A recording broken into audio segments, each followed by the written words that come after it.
Yeah. Damn it, dog. There we go.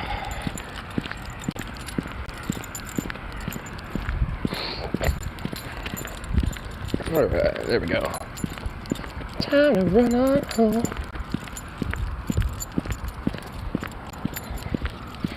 Giving the puppy a little walkie. See if we can see ya.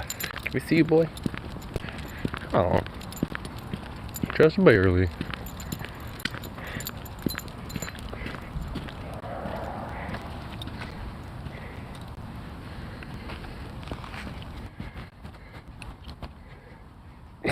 Really? Really, dog? Come on. Come on. Come on. Damn, dog. What a goof. You're a goof. You don't have to pee on every single thing, bro.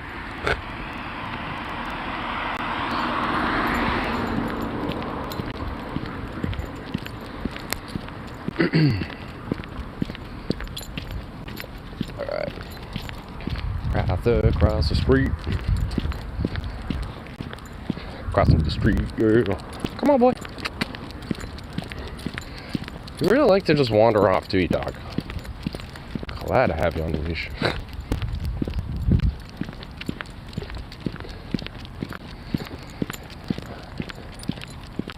Oh, look at you, sweet puppo. I can barely see you on here. Come on. On the sidewalk. You are not a fan of the wet sidewalk. You do not like wetness. He's doing this little silly princy pantsy thing. He's princy pantsy. Well, not anymore. You were.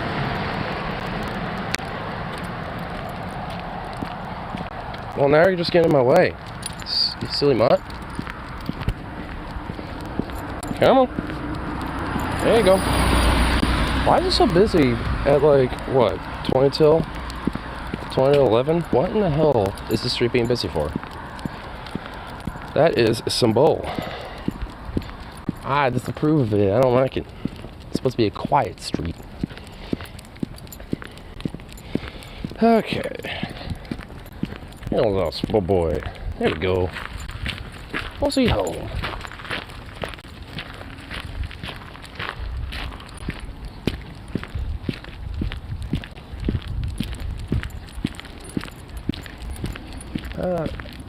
Ooh, Jupiter's out nice bright tonight.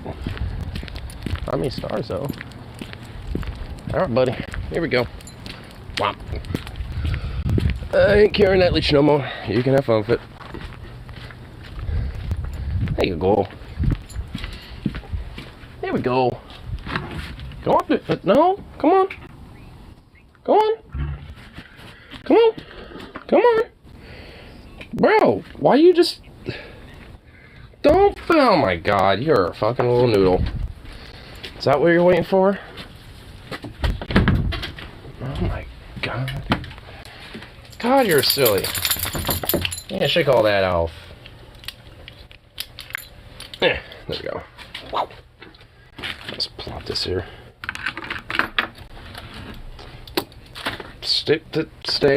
Jesus Christ, there we go. Alright. Ugh. Oh, dock of the cold rain on a streamy ass Casey. The Casey? I thought it was the MC, not the Casey. Ooh. Oh, my little heater actually warmed it up in here. Nice. Nice. I like that.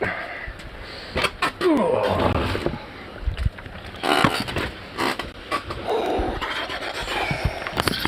I can't realize what time it was. I got off actually a little early. But I was like, shit. You know, kind of chill for a minute. Then I realized I forgot some brewskis. And I was like, fuck. So, what's some of that? So, oh fuck, I just realized I also forgot some other shit. Oh my god, I'm not going back up there again. I forgot some other shit. Oh no. But it's there. I'm not gonna worry about it. I don't give enough of a fuck.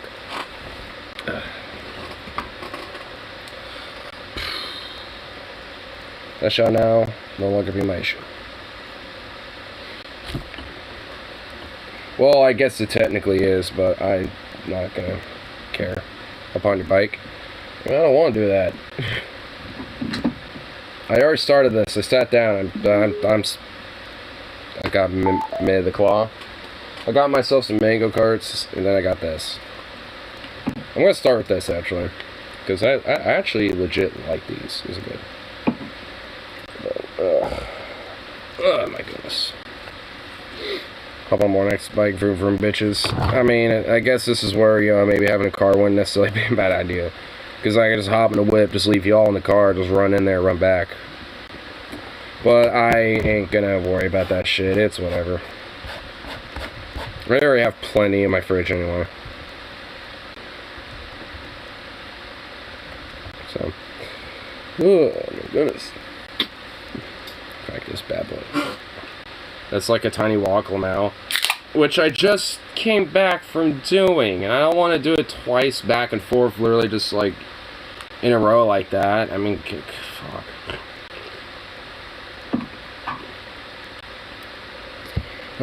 Like, Dios mío. Anyway, yeah, let me do this real quick. Get my screen and shit proper. There we go.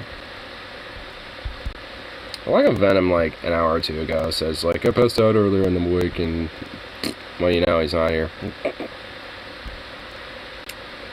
Of course he passed right back out again. Not surprised. But anyway, yeah, do a little bit of marijuana music here, y'all.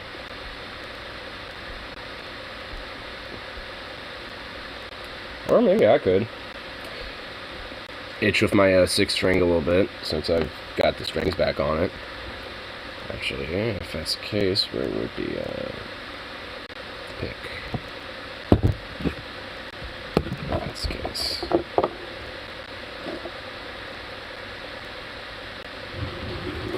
I'm a scouting. Oh shit.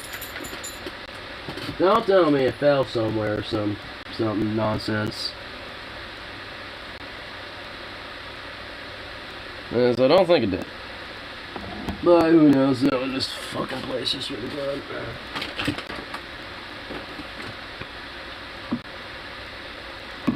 You know what? It's probably like underneath this, isn't it? Yep, I knew it. It was.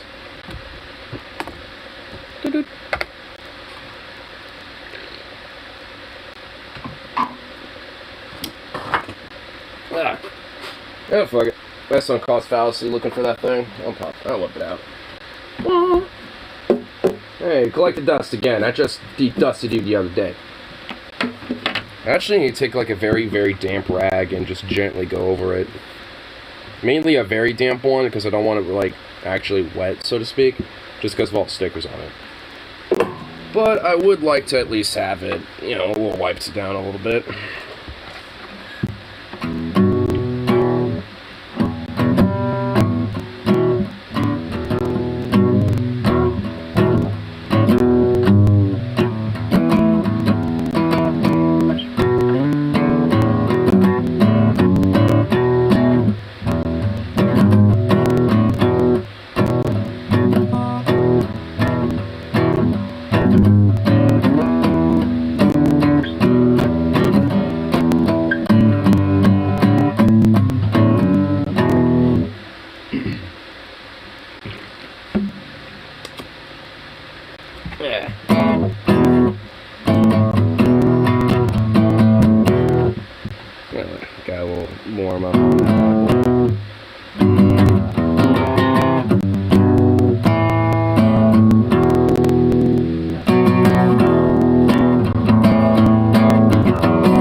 Yeah, it feels so nice to be able to jam around on this thing again. I need to definitely rehash some of the songs I've been learning to back when I was jamming on this thing pretty much like every fucking day. But luckily, most of those songs tend to be pretty easy anyway. I've actually been getting back into at least 2 of them for sure. Actually, some of the... Oh, okay. But some of the licks there are actually based off of one of them. Because I know, like, at the start of the song goes like... Because it kind of... It goes like... It's like really hard. I can never get it right.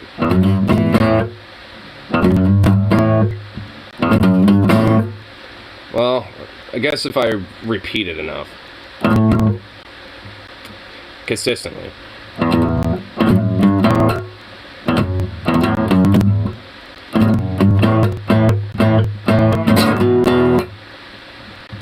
Well, without actually beating on the strings. But luckily, I got an extra entire pair, so if the E or the A or at least like literally anything but the D string breaks, I at least have a replacement for it. And I actually have 2 spare A strings. I have an individual A string in here.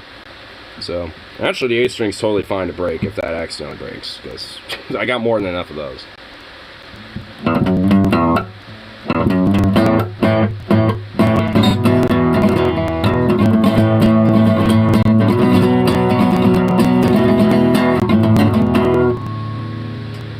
Should I do that or...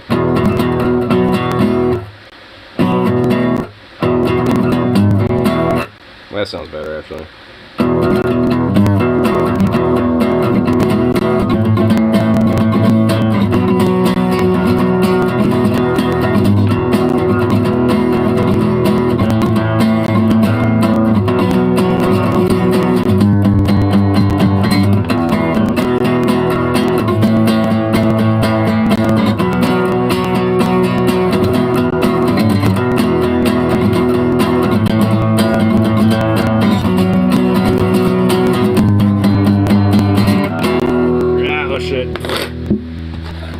Pick was falling out of my hand, but yeah, I pretty much have at least that song knocked down pretty easily, because it's not that hard of a song. It's just literally like those punky chords, just an E, A, and a B minor. So luckily it's just literally all in the same little like 2nd fret little spot. I like it. And it actually can make for pretty nice little upbeat songs in any different variation of that. What was the other one? It's actually the same chords, funny enough. It's actually more of a simpler one. Actually, I was playing it the other day, I could find it. It's actually a Woody Guthrie song. Though that also explains simplicity. Woody Guthrie was a very simple man when it comes to creating music. He actually has a quote saying that if you are using more than 2 chords in a song, you're just showing off. Like, that's the actual quote he said once. Which... I guess, relatively speaking, it could be kind of base. But I guess, a lot of punk artists, took onus of that. But they just added an extra chord. Because usually punk songs are in, like, 3-chord progressions, more or less than 2.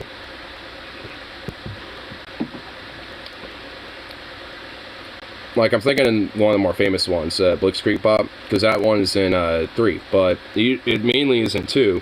Bum, bum, bum. But it has that 3rd one in it. Bum, bum, bum. That 3rd higher chord.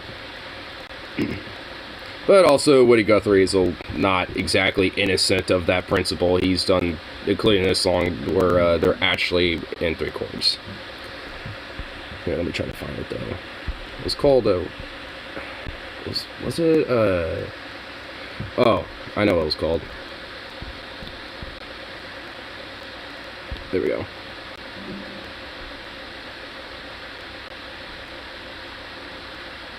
I want to make sure that's not too loud.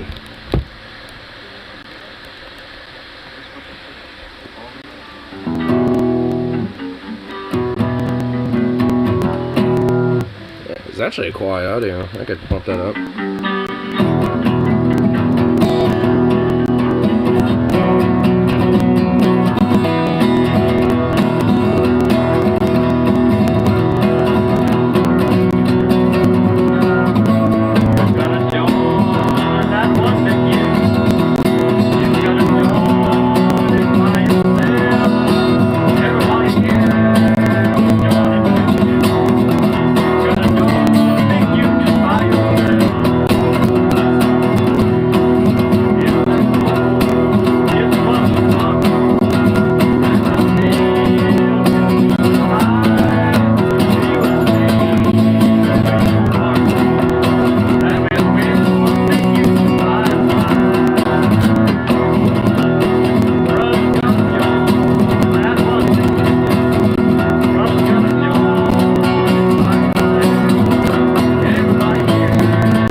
slipped out the low lid. This fucking pickup's slinging out of my hand. I know at one point there's like a quick little like D chord in the last little part, but I don't know if it's just like a regular or a minor. Might be just, maybe just barely. But it kind of goes in there just for a little bit of a sec. But it's more of like, you know, a melody part more so than a chord part, so that might be it. There's at least one thing I like about Woody Guthrie is that he does a lot of chords, but he's so good at doing them that he can throw in like an extra little finger to do like a little melody in between all of that. So, I don't have that skill, but, you know, at least the main chords for it are, you know, pretty easy to learn. So if you got someone who's good at a melody, they could do that part and then, you know, have like, you know, the rhythm guy. Have like a little duet.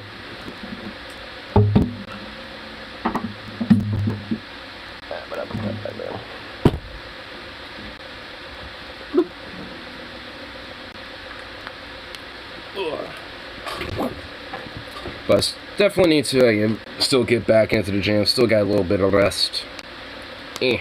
So, just need more practice on the off time. But here, let's put up some more casual background music though. I guess good for me too. That at least that audio is more like loud for the vocal, and at least the guitar part's a lot more like quieter. So it actually makes it easier to kind of play over as like a, you know, for like a cover, without necessarily having to do the lyrics. But honestly, it's not too hard of a song, even lyrically. But most Labor songs are pretty much like that. Actually, speaking of which, I saw the one of the union organizers, not the rep, but one of the organizers that kind of goes around to shop to, you know, get people all like signed up for the memberships, stuff like that.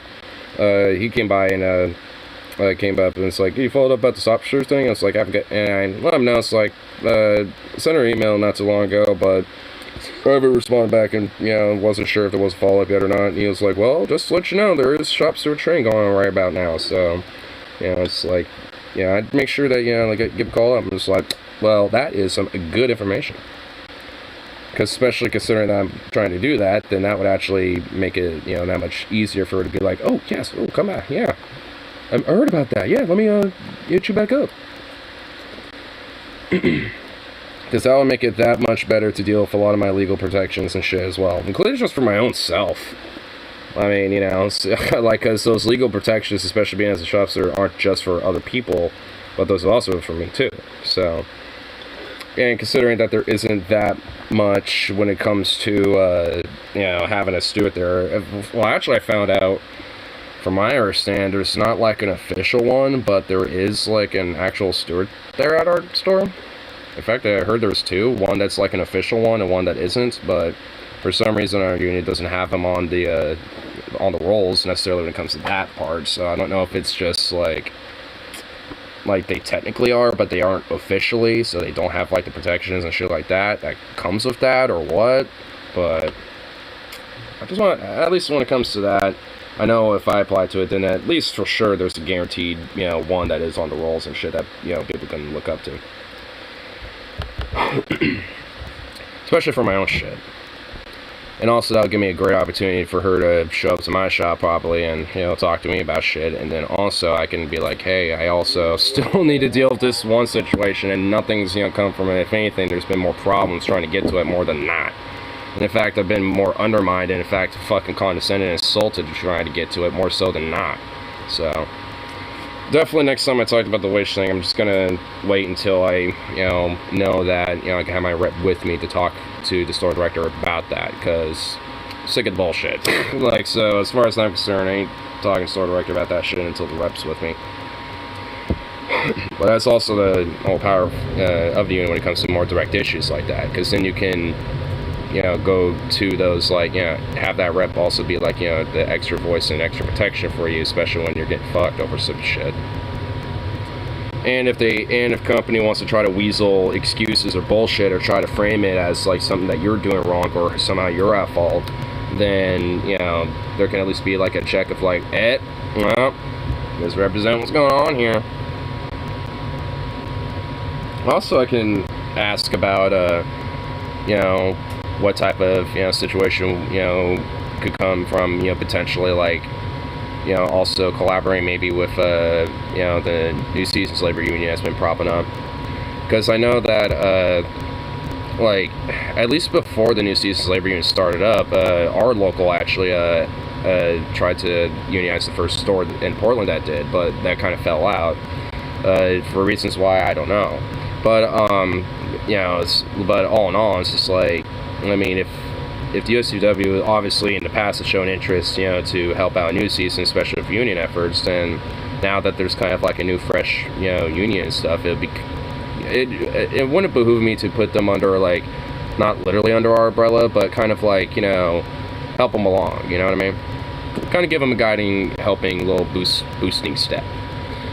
Because if they have like a local that's willing to back them and help them and at least, you know, support them in very small little efforts and shit, like, you know, tips on help, assistance and shit like that with organizing, or, you know, collect bargaining interests, or even striking and shit like that, you know, especially for the newer unit, that will bolster it up a lot more.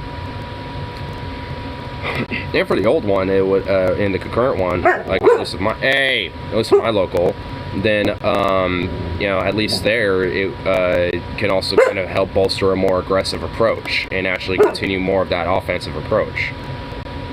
Most stuff in New Season's too expensive, though. The only good deals are produce. Shukoff, shut up. Yeah, I mean, I've only been to New Seasons a couple times before, and it's like whatever. It's not that big of a deal to me. It's like overly fancy and too expensive for the shit that they sell. It sounds like my store, unfortunately, too. This is especially when it comes to like deli meats and shit. Some lady earlier today was commenting that it's like, man, these prices all so expensive. Jeez, what happened? I'm just like, I mean, I wish I could control prices, but, you know, it's just due to, you know, a lot of inflation and this and that, you know, so unfortunately, it's just shit that, you know, it's just things that are out of our control, you know, so it's, you know, it's like, if I had my way, I'd have them as the prices they always were. Like for primo meats, it used to be like between $8 to $10.99, depending on what the meat was, and for D2 Watson's, it was between like $10 to $12.99, but that depended, again, on what the meat was. So it's like they were like all pretty much like all of our deli meats have bumped up in the last like year from like around about like $2 to $3 more than what they used to be like a year and a half ago. Like within a year, or about a year and a half, they've incrementally, like every 50 cents or every dollar, give or take, they would bump up the price like every 2 to 3 months. And then it's just now at a point where I think they've, you know, stopped, you know, at least for right now. I haven't seen the price bump up for a while, at least for half of the year. And the thing of Mary's is because people notice it now. It's like, you know, at this rate, you know, especially considering people bitch about it so much, they essentially at this rate have maximized as much price gouging as they could do to people without them bitching too much, but still willing to go to the store and buy their shit. It's like they've price gouged and gotten, you know, consumers by the balls just enough to where it's like, oh, that hurts, but you know what, I'm still gonna, you know, be complicit, even though you're like squeezing my balls to the point it actually hurts, you fuck, but not enough to where you're like, you know, like about to scream off in pain and shit, just enough to be like, you know, just that.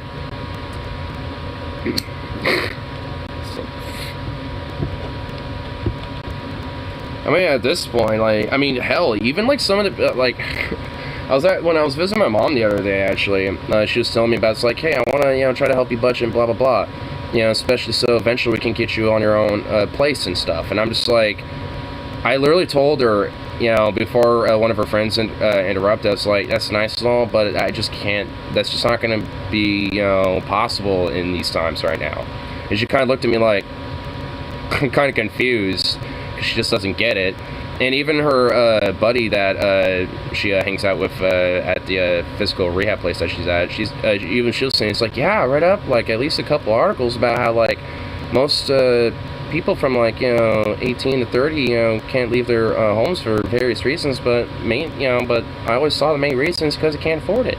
You know, rent's too high and price is too high and blah blah blah. And it's just like, your friend knows. I mean, she might have, you know, a vague idea, but she at least gets it. And Mom's like, well, we could at least manage, you know, with what we got. And I'm just like, you think I'm not doing that? It's like, what the, it's like, for fuck's sake, it's like you're trying to give me advice for shit that I just already know because I have to fucking live it. Like, I mean, it's like shit. I mean, you know, it's like, what the fuck am I supposed to do? It's like, I mean, yeah, at least when it comes to like the monetary build-up and shit, that never lasts long. And she wants to try to get me to a point where I'm safe, like, have at least like 1,000 saved up again, and I'm just like, I mean, it's not like that's impossible, but it's gonna take a way fucking longer than when I first started working and I had like $2,000 within a fucking year. Like that, like it's gonna be a lot more harder than that these days, you know, when it comes to money saving. And it's not like, you know, because my habits have changed. In fact, they really haven't at all. It's just that things are too expensive. You know, things have been price gouged to the point to where it's harder to afford just even your, you know, like a daily thing, you know, that is just kind of normal and habitual, you know, in comparison to not.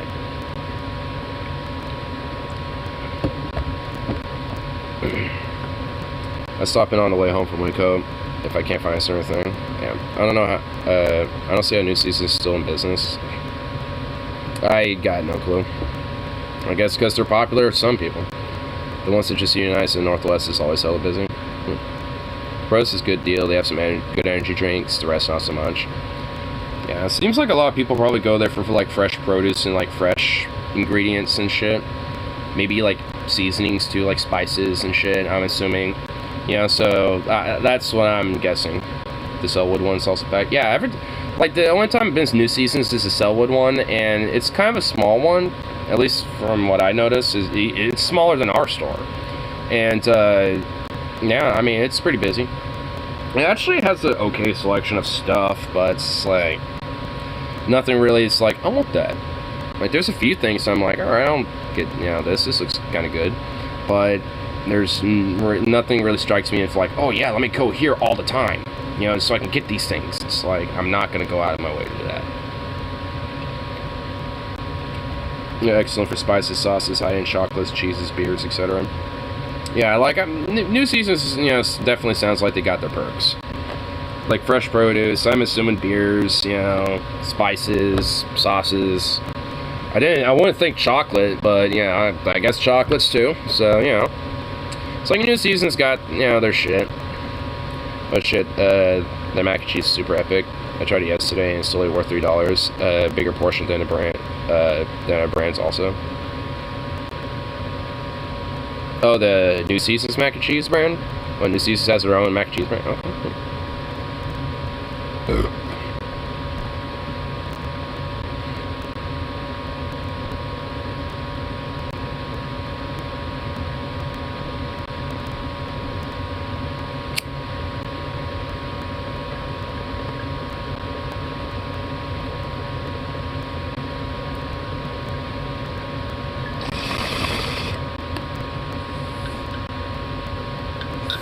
Best store-bought back I ever had. Well, no shit.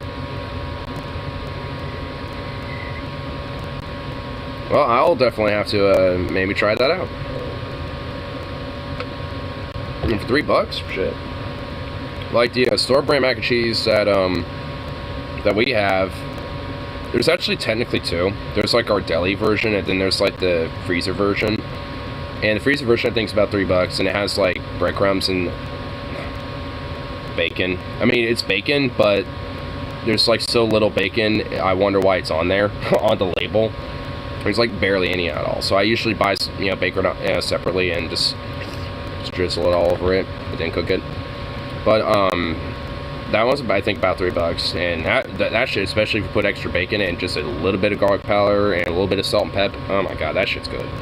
And the deli version that we have, that's in like a little deeper tray.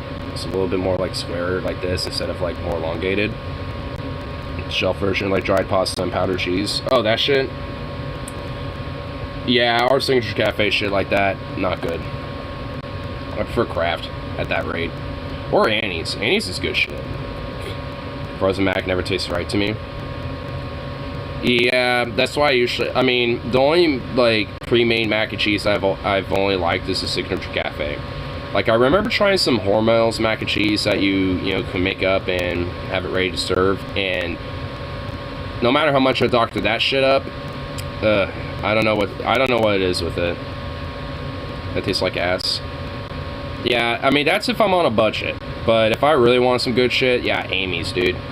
Amy's is good. And those mac and cheese boomerang pies are bomb. A mac and cheese boomerang pie? Alright. I want one. That sounds awesome, and I want one.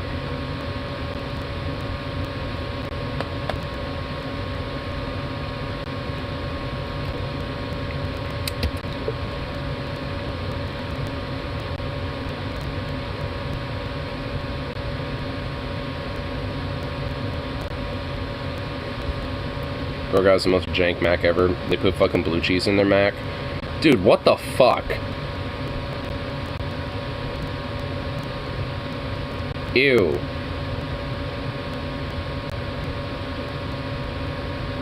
Fucking no. That is just... no. That's just disgusting.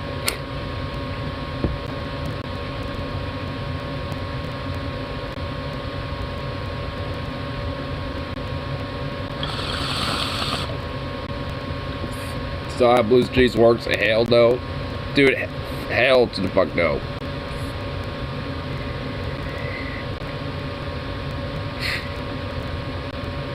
It's just like, why? It's like, holy shit.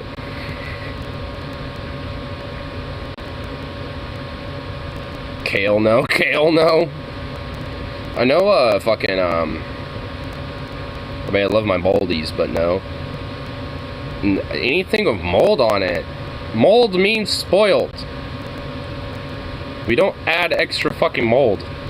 Or we don't add it as like a way to make food.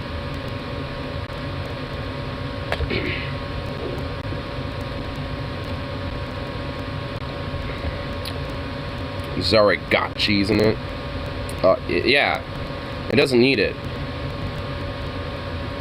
You give me a good Roquefort, and I'm good. I hate blue cheese old. That shit got me sick back in April. See what I mean? You know. Now you're enlightened as to why blue cheese sucks. Because you got it that one time and it made you sick.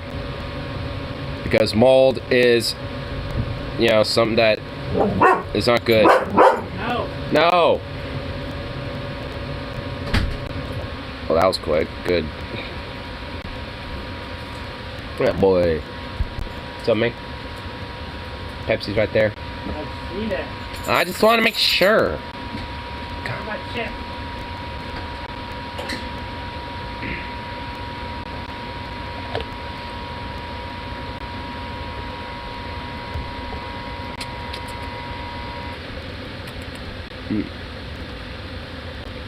Oof, that no good. Oh yeah, definitely not. Pepsi whiskey. I mean, I already got enough alcohol, like, I'm good. How in the fucking world did you leave my clothes on the fucking couch, but you get the rest of my fucking bedding on? I don't know. I don't fucking know either, but it happened. I guess because he made the, like, the clothes as, like, a bed and just, like, sprawled out on the couch with everything else. I don't know. Turd. He is a turd. Have you tried that Pepsi Nitro? I poured it into a glass of ice and it fizzed for like 10 seconds and it was literally flat. The Pepsi Nitro is good when you get it in vanilla. In vanilla? Oh, I have not had the Nitro. I usually just go for regular, or like that classic, the Pepsi Cola classic, whatever the fuck they call that. Or like the cherry. That describes Pepsi in general. Oh, Pepsi ain't that bad. I think you have to drink it directly from a can. Yeah, regular and vanilla. Yeah. I like vanilla too.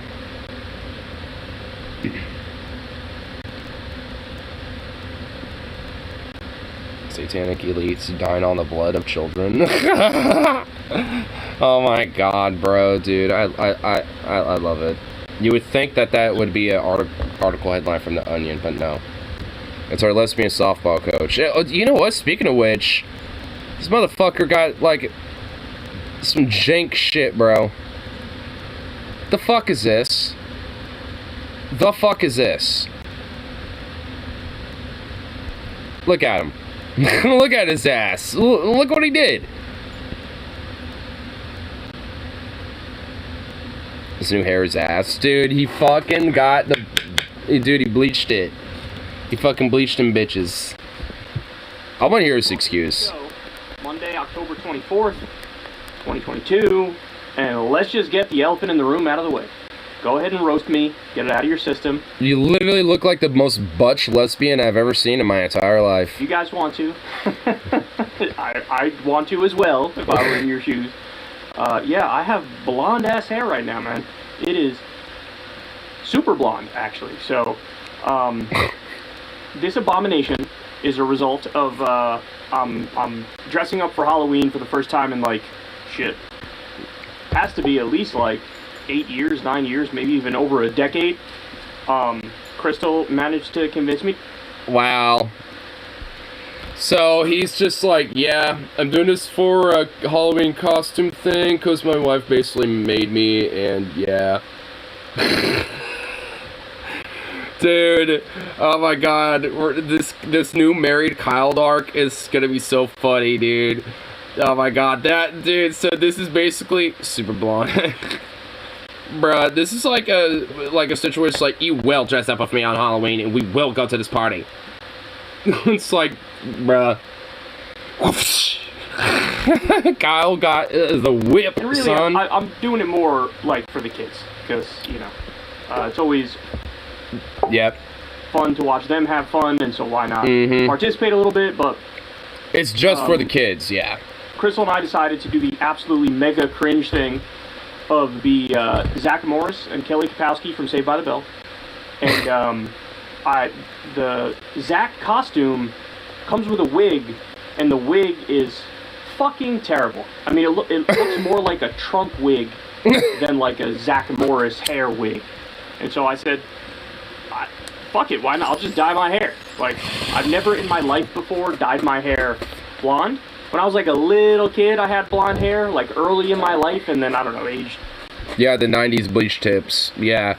Like, at least from the thumbnail when I first saw this, I initially thought that's what it was, but now he went the whole thing. Like, that whole dome is fucking blonde, dude. It changed to brown, but I've never dyed my hair before, and so I was kind of curious also. I was like, I wonder what that's like. So decided to dye it. Clearly, I indeed did do that, and here we are. Here we are. So, can I get some reviews? Can I get some reviews in the comments real quick? Cringe out of 10. I understand if you... Bleached, blonde, older softball lesbian coach, out of 10. think I look like Eminem's drug dealer's son, or like NSYNC's first reject. But yeah, can I get some reviews in the comment section real quick? You look like you would be the weird, like... Well, like, you'd look like you'd be a Wall Street, you know, like, dork. You would be, you know, like, hanging out in one of the offices and shit. But you're one of the more fun, quirky ones that is known for basically being the guy for not just Coke, but the Coke. You know what I mean? Like, you look like that guy. It fucking hurt, man. Like, and I wasn't really warned about that. So, to get it this blonde, you obviously, first you have to bleach it. And, you know, Guy Ferrari's Coke dealer. Box, you're like, oh, this is probably going to be fine. It looks like, you know, like a cartoony type box. It looks like it's some shit that, you know, like an 8-year-old girl would do. And so you're kind of at ease. You're like, oh, okay, whatever. This will be fun. This will be cool.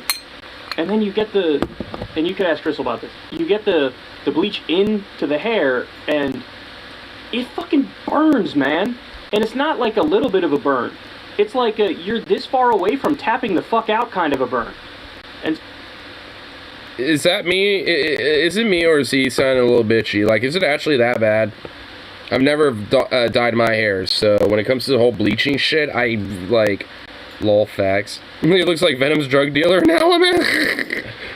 Dude, he totally would look like a drug dealer from Alabama that would totally be giving Venom the hookup with some weed. Bruh. So I'm wondering, it's like the bleaching the hair, like that shit burning. I guess it's true, obviously. But is it like that bad? Halfway through that bitch, and if that was the case, I would have looked like a tiger, because my hair would have been bright, like burnt orange. And then not only that, so you have to keep it in for like 30 minutes or 40 minutes, which I 69, 69, and 8. I did barely. That better be a good fucking 8th.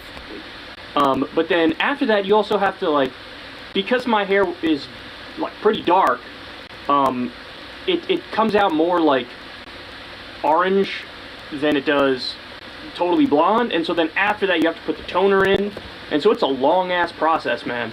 And it hurt. I was not warned of the hurt. I was not warned of the hurt. I was not warned of the hurt going into this situation.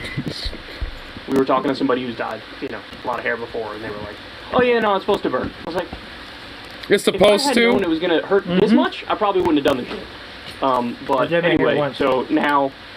I mean, I guess I figured it would, but sure. I mean, he's describing it like it's like, yeah, you might as well like have lit yourself on fire or something, and you're like, I mean, he's like, I'm like this close to tapping out. I'm like, what? It's like, did you like light yourself on fire or something? And you're just like, ah. Yeah. So honestly, I don't feel like it's that different from just having my normal hair. Like, I'm just sort of agnostic on it. It's like, whatever, hair's hair, who cares?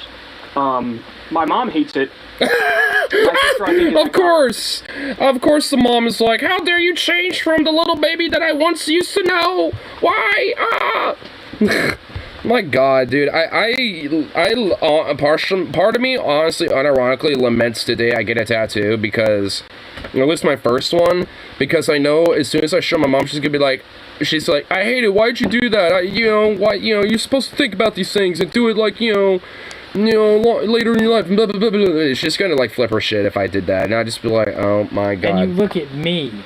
Yeah, it pierced out and everything.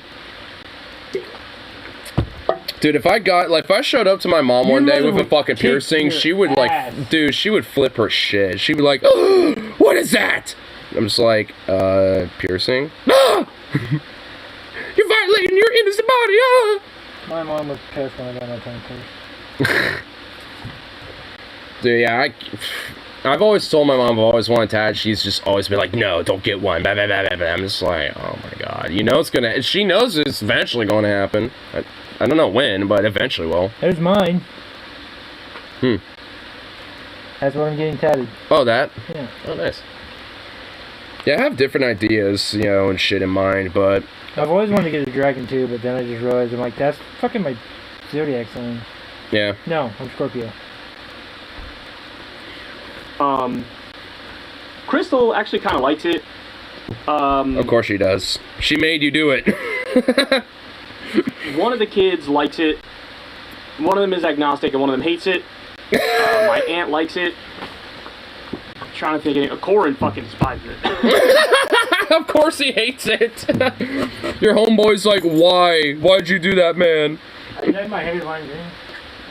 See, I wouldn't mind dyeing my hair. I've thought about it before, actually, but I'm probably more likely to do... cheap and easy way to do it? Kool-Aid. Kool-Aid? Huh. Oh, go figure. I guess instead of drinking Kool-Aid, you could dye your face with it in your head. Ignorant gets fuck you money, blows it on a jar of shrooms, a communist tramp stamp. I mean, I unironically would get a communist-based tattoo of some sort.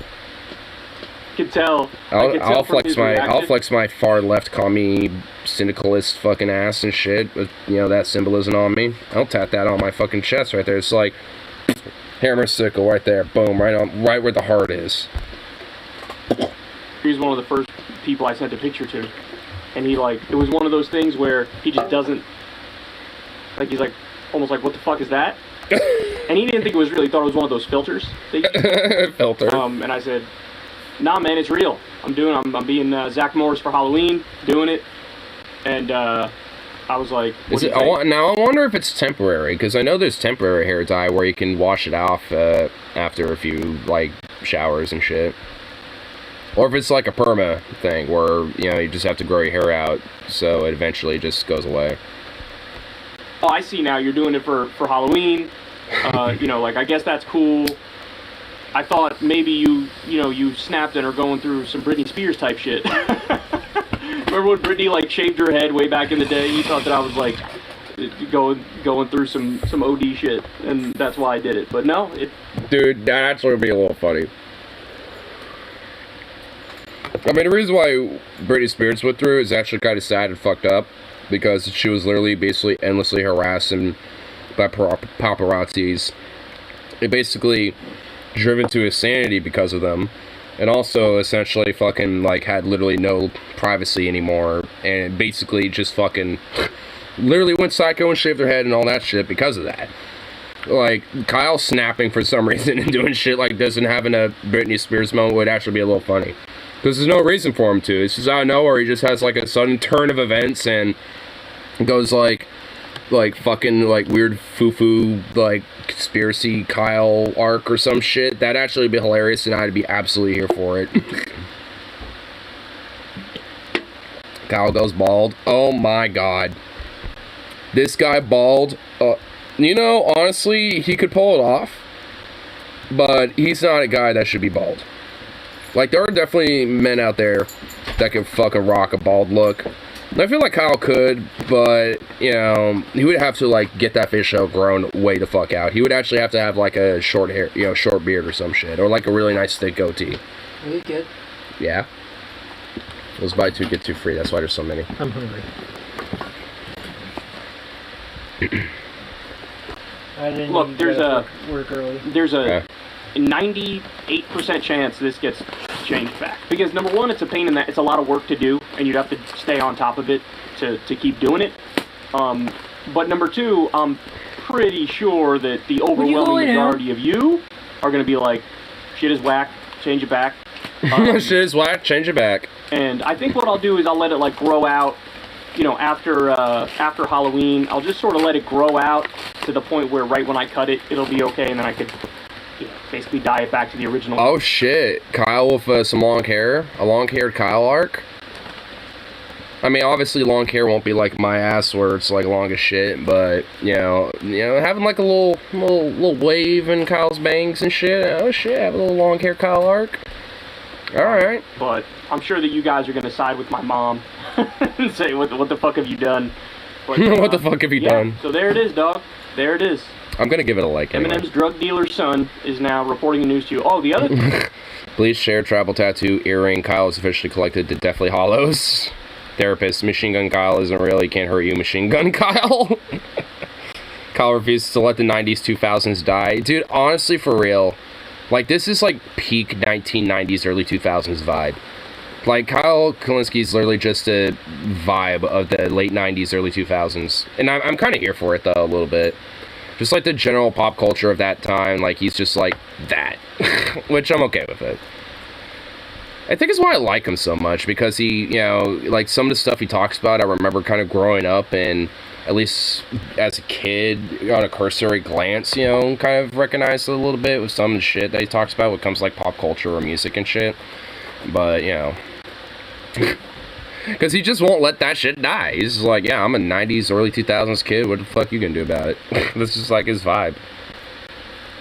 But like I said, I'm here for it. Oh my god, my screens are all fucked, so I have to put the camera all the way there. Okay.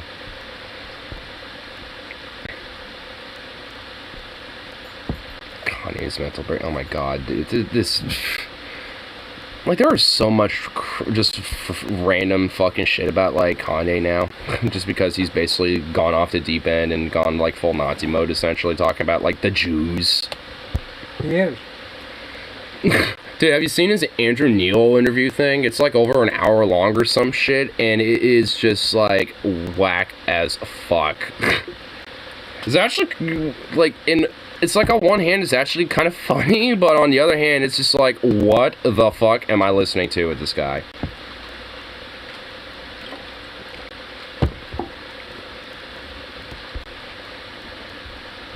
Here, let me actually Hassan uploaded most of the interview because he was watching it. Even Gene Simmons is telling him to find new friends and take his meds. Dude, like, Well, I mean, on one hand, like, this is partly because, you know, you got, like, a motherfucker who essentially, like, literally has a bunch of yes men and people that, you know, that call them brilliant, that just, like, you know, follow him around endlessly and shit, and just, like, feeds himself off of that shit. Hey! Like, I mean, because he's a massive egotist and a narcissist on top of being bipolar, and, well, I guess... I mean, like, the reason why he's, like, getting so Naziistic with a lot of his talking points and shit is because he's, like, one of these, like, black Israelite types now, where he's like, I'm one of the real Jews, so fuck the Jews because I actually am a Jew. It's like, wait, what? It's like, huh? I mean, and that's not, like, entirely, but, like, a lot of what, like, black Israelites do legit kind of believe, and it's, like, straight up, like, you know, pretty much like a... kind of like a black version of, like, you know, a lot of Naziistic type of talking points and shit. At least when it, you know, gets kind of crunched down. So a perfect person to own Parler, lol. Well, the reason why Candace Owens is especially so defensive of him is because her husband owns Parler. And that's why he's so, you know, buddy of Candace Owens as well. So there's a lot of like backroom shit that is just blatant, just because it's not really that hard to dig too deep with a dude like this. Here, you want one? I don't know if anyone else has heard any of it, but here, you want to check some of this out? You know, Tupac's worldview is pretty well known. His political opinions are pretty well known. Fairly certain that a person who was a cartel member of the Young Congress would be an advocate for Mr. Billionaire. First of all, that's actually true. Tupac was a known, at least was a legit, actual, like, card member of, like, the Communist Youth League back in the day, before he died. Or at least when he was, like, a teenager and young adult and shit. Jew also. The 12 multipliers of Hebrew. Do the math. Do your research on it. We have got our culture ripped from us and then told we were just simply void of color, which is another definition for black. But if we knew we were a culture and knew we were a people the way the Jewish people know, then we wouldn't abort ourselves. We wouldn't shoot each other dead in the streets and then rap about it. We wouldn't brag about... His take on rap music and black culture is literally just a racist white person's take, by the way. For people saying, I have no idea what he's trying to say, he's literally saying, first of all, he has, like, ad-libs in his head, right? He has, like, talking points in his head, and they're all garbled together, and he's trying to connect them. But that's what basically happens when you weren't born into that world of white supremacist takes, and you're just making up for lost time in your fucking famous midlife crisis that you're going through, and you just, like, learned a bunch of talking points, and you're just, like, mixing it up together. Not all black people love drill rap, Hassan. Bro, why the fuck do people say this shit? It's not just drill rap. Like, there is, of course, going to be a component of violence that people talk about that they experience in their fucking music. Holy shit. I've said this already. And the ultimate point isn't necessarily that the art itself needs to be cleaned up. He also said rap music.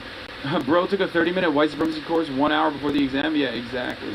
Having sex with each other. I mean, also fundamentally, at least with the music point, it's just, like, literally artistic expression. And if there's, like, artists and shit that come up from a rough upbringing where there is predominantly like a lot of violence, poverty, and crime and shit like that, you know, whether it's rap or not, they're gonna talk about that shit. Because honestly, there was, like, old like, you know, 60s and early 70s fucking like outlaw music and, like, country music and shit that, you know, talk a lot of shit like that too. Pretty similar. It's like I got drunk at the bar, fucking, you know, shot that man dead in the parking lot, ran from the cops because they're fucking bitches and pieces of shit, and I got put in jail for murder. You know, it's like, there's, like, it's like some outlaw song about shit like that, because you got, like, people like Hank Williams and shit. You know, so it's like, I mean, it's like, that's why, I mean, especially, like, when it comes to, like, you know, heavily critiquing, like, black culture about, like, you know, music like that, it's like, it also doesn't necessarily make sense when you have, like, plenty of, like, you know, music like blues, country, even heavy metal and shit with, like, bands like Amon Amarth that heavily talk about, like, violence and shit like that, and, you know, and at least, well, maybe Amon Amarth not because of personal experience, but because of, like, historicity in a sense. You know, but, like, at least when it comes to, like, shit like Vikings or whatever. But, like, when it comes to a lot of, like, you know, metal bands or, like like fucking Fred Durst, for example, or or like fucking Marilyn Manson even. Like a lot of their fucking music and shit, and like that metal scene and stuff, pertains to a lot of like their own personal experiences. So it's just like, at the end of the day, it's just fundamentally artistic expression. I mean, it's like, there's nothing wrong with that. Families together, and we would do business together. He's doing the classic, like, black fatherlessness is a problem in the black community shit. How do you not see that? That's like Larry Elder. That's, what's the other dude? Fuck, the main guy. Thomas Sowell. Thank you, ADK215. He's repeating Thomas Sowell talking point. White supremacist's favorite black person, Thomas Sowell. Even the take, like, oh, the name sounds familiar. Black voting block is the same as black only water fountains is a white supremacist talking point. All of these talking points so far is just straight up racist white supremacist talking points that he's like, mumbling together. The most dangerous place for a black person in America is actually in our mother's stomachs. That's true, not for the reason that he's about to state. Kanye West is actually going to talk about abortion. However, he's not wrong. That is actually true. Yes, you want to know why? Because black women historically have worse maternal mortality rates than any other group of people in America, okay? Actually pulled the graph up there for a historically sec. have worse maternal... Yeah, I popped it up there. Maternal mortality rates in the U.S. by race ethnicity in 1998-2005. It's a little hard to see. I can enhance, actually, real quick. Wait, why am I doing that? Okay. Enhance. Oh, that's why. 240p. What? Here, boost this bitch up. There we go. Oh yeah, it's actually like significantly higher. Like white, Latino, and Hispanic, and then Asian are all like pretty down low there, and then black's actually pretty significant up. It's about here, I'll do this real quick just to see the numbers better. 36.7, and then it's like 15.9, 15.4, and then 10.7. Which those are very pretty much very, very staunchly different. This is black, white, all races. Okay. I would say that sounds pretty disproportionate. Than any other he dated the youth league's president's daughter. Oh. America, okay? I didn't know that. It's a consequence of medical racism. It's a consequence of medical neglect. It's a consequence of not having access to the amenities and not having the same finances as anyone else. It's just another aspect of systemic racism.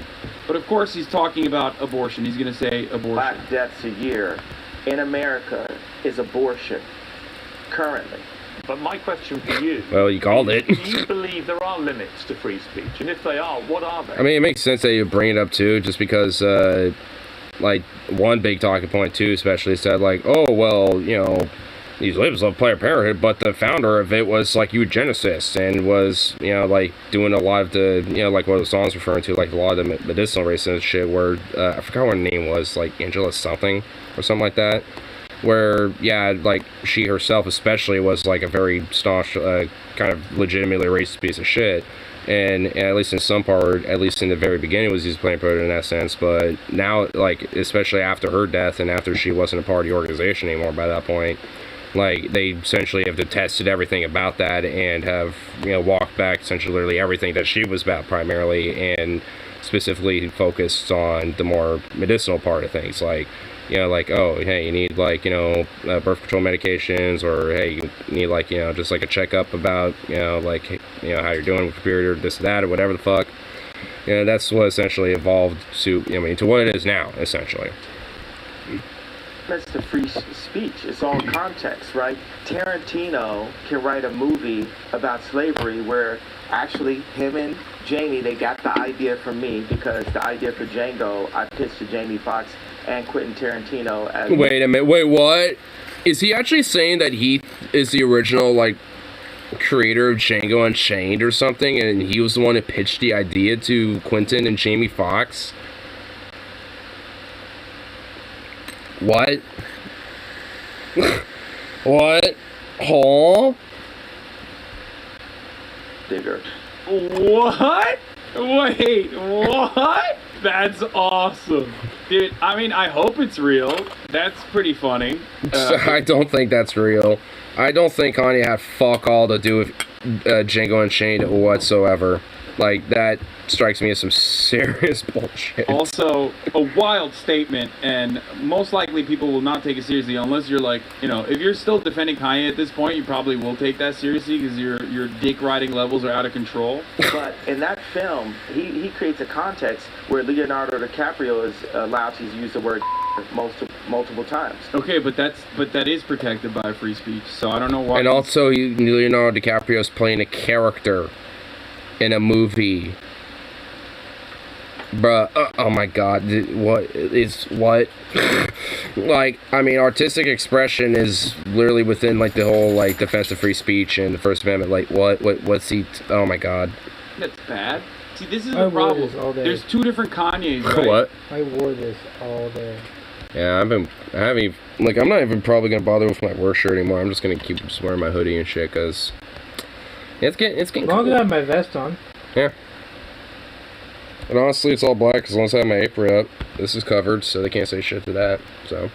Who grew up as a black person in Chicago, so like, understandably, he has like moments where there is like the real, genuine perspective of like growing up as a black person in a white supremacist country, and then there's Ye, who's like talking as though he is he just came out of a fucking Klan meeting or something.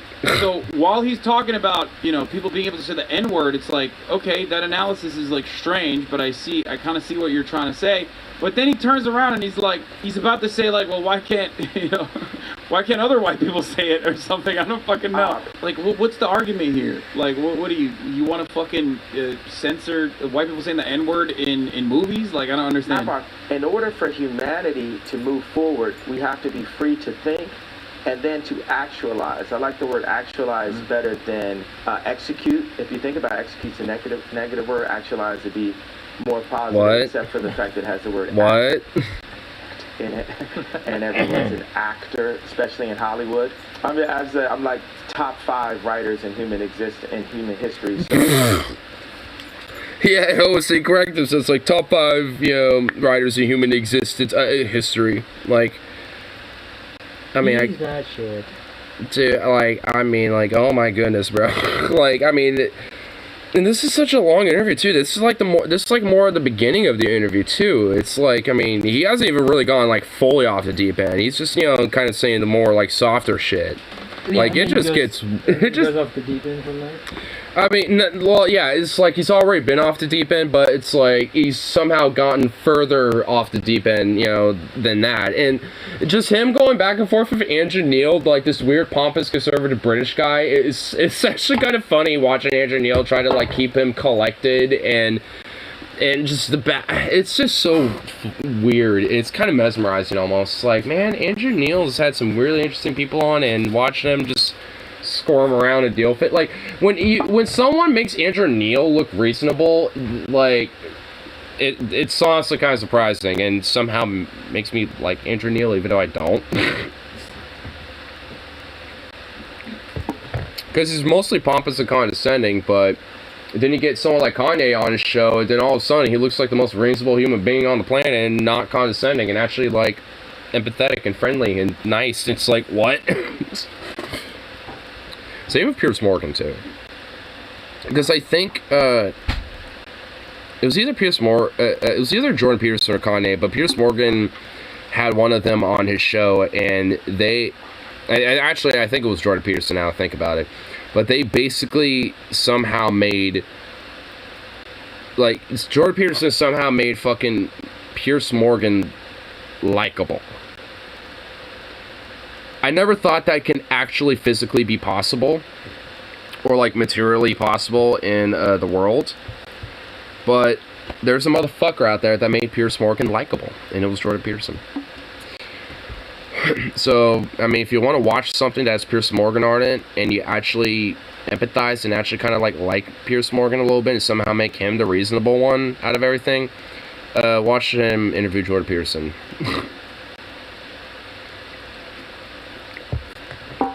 It's somehow like, no.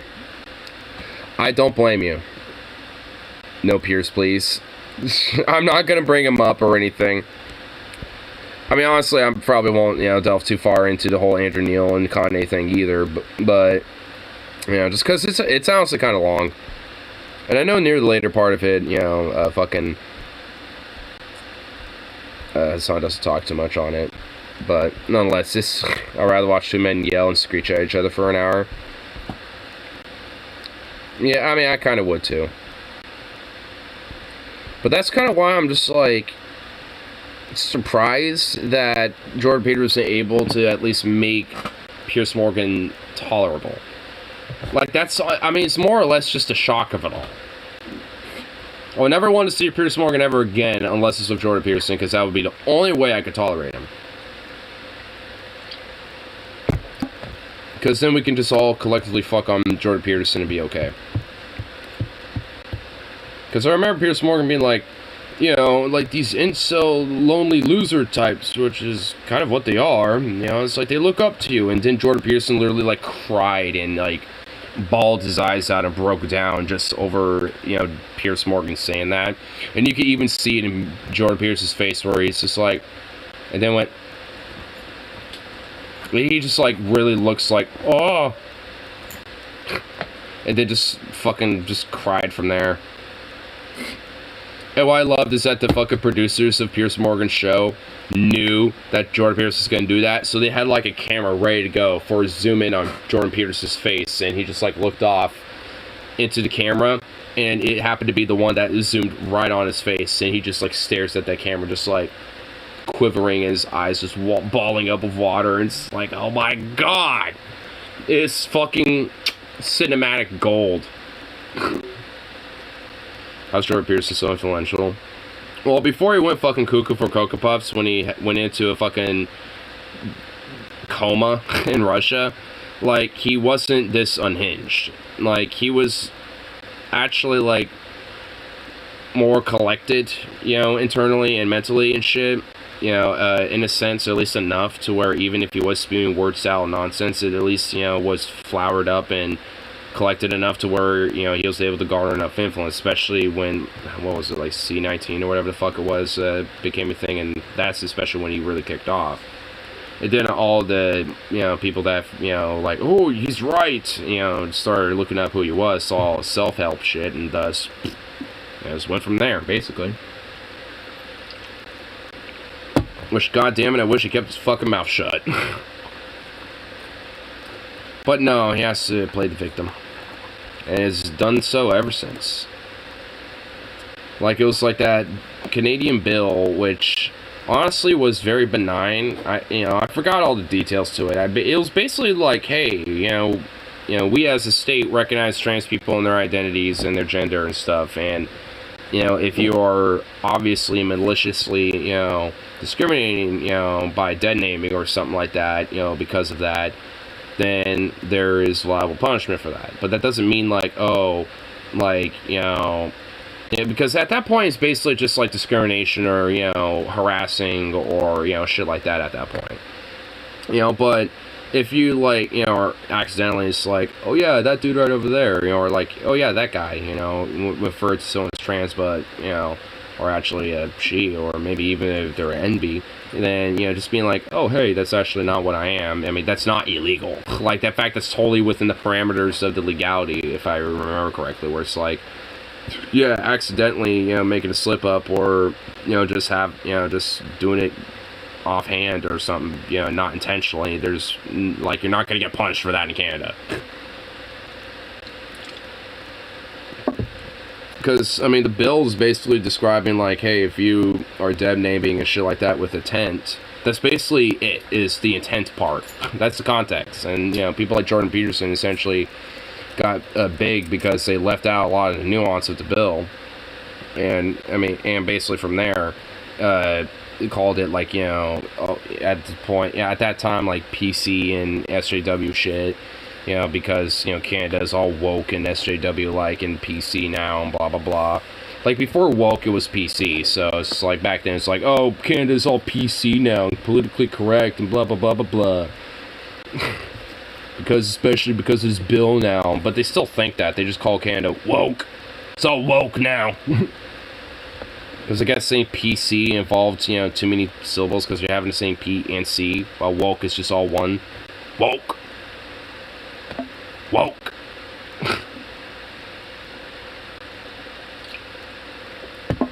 Sounds more like a whop of like a primate you would hear. Woke. Woke, woke. Dude, it actually does. Oh my god. If you actually do it like you're fucking like, you know, a primate or something, it actually does sound like a whop or like a whoop. Like from like, you know, some primate that'll be just kind of chilling, you know, hanging from a tree, you know, if it's tail or something like that. Woke! Woke, woke! Oh my god. Because every motherfucker that's just like, woke! That's exactly what is going on. They're just doing their chimp yowl. Woke! Woke, woke! Dude, it's so... That's exactly what the fuck it is. My god. 7 minutes easier to figure out who's racist. I mean, honestly, for real, though. It really isn't that hard.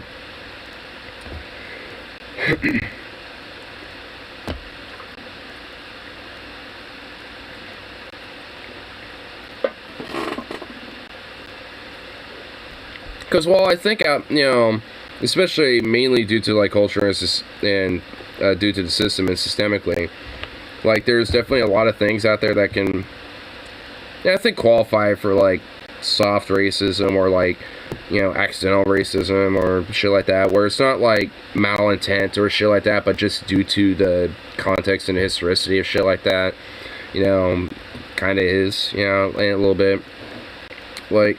I mean, I would say, like, I think that there's a lot of people that are probably within that, like, ballpark and shit, but it's not because, like I said, of the intent thing, you know, kind of like what, you know, the whole broader topic, you know, about it, you know, with the intent shit, because, like, I know for me, like, there's definitely been times in the past, definitely not so much nowadays, I guess maybe outside of accents, like, I mean, but, I don't know, like, 2 or 3 years ago, even, like, there was definitely probably some elements about me that were more, like, accidental racist type of shit, but obviously recognizing these type of things and, you know, understanding what these what those are and what it is and shit, you know, being able to like recognize, acknowledge, and have introspection, you know, is a major important part of understanding and being able to, you know, like move away from this type of bullshit.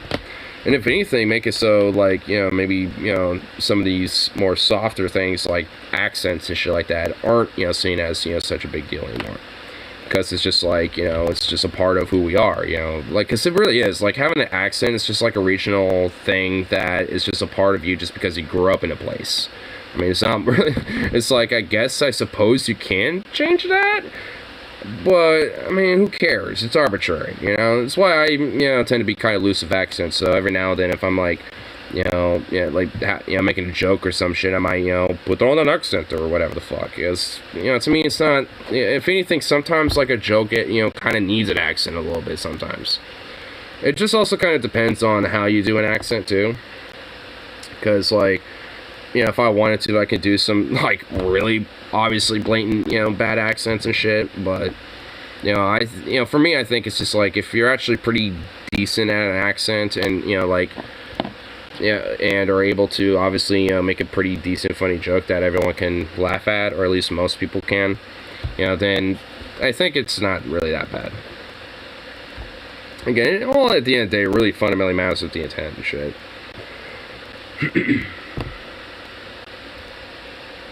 But in order to, you know, really kind of get to a point where even, you know, more like, you know, more things like that, you know, aren't really as big a deal, you have to, like, overcome a lot of the systemic bullshit that has, you know, kept a lot of different people down just based because of their fucking ethnicity or background. To get to a point where there is true colorblindness, despite, you know, instead of just like, I don't see color, so I'm not going to acknowledge anything about that. Because that's stupid. Like, if you want to get to a society that doesn't see by color and shit or by ethnic background, then you actually have to get to that point. You can't just be that and just hope it magically ends up being like that, you know, everywhere else with everybody else. Like, that's not how it works. You actually have to, like, you know, change that systemically. And that would mean acknowledging things like racism. And acknowledging where that is. And how to challenge it. And, you know, not make it so prevalent in society. And systemically.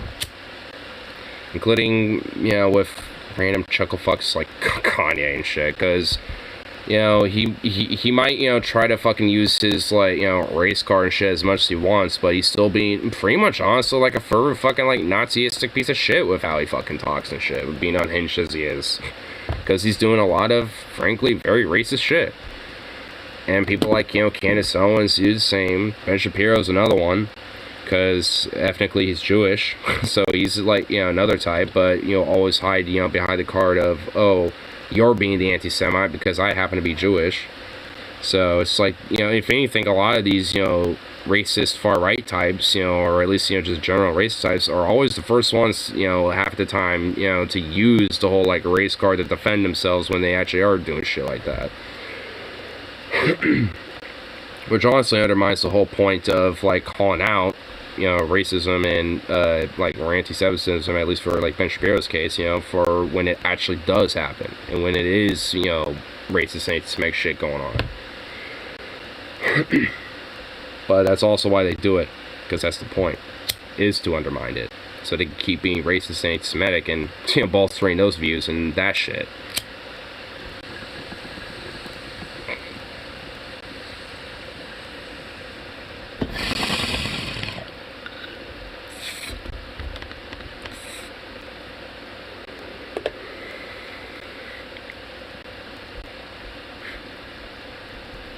There.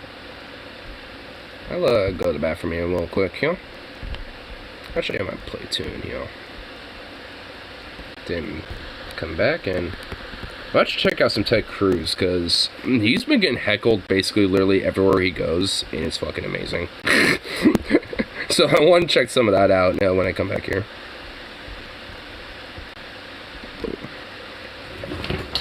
Make sure it's not too loud.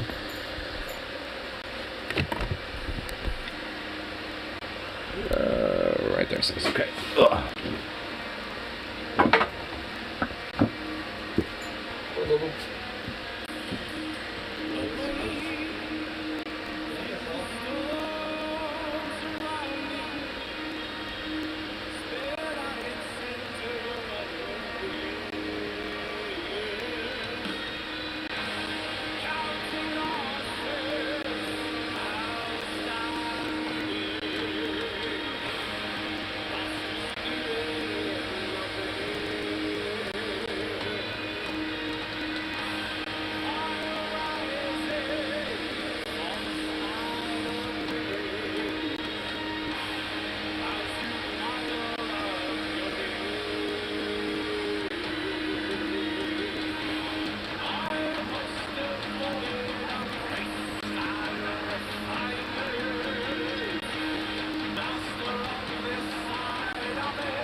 You did not follow me at all. You just stated it. You do not like it because you need more time.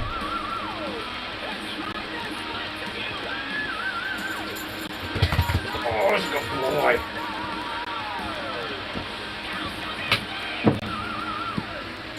Oh, what the fuck?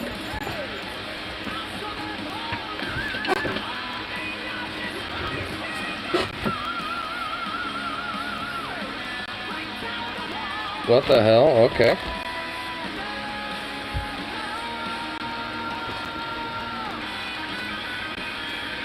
Something dangling off of my hat. Oh, buddy, look at you. You're such a sweet boy. Such a fuzzy little head.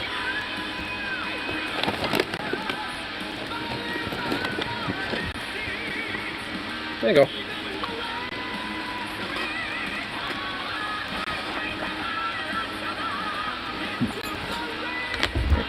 Let's play out, then I'll check out that Ted Cruz stuff. I should not have picked a song that was 6 minutes long. But hey, it's a good song.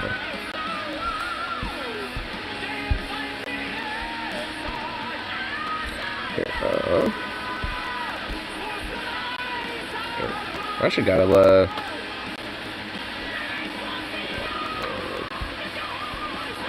oh, I had a notification for Reddit and I clicked it, but Reddit didn't actually fully pop up, so I don't know if I actually,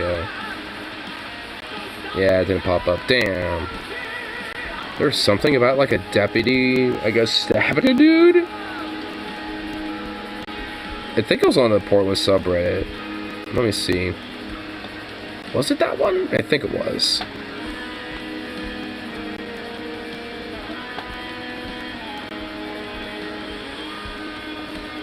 Just trying to skip. Oh, it was. It was the Portland subreddit. Deputy stabs a man in hospital emergency department after man tries to take his gun. Well, that's fucking, I mean, there's the articles attached to it. So just read that. Washington County Sheriff's deputy stabbed a man on civil hold. That basically means the person was having mental psychosis and was put on, like, you know, mental holding. After the man charged and tried to take the deputy's firearm just before 3 a.m. What the fuck? Hey. Shut up with your Pacific shit. Just before 3 a.m. when the cops permitted Westside Medical Center's emergency department, the man was going through the hospital admissions process when he charged the deputy and tried to take his firearm, according to Washington County Sheriff's Police. The man ignored the deputy's orders to stop and continued to try to take his gun. During the struggle, the deputy stabbed the man multiple times. The man was not able to get the deputy's firearm at any point. Well, when you're stabbed, no shit.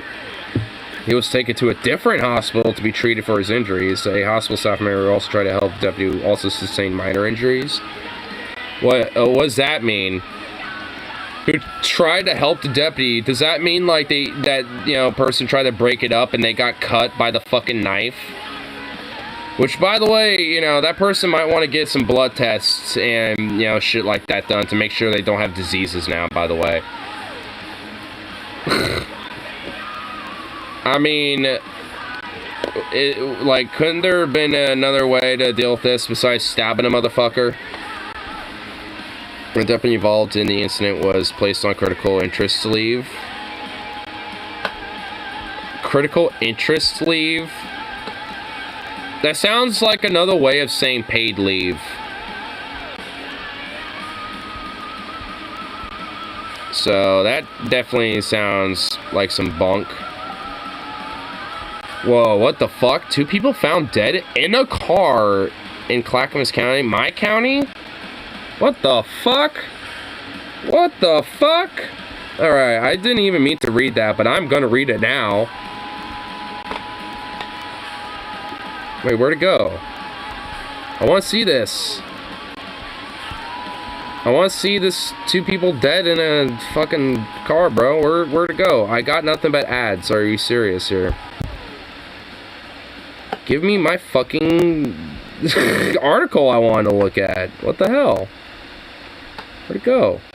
Alright, I'm just gonna have to look it up. God, fuck you. You son of a bitch. What song ended? I would look at Ted Cruz right now, but god damn it, that headline has fucking.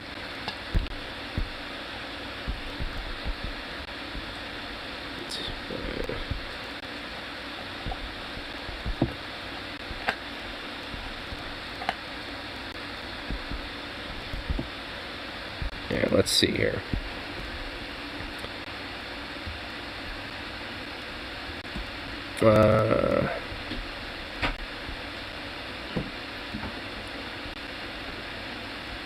Oh my god, I'm literally getting everything, but okay. There we go. This will help. Oh wow, okay. 2 people were found dead inside a car that crashed into a fire hydrant in Clackamas County early Wednesday morning. Deputies found evidence that the car was involved in a shooting before the crash. Oh, so that's what happened. They got shot in the car and they bled out and died and crashed into a fire hydrant during that process. The crash happened around 2 a.m. in the area of southeast 122nd. I know where that is. It's kind of near Portland. It's kind of like the Portland fucking metro border and shit. 2 deaths are investigated as homicides. Will eat duh. No shit. If they've been shot at and killed, no duh. They did not identify 2 people who were found dead. No arrests have been made. Well, my God, I love how basically it's just like, yeah, there's shootings all the time, but we're not arresting people. No one's been arrested, even though we got more funding by our fucking mayor, even though let's blame the Democrats for the crime, even though they literally increased our funding and are in charge of the police in Portland. But no one gets arrested, when it comes to these shootings that happen, like, all the time. It's like, curious how that happens.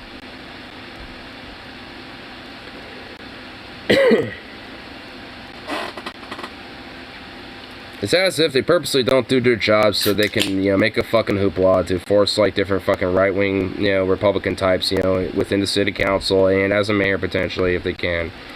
So they can fucking, just, basically get even more funding, get less fucking, accountability, and do whatever the fuck they want. That's why they don't do shit, especially when it comes to shootings in Portland. It's like they purposely don't do shit, even if they do get more funding. Because they hate the fact that they're being held accountable. Because God forbid that, police are actually, like, held accountable for shit that they do when they're being corrupt pieces of fucking pigs. We don't like being held accountable for the fact we're corrupt fucking pieces of shit.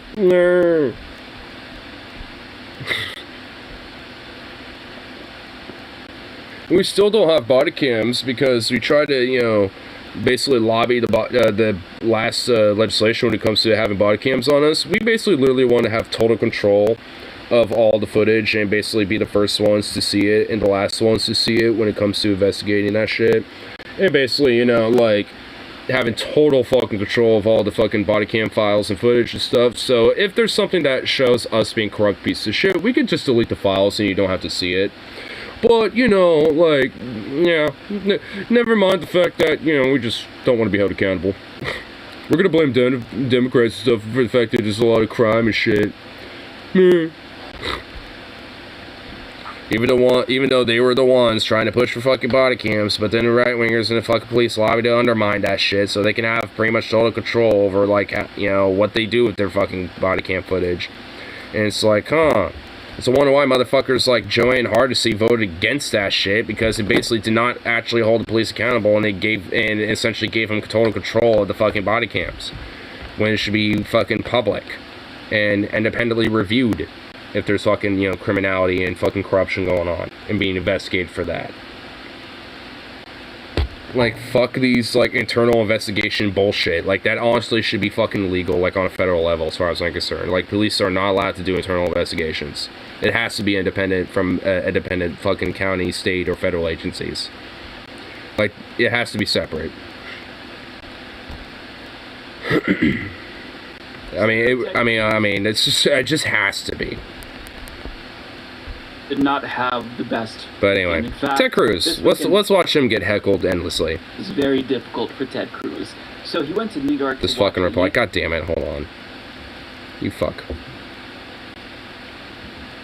Never seen a real life face evoke this image so closely. He needs to fire whoever made his profile picture. To be honest, is this Steven Crowder? That is Steven Crowder. Oh my God, that literally does look like this. Oh, you're already watching Ted Cruz thing? Yeah, we were just about to get into it. Hey Ted, why don't you just cruise on and introduce my people? Get the fuck out of here, you New York, you fucking piece of shit, fat fucking piece of fucking garbage. I tell you what, you fucking fuck. Yeah, alright, we're about to get into that. Don't worry, we're about to get into it, baby. Let's go. As you can see by this picture here, there were multiple people who were flipping him off. Oh my God, yes! Oh, dude, someone's right in his face like a fuck you. Get the fuck out of New York, you piece of fucking Southern County fuck shit, bitch. One person was giving him a thumbs down, although this gentleman decided to snap a selfie with Ted Cruz, and there were others. Oh my God, look at him. He's like, I'm gonna look like a nice, sweet, humble man looking like here, being a gentleman. Ted Cruz like, this is the only man that likes me here, and I'm gonna smile even though I really actually want to cry. to highlight this picture because it shows you that Ted Cruz's head is literally twice the size as the average human's head. It's very Because he's an ogre. very bizarre. But it got much for him because, as you're going to see from this video, he was booed and insulted by attendees, and they were ruthless. And this was Based. so satisfying to watch.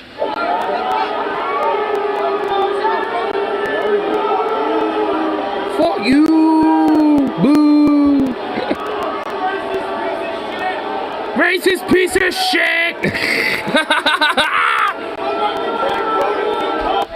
Go back to Cancun, you piece of fuck! Dude, I love it, dude. Fucking based. You racist piece of shit!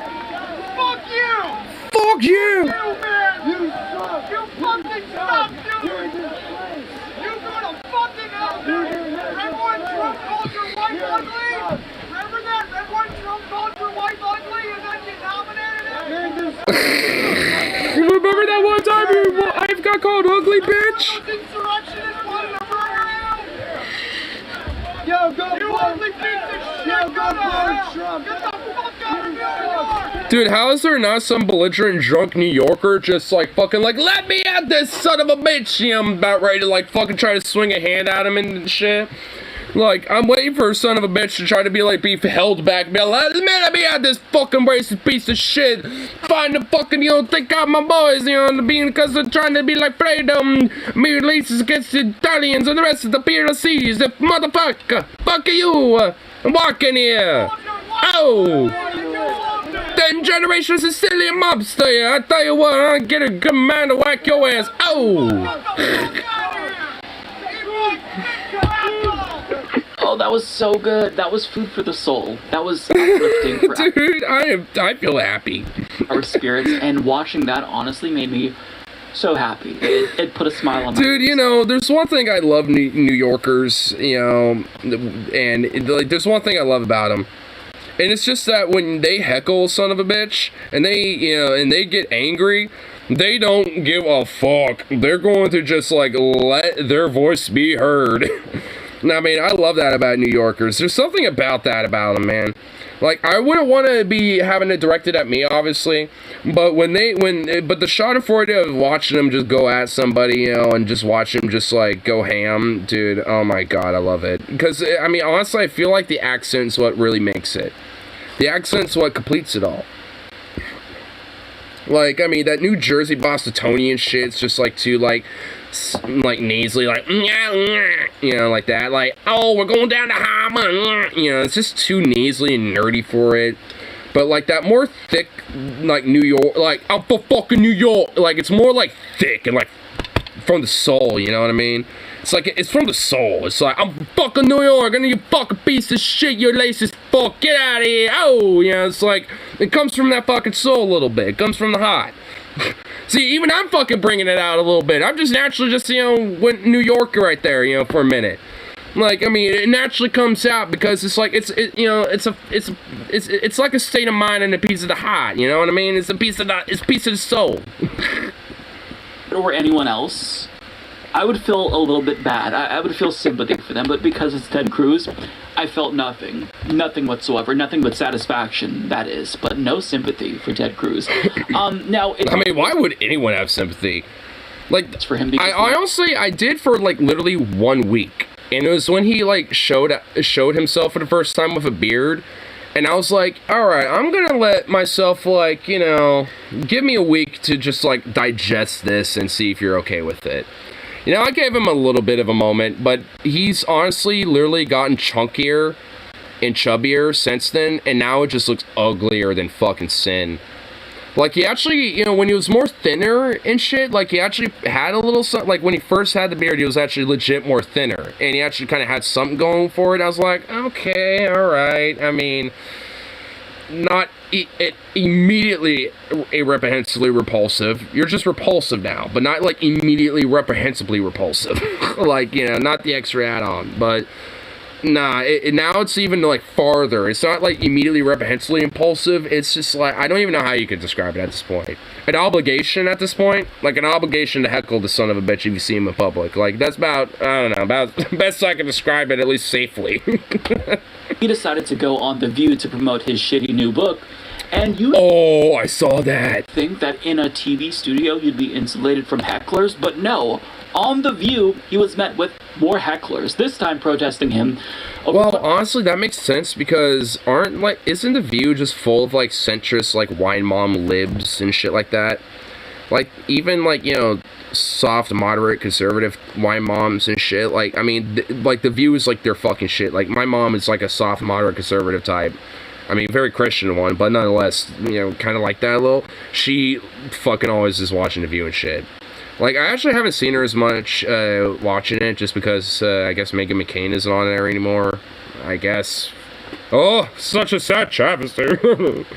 But, like, I haven't seen her watch it as much because of that. But, you know, it's just like, there's something about, you know, like, old ladies or middle-aged ladies, especially, you know, like, Karen wine moms and, like, centrist lib or moderate conservative wine moms. I just love that shit. So, I mean, it's like, if, you know, like, if you're so shitty and so far right that you're even getting heckled there, you know, it's like, I don't see George Bush getting heckled there, you know what I mean? Because, you know, he's like this more like, you know, rehabilitated moderate conservative, you know, in the image, you know, to a lot of these fucking people. So he'd be fine.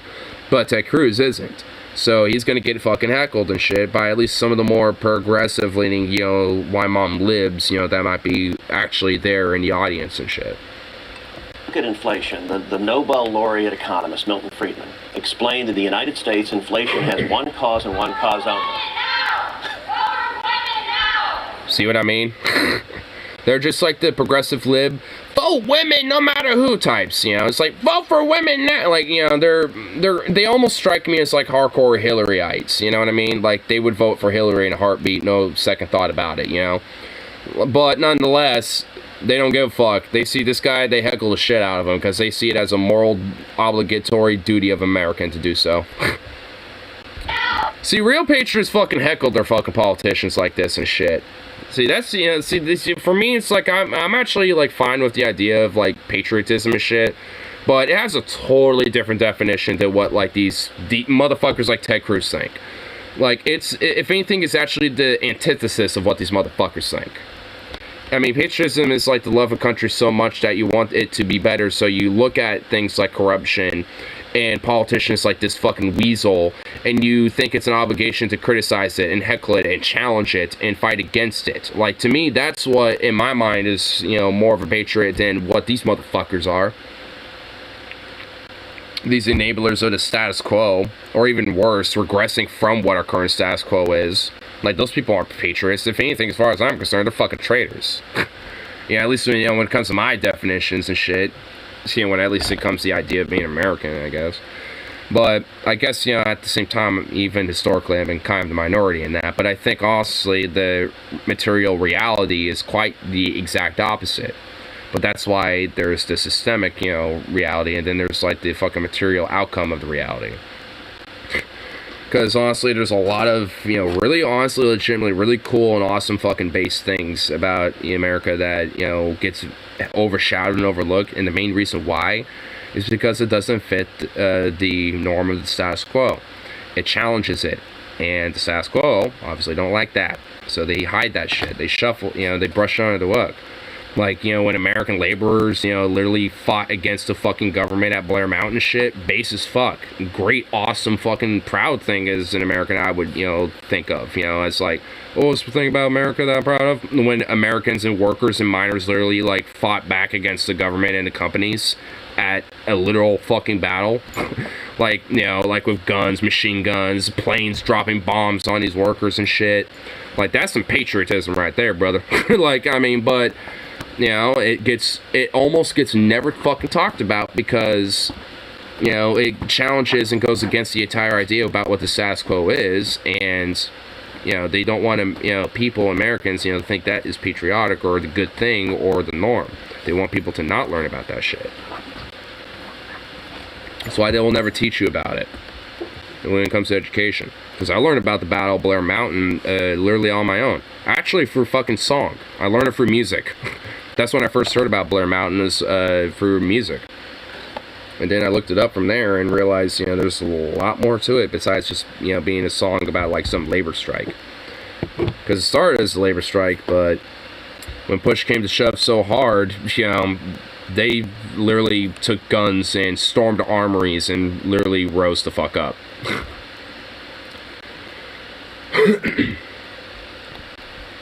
You know what would be even better, actually? Okay, someone act like they're a Ted fan, approaches them. Wow, it's so nice to meet you, Ted. Well, thank you for your support. And they shake their hands and guys, hey, you nominated Trump even though we called your wife ugly, right? And then you see that smile on his face like a hyena caught in a bear trap. People were apprehensive about bagels. First made fucking bagels, I know. Dude, honestly, like, there's been a few times this happened to Ted Cruz, though, when you mentioned that. Because, like... There's one time, I think, at a restaurant where, someone's like, hey, nice to meet you. It's like, you're a fucking piece of shit, right? And then Ted Cruz is like, alright, have a good day, and just immediately, like, left. Or, I don't know if that was Ted Cruz, but, well, I know Ted Cruz has been heckled in restaurants, so I don't know, like, at least what I'm talking about actually might have been Joel Osteen, I think. I don't know, it's one of these fucking far-right, hyper-religious fucking chuckle-fuck pieces of shit. So, I mean, they're all rich and fucking... white, religious, and fucking, ready to instill their extremism on America. So what's the difference between them all, right? Just cut from a different part of the cloth. States has one cause and one cause only, and that is when the federal government spends too much money. I like how he's trying to ignore it.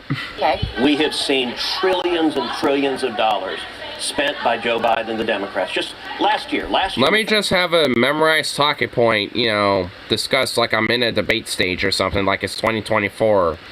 And, just pretend that these loud women are, not existent. There are a few people who wish this on, I wish this on since horrible thing to deal with, but I hope his wife cheated on him after the Trump nomination. You know she does. You know that Ted Cruz's wife cucks the fuck out of him, not just like every week, but like every day. Like, and she doesn't just go for any man. She goes for like a nice, handsome, really very like respectable, like very hung endowed black man. Like she goes for like the thing that Ted Cruz would hate most. And he's also kind of kinks her in bed too, so it's just like even worse. She's able to, like, sexually express herself even further with sex toys and stuff like that, and Ted Cruz will even hate that even further. Like, that she's cheating on him, and, like, literally in the worst way possible by, like, getting under his fucking skin in every fucking way, and he knows it, because he's, like, has to watch, because he's a fucking little cuck. The kind of black guy who sounds like how soul food smells. Exactly. Just, like, the most quality, just... Oh, like, that first bite is just, like, rolled eyes back, just, oh, God, just bliss, just, like, I mean, you want to just, like, savor everything for hours on end. Like, every bite, you will just still have that stomach growl because you're just savoring every moment for, like, 30 minutes straight before taking another bite. Like, just one of those things where it's just, like, God, the flavors, everything, the aroma, deliciousness, amazing. Oh, I want this to last forever. It's the most money in history we've ever taken in. The problem is we spent... Now he's trying to raise his voice. He's like, well, I have to say this talking point, but they're now getting louder, so I have to be louder. And pretend I don't notice them. We do cover climate here, guys. We do cover climate. Ladies, excuse us. Let us do our job. Let us do our job. We hear what you have to say, but you gotta go. We hear what you have to say, but you got to go because we actually don't listen and we don't give a fuck and you're annoying us. Let us do our job and go away. We hear you, but we do not give a fuck. So let us do our job and go fuck yourself. And the crowd just applauses because the applause sign turns on, because the producers turned it on. So the crowd applauses. Let us do our job. They weren't even protesting you. Gotta let us do our job. Yeah, they were a little bit. When they're saying vote for women now, they're talking towards Ted Cruz and, like, basically the constituents that would be following, like, listening to him. And also to voters who are watching the show. Like, I mean, you dumb bitch. Like, you're, oh my, this is why I don't watch that shit. Old politicians like him would see that everywhere that they go. You go to a Yankees game, you get heckled. You go to a TV studio for an interview, you get heckled. You go to an airport, you get heckled. You go to restaurants and you get heckled. On the campaign trail back in 2015-16, you get heckled. Getting heckled, I don't know if you caught this. He was citing Milton Friedman. calling for austerity in response to inflation. So inflict How did that work for Liz Truss? more pain and suffering. How did that work for England? How did that work for the administration of Reagan in the United States under the Reagan administration? How did that work on the Bush? How did that work under fucking Herbert Hoover? And earlier in the interview, we'll get to this a little. Wikipedia says traditionally African American food, but that overlaps with a lot of foods popular in the South, like Cajun and stuff like that. Yeah. Talked about how Americans are suffering at the gas pump. Like Texan barbecue Inflation. food, you know, I've heard that be, at least to some extent, you know, described as soul food. Like, oh, that Texan barbecue is some good soul food, I tell you what. Like, I've heard that before, so, like, I mean, there's definitely some overlaps. I found out through a Kyle tweet that Tucker Carlson's son is named Buckley. Just so Tucker Carlson just, you know, is demeaned further, I unironically hope that his son is bullied because of that name. Why would you name your son Buckley? Because you know he's guaranteed to be bullied. Dude, I never wish for a kid to be bullied, but goddamn, you're the son of Tucker Carlson and your name is Buckley. Like, you're literally are just asking to be bullied. You might as well literally have tattooed on your forehead, bully the fuck out of me, I beg for it. Yeah, exactly. It's like being born of a kick me sign behind your back. Yeah, I mean, we described basically the same thing in different ways. I mean, you know, it's just like, pretty much. Oh, austerity, that's going to help the situation. It's just these are ghouls, and these Republicans, many politicians, not just Republicans, they should never see a peaceful day again in their lives because of how much pain and suffering they inflict on people. But that's not the reality of the situation. But when it does happen, I think it's cause for celebration. Now, the humiliation didn't stop there for Ted Cruz because Ana Navarro, of all people, who's usually pretty milquetoast, she asked him a question in a very ruthless manner. The framing here was pretty savage. And she asked him about Ted Cruz still kissing Donald Trump's ass after he called his wife ugly. Take a look. Donald Trump went incredibly personal when it came to you. He suggested your father may have been involved in Kennedy's assassination. And he called your wife Heidi ugly. Who, by the way, is very pretty. This is what you said. Let me get through the question. This is what you said about him back in 2016 during the campaign. That is, like, honestly the saddest way to say that you know, agree that your wife is attractive. Honestly, like, it's like, I think your wife is, you know, actually really beautiful. It's like, of course she is. I married her. You know, it's like, I would have said something like that because that would have at least seemed genuine. That would have seemed like a human response. Of course, you know, come from Ted Cruz, I mean, nothing about him's human. Think of Donald Trump. This man is a pathological liar. He doesn't know the difference between truth and lies. He lies practically every word that comes out of his mouth. So do you. And is utterly amoral. If morality does not... You could have called him Steve, Reggie, Harold, even Buck would have been a better name than fucking Buckley, but still better than Tucker. I mean, honestly, yeah, his name, like, I honestly would have been like, alright, I can give him a pass if his name was Buck. It's like, yeah, I named my son Buck. It's like, alright. Or if you want to be witty, hell, you know, Donald doesn't have the best eyesight. Yeah, seriously.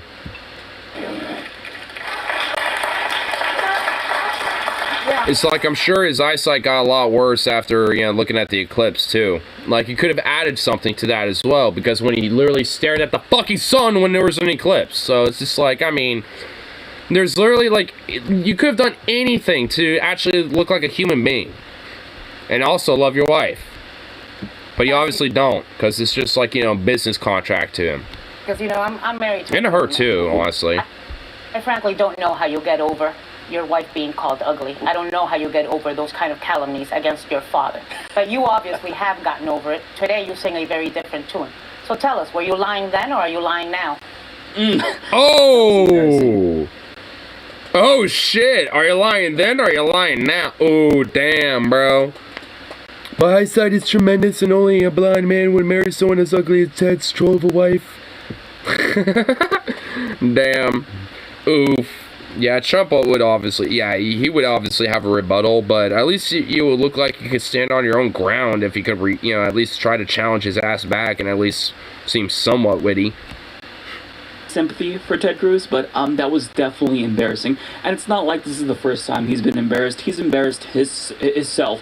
This is the guy who liked porn on his public Twitter account on 9/11. So I knew he did that, but that was on 9/11. Oh, that's like a fucking Sabbath day for fucking conservatives. Like, that's like the day of the Sabbath for conservatism, basically.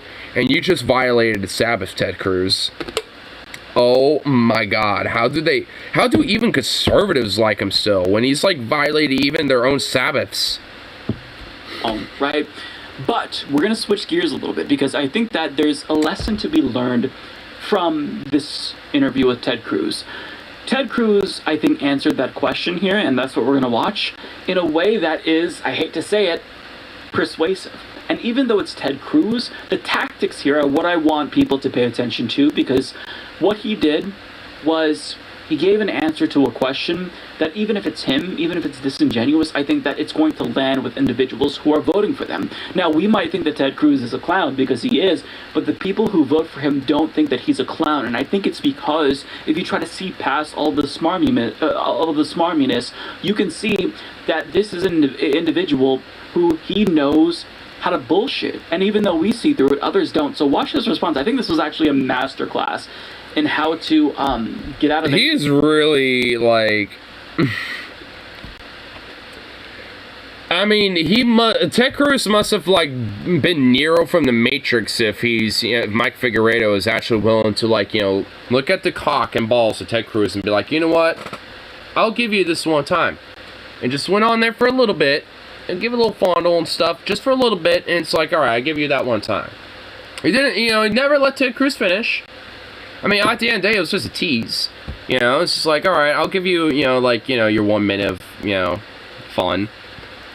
It's like, Mike, why are you doing this? I mean, it's like, I get it. I mean, you want to try to give him some sympathy. You want to try to feel bad on it some level, and at least give him some credit somewhere. But, like, it's Ted Cruz, bro. Like, he better have, like, made a defense, or some shit, or bullshit very well for this to be the case. They have no shame.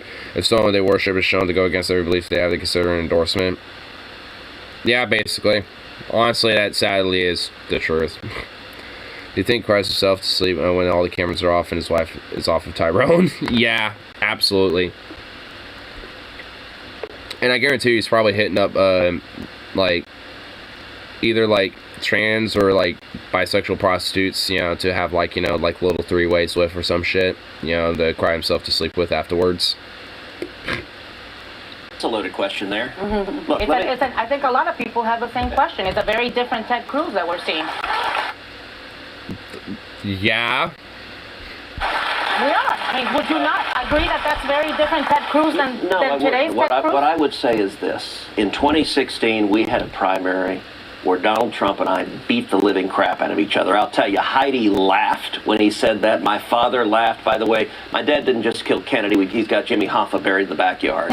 It's just to have someone to vent to. Yep. This X is just for the short-term, euphoria. But once that post-nut clarity wears off, it's back to the same usual shit. And we went after each other, and at the end of the day, he won. And I had a decision to make in November of 2016. He'd been elected president. I got a responsibility to represent 30 million Texans. I could have decided my feelings are hurt. I'm going to take the ball and go home and not do my job. But if I was prepared to do that, I better be prepared to resign from my job because I have a responsibility. So what I did is I fuck off. Really? I'd have to resign from my job. Bitch, you're barely popular as it is, and you literally, like, fled your fucking job when Texans were dying and freezing to death, you fucking rat. I mean, honestly, okay, you know what? I understand what Mike is talking about now. Because this is some, you know what? Mike was actually right. This is some masterclass shit. He is actually fucking, he's being smart about that. This is a smart answer. It's bullshit, and it's a fucking snake of a fucking answer. It's snaky as shit. But, like, I mean, like, motherfuck. I mean, he's really painting it as like, you know, hey, I had a job to do and I'm, you know, a hard-working American. Like, he's really fucking pulling that fucking veneer off, and, you know, goddamn, he actually is. I was a kid, fuck. Probably knew this was coming. Exactly. Honestly, that is why. Because he knew this is coming, because he's a fake. And this shit, and I guarantee you, he got those questions ahead of time. He's like, here's the basic general questions of, you know, what you're going to be asked, you know, and here's where you're going to come from, and, you know, just, you know, here's how the show's going to go. You know, it's like the hecklers and the protesters or whatever the fuck, like, that probably was unplanned, but all this shit was planned. Because it's a fucking performance. It's a show. It's a TV show. All of it is produced, all of it is performed, all of it is premeditated, including the questions, including her question. Like, she's just not asking that off the cuff. She's, you know, she had that premeditated, pre-planned. And him getting that question was also pre-planned, and the answer is pre-planned.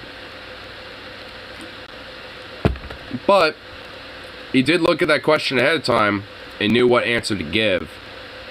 And, hey, I'll give him that. It's a good bullshit answer. It's not just some slimy Weasley, like, you know, like beta shit. Like, he's at least, you know, making himself look like, you know, the stronger man of, you know, out of it all. But I could see through it. It's bullshit. We have an opportunity to make a difference for this country, and I want to roll. And also, he's doing the macho, like, I'm not a snowflake. I don't fucking concede to my feelings. I'm a stoic, macho, masculine man. He's doing that too, by the way. Like, that's another thing. He's playing onto that, like, you know, I'm a strong man. You know, I don't like let my emotions take me over type of fucking thing too, which conservatives fucking love. Lead the fight to actually deliver. He's doing it now. We were talking a minute ago about the incredible booming economy. We saw 7 million people get off of food stamps. We saw poverty dropping. Mainly because food stamps are gutted and fucking had some cuts taken to it. And the people that didn't leave food stamps and shit are no longer qualified for them because of that bullshit had their fucking food stamps cut. You fuck. I would know about that because I directly fucking felt that. Asshole. That's not a good thing, Ted. Exactly, it ain't. I mean, honestly, in a good world, that probably would be. It's like, hey, you know, people are able to make enough money to where they don't have to rely on, you know, extra programs like food stamps, you know, to sustain themselves. Like, that would be good, but nothing about this reality, especially in this country, is remotely even close to that at all. So the idea of you know, anybody being taken off of food stamps in this country is not a good thing, period. In fact, I would argue there should be more people. And if anything, like, I would argue that, like, you know, fucking, you know, there should be less qualifications to fucking qualify for food stamps. I think it should be expanded. Like, hey, you know, like, you know, it's like, if you make, like, this amount, well, guess what? You get, you know, a shitload of fucking food stamps. So, like, the actual income that you make could go into more important things like rent, or, you know, or, you know, and bills or other bullshit. Or actually save that up for other things. You know, to where that, you know, you can use for your own personal comfort, or, like, you know, to maybe potentially get in a vehicle or whatever the fuck. Like, I mean, like, I'd argue that, like, I'd rather food stamps basically be the way that, like, you know, food is just bought. You know, honestly, as far as I'm concerned, it's like, hey, you have, like, you know, your food stamp card, which, you know, depending on what your income is, you get, you know, a large chunk of it every month. And if you want, you can use it. If you don't, you don't.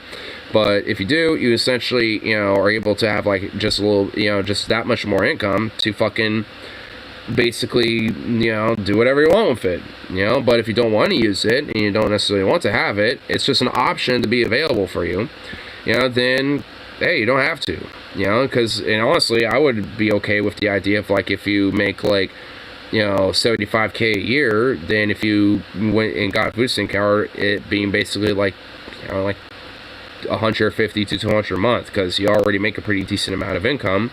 There's not as much of a necessity for a food card. You know what I mean?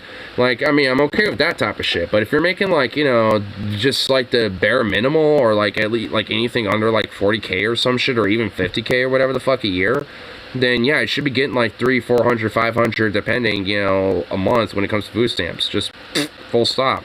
because that helps a fuckload, and you have just that much more money to spend on your own time. Because let's say, you know, you don't use all of it.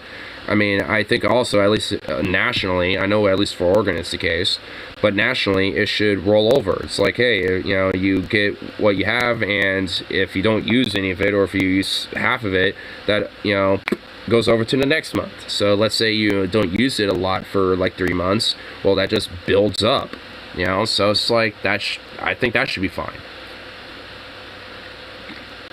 Or it's like, if you don't use all of it, it just builds up over time. So let's say you only use like half of your food stamps, and like, you know, every month, and that just rolls over every fucking month. I guess, you know, I don't see a problem with having a limit, like, you know, it resets every January 1st or some shit, you know, or something like that. Like, I'm, you know, fine with things like that, you know, but at the end of the day, like, things like food stamps and, you know, social welfare need to be expanded. I mean, I know mainly, at least for this context, it's fucking food stamps, because that's what Ted's talking about, but this really just goes for things like Social Security, like VA shit, whatever the fuck. It should go for all, you know, any of it. And honestly, even more so. We should establish even more, you know, type of things like this, you know, for other variables. For other needs. Like, you know, hey, you need rent assistance? Well, hey, we establish like a rent assistance program or some shit. Like, that should be like a national fucking thing. I don't, because if there is, I mean, well, it's not funded enough for it to be relevant, because I never heard of one. So, if there ain't, then it needs to be absolutely fucking established. I mean, at least on a national level, on top of things like, you know, what we have, like food stamps, Social Security, etc. Especially as of now, even if it's just a temporary thing. Because people need it. Because people can't afford shit. Because, like, with capitalism, when everything's for fucking profit, and you have to, like, you know, make the most amount of money, that doesn't necessarily pertain to fucking human needs. That pertains to the needs of the profit, which is non-material, and really, if anything, it's just, like, not really a part of the world outside of what we decide to make it. Which, the ones who run a lot of shit, those capital owners, obviously have a very specific bent to how they want that to be. So, it's as if, like, they don't want any of this to be in the best interest for literally everybody else that's underneath them.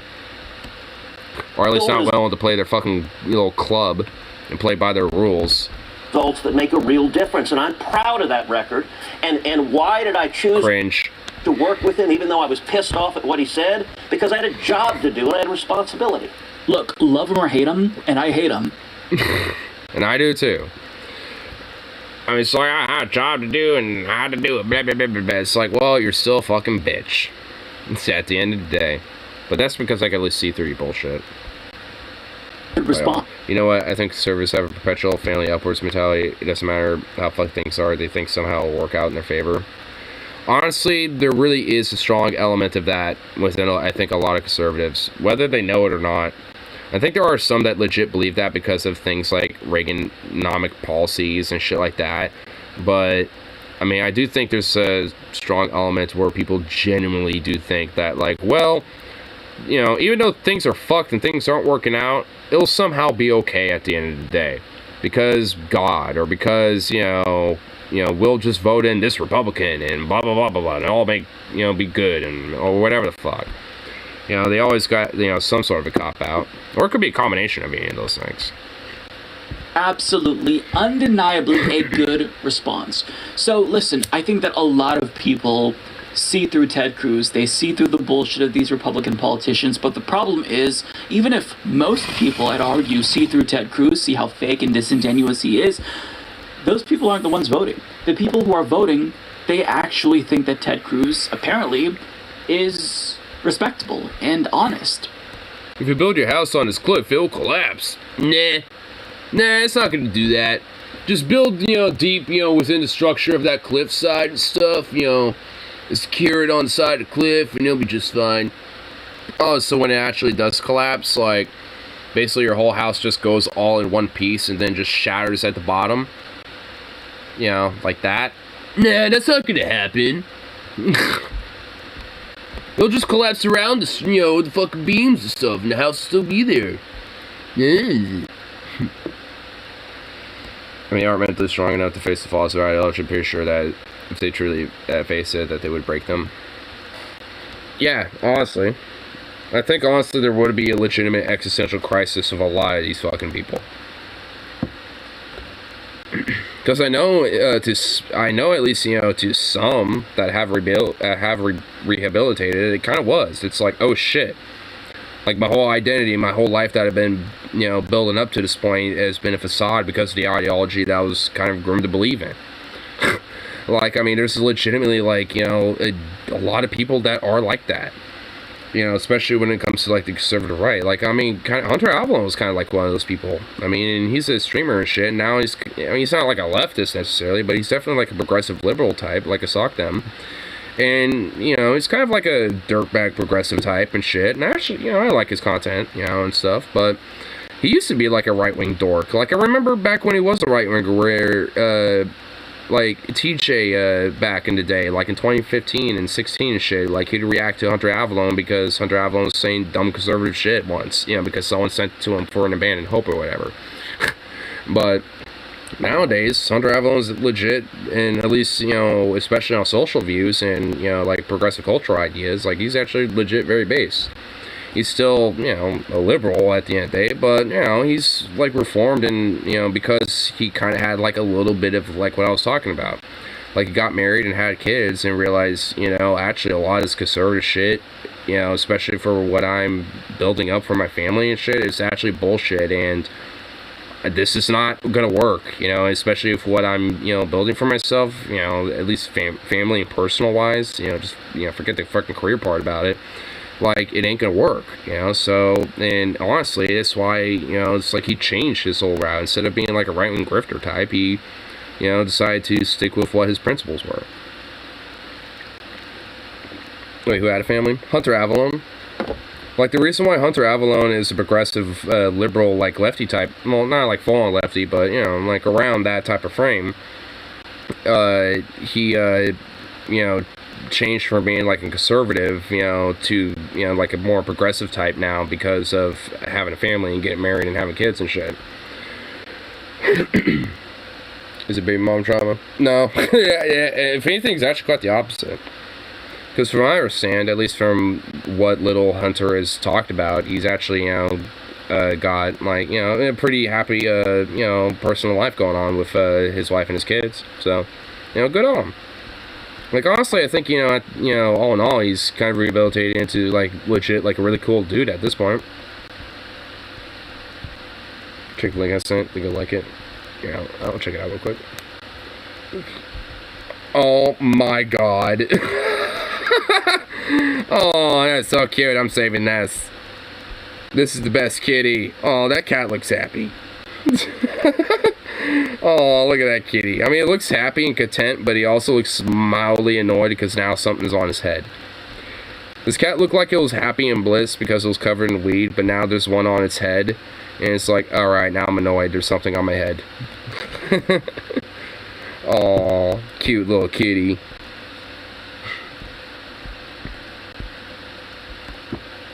These people are stupid, even though many of them are. It's that they're being duped by folks like Ted Cruz. And they're being duped because they are masters at deflection and obfuscation. So I want to show you an example and why I think that politicians like Ted Cruz, not necessarily Ted Cruz himself, but politicians who are Republican in general, are successful. So he's asked a question about abortion and the economy. Watch the way that he deflects. I think that this is masterful, and Democrats need to learn from this here. Senator, the economy and reproductive rights seem to be the two driving factors in getting people out to vote this midterm season. What's your answer to voters who say economic cycles are to be expected, they're a fact of life, but it's fundamentally un-American that a woman's rights could fluctuate from state to state? Well, I'll say number one, if you talk to people across the country, as I'm doing, I'm in the middle of a 17-state national bus tour right now, people are hurting. Lives of working men and women across this country have been... Because of you. Because of your anti-union policies and your Reagan-style policies, you fuck. Again, I'm talking as a, you know, because I already know that he's a fucking lying little weasel, but God, I fucking hate politicians like this. Because he's, you know, because what he is doing is actually fucking smart. He's talking about the hurt of the working class and shit, which is fucking hurting. Absolutely. And that rings with people. Seniors who've seen their 401ks drop 20, 25, 30% in the last 2 years, who can't afford food and rent and their mortgage, they can't afford basic expenses, and people are upset. I mean, the highest inflation in 40 years is making people's lives a lot harder. When you see someone wait in line to fill up the tank on their gas and they can't fill it up, they got to put $10 or $20 in. People are hurting, and I think if you look at the polls in pretty much every state in the country, inflation's the #1 issue. Crime is the #2 issue, and illegal immigration is the #3 issue, and all okay, that third one I'm skeptical of.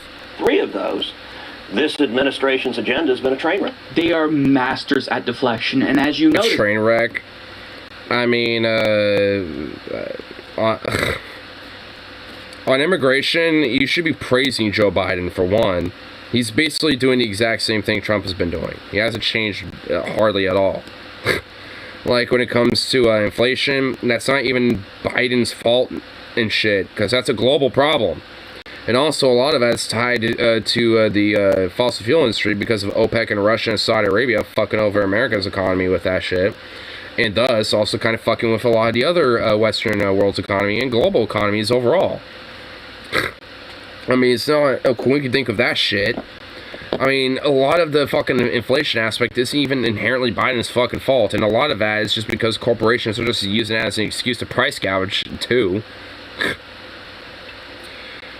Which to the point, he should ask, what exactly have you done to help him, Ted? What exactly do we can save social and including employment and disability benefits? Yep, and I would have named the exact same type of things, including a lot of his anti-union rhetoric, too, and shit, because he's, you know, like, he's done that, too, as well. I gotta go to the bathroom real quick again. I'll be right back. And of course, this dog is just like listening to every word I say, and you follow me and react to it.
He's a good little fluffy.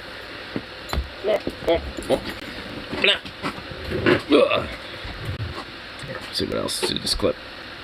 He didn't even touch the issue of abortion. He cut straight to the heart of it, talked about the suffering of the American people as if he actually cared.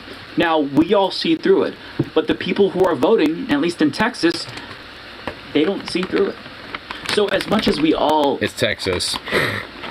Like, honestly, even to some, like, the more moderate, like, centrist types see him as a respectable man and stuff, just because, he just has, like, that, like, Texan heart, and, that, just, like, kind of, like, that, veneer of just, like, oh, yeah, he's just an honest man, blah, blah, blah, blah, even if I do disagree with him.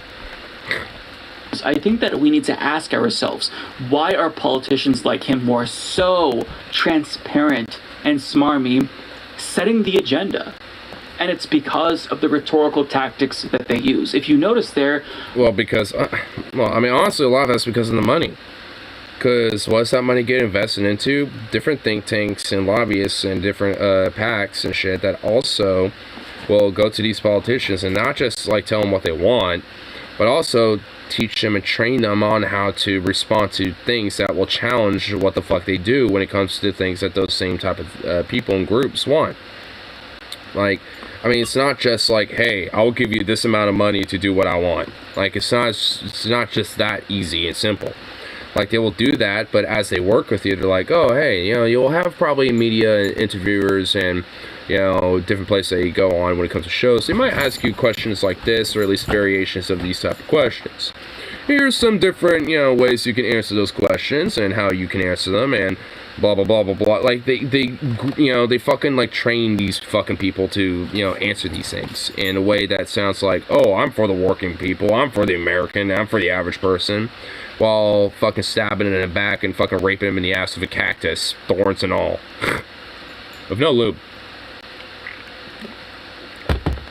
So it's all a very major big fucking web of money, because at the end of the day, all these fucking people, the politicians, the lobbyists, these think tanks, and these PACs and shit that do these things, all make the profits every fucking year at the end of the day. Like, whatever money it costs, to invest into shit like this, is more than enough, to fucking, gain the profits to reap out of all of it. Even if they do lose their campaigns or their elections that they're trying to fucking, win shit. Because the people that do win or are already in there, it's just more money investment, to put into them. To keep them there. On the defensive about abortion and his party's extremism on this issue, he put Democrats on the defensive. Forced Democrats to respond to the record 40-year inflation. Of course, that's got to be the Democrats' fault, right? Because they're in power currently, and the party in power is always blamed when there's an economic downturn. So this is what Democrats have to do. They have to learn how to put Republicans on defense. They should never be in a position where they're the ones playing defense, especially given how extreme and fake this party is. Now, honestly, absolutely. I think Oregon Democrats especially need to learn this. Because Oregon, it's on a pretty contested election right now, especially for the governor's seat. It's, kind of neck and neck in a lot of ways. And a lot of that's because there's a lot of skepticism and a lot of fucking problems of previous Democratic leadership. Kate Brown, a Democrat, was fucking horrible and awful. Like nobody liked her for various different fucking reasons. I have mine. Republicans got their own. Kate Brown is horrible. Ted Wheeler, Democrat, a shitty do-nothing corporate weasel rat fuck of a human being, an excuse of a human being, and also in charge of the Portland Police Bureau as well, has given them extra funding, and yet they still don't do fucking jack shit, and is just complicit with a lot of the conservative right-wing fucking bullshit.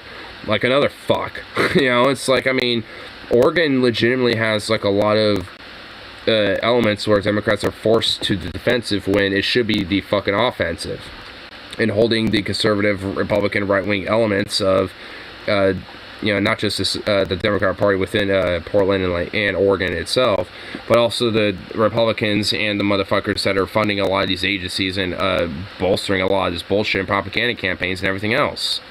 Like, there's a lot of shit. Like, the campaign debates, the debates that happened between the governors of candidates of Oregon, Kotek, Drazen, and Johnson, like, Tina Kotek, the Democratic candidate, fucking performed horribly. It's just like, fucking got Betsy Johnson, an anti-union, split the vote, fuck that is there essentially just to be a spoiler. And, basically a right-winger and a Republican, but is pro-abortion. And then I got Christina Drazen, who's basically a fucking MAGA chud, election was rigged, fucking, far-right type. It's just like, you got, like, basically, two right-wingers and shit. And you know, basically doing accusations and all sorts of claims and lies and shit towards, you know, what Tina Kotek is about, or what her, you know, ideas are, or what her record is. And she didn't fucking challenge any of that shit, or, you know, fucking go on the offenses for doing anything. She just kind of like, just kind of let it be said and didn't really address it. It's like, what are you doing? It's like, the fuck is this? I mean, her record is actually not that bad. It's actually pretty decent. But she's definitely, like, not like a Warren type in a sense that she's like a snake in the grass who would stab like a Bernie Sanders type in the back. But a Warren type in a sense that she just has like one foot in the progressive working class side of things and the other foot in the corporate, you know, status quo side of things. Like literally one foot in each door. Like she's one of those types, and she actually does believe in that type of shit. So it's just like,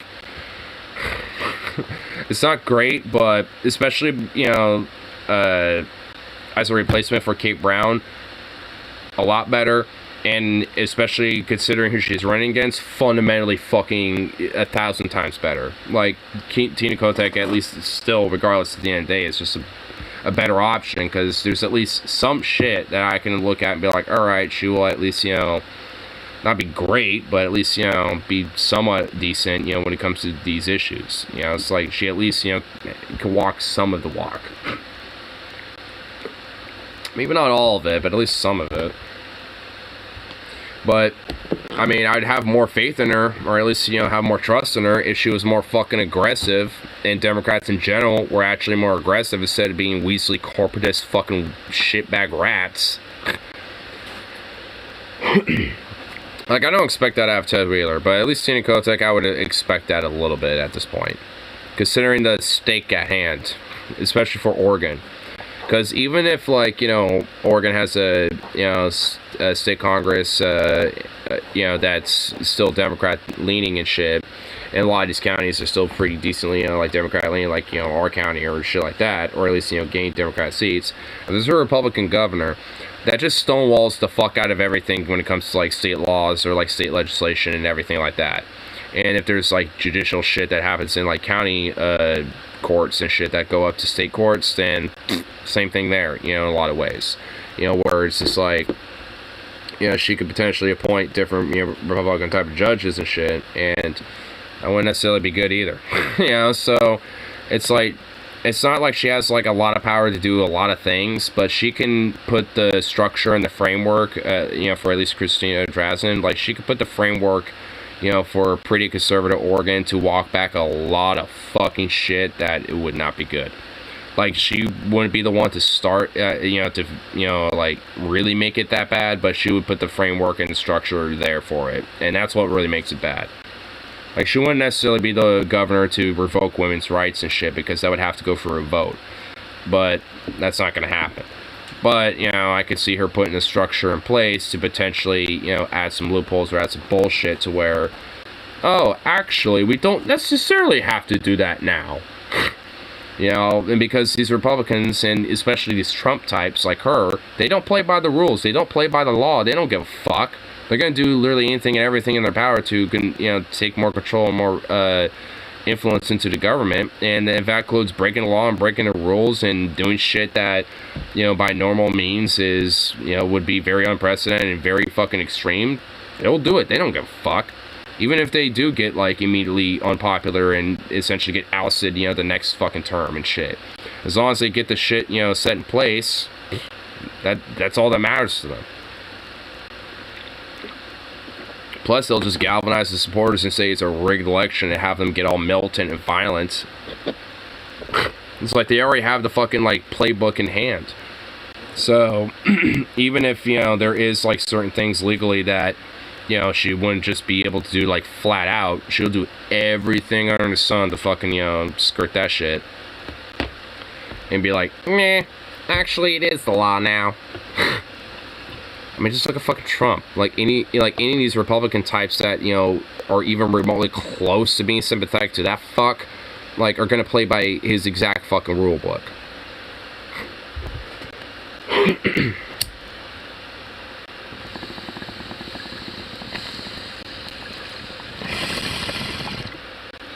mean, a lot of them already are.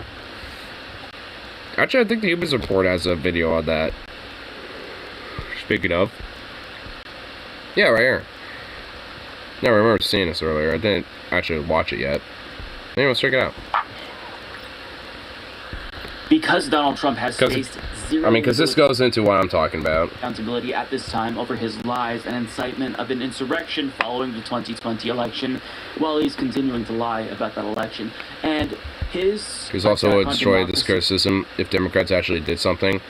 Yeah, no shit. It would be harmful in and of itself if it were just limited to the 2020 election. Like, the only legit positive thing that I could think of, at least for Kate Brown, is that she solidified net neutrality in Oregon. Like, this is honestly legitimately the only good thing that I could think of, at least right off the top of my head. I'm sure she probably has other things too, but at least like when net neutrality was revoked federally, one of the first things she did shortly after that was have net neutrality solidified as law in Oregon. So, I mean, it's like, she's awful, but there's at least, you know, some stuff that you can find that it's like, okay. You know, she's actually, you know, she has some stuff. She's basically like Biden. Like, shitty pretty much all around, but you can at least find some things here and there that are like, alright, it's okay. Or at least good. Of fraud. And he doesn't even have to do that to see the proliferation of fraud claims being spread. Oops. I mean, we talked about this story by NPR where GOP primaries have already devolved into mini Stop the Steal debacles, and that's without Trump's involvement. Kerry Lake But strikes, with his you know, involvement, my mind right off the 2022 is bat, already honestly. Proving to be a disaster. So what he's doing is he's already plotting to challenge the results of the 2022 election. You know, the one that hasn't taken place yet. Yeah, he's already trying to undermine that. Now, a reasonable person might ask, well, hang on a second. Won't that undermine his claims of election fraud if the election hasn't even taken place yet, but he's already plotting to undermine it? Won't his voters see that he's lying? Well, sure, in a reasonable world, but that's not what we're operating with here. This is a political faction that doesn't base their political views. Oh my god, hold on, I just looked at one of those signs. Hold on, we're enhancing this. Alright, look at that guy that's just holding up that sign, Stop the Steal, dude. Oh my god, instead of an O, it's a fucking hammer and sickle, bro. Bro, stop the communist steal. Stop the steal that the communists are trying to do, damn it. Boo. Like, what the fuck, bro? I don't think I've seen that yet. I don't think I've seen a Stop the Steal, you know, rhetoric where it's like that far, where it's like, yeah, let's get the hammer and sickle Bolshevik communism, baby, let's go. It's like, huh? Like, excuse... Oh my fucking god. I don't even know, dude. What? What? Or statistics, or even observable reality. They just take what Donald Trump says and they run with it as if it's gospel. And so we're gonna talk. Well, I mean, yeah, I mean, it's just a fascist cult. I mean, what do you want? What do you want, bro? What do you want, Mike? That he is planning to undermine the 2022 election and things that he's doing in particular states that he's already targeting. So the Rolling Stone reports in recent months, Trump has convened a series of in-person meetings and conference calls to discuss laying the groundwork to challenge the 2022 midterm election results. Oh god. You know what? That just made me realize Christina Drazen has absolutely gotten a phone call from this fat orange fuck. And I guarantee, dude, oh no, dude, the Oregon governor, dude, okay, like, my prediction is Tina Kotek's gonna win. Like, honestly, I would not even be surprised if she wins comfortably, because there's been kind of like a last second coalition, you know, like, to back her, more so than Drazen or even fucking Betsy Johnson, who has, like, it was there to be a spoiler, but honestly, has been flopping like a fish on that, even. Outside of the fucking debates like I was talking about earlier. But even then, most people, you know, don't even watch that shit. Honestly, I only watch clips of it just because Mike happened to fucking...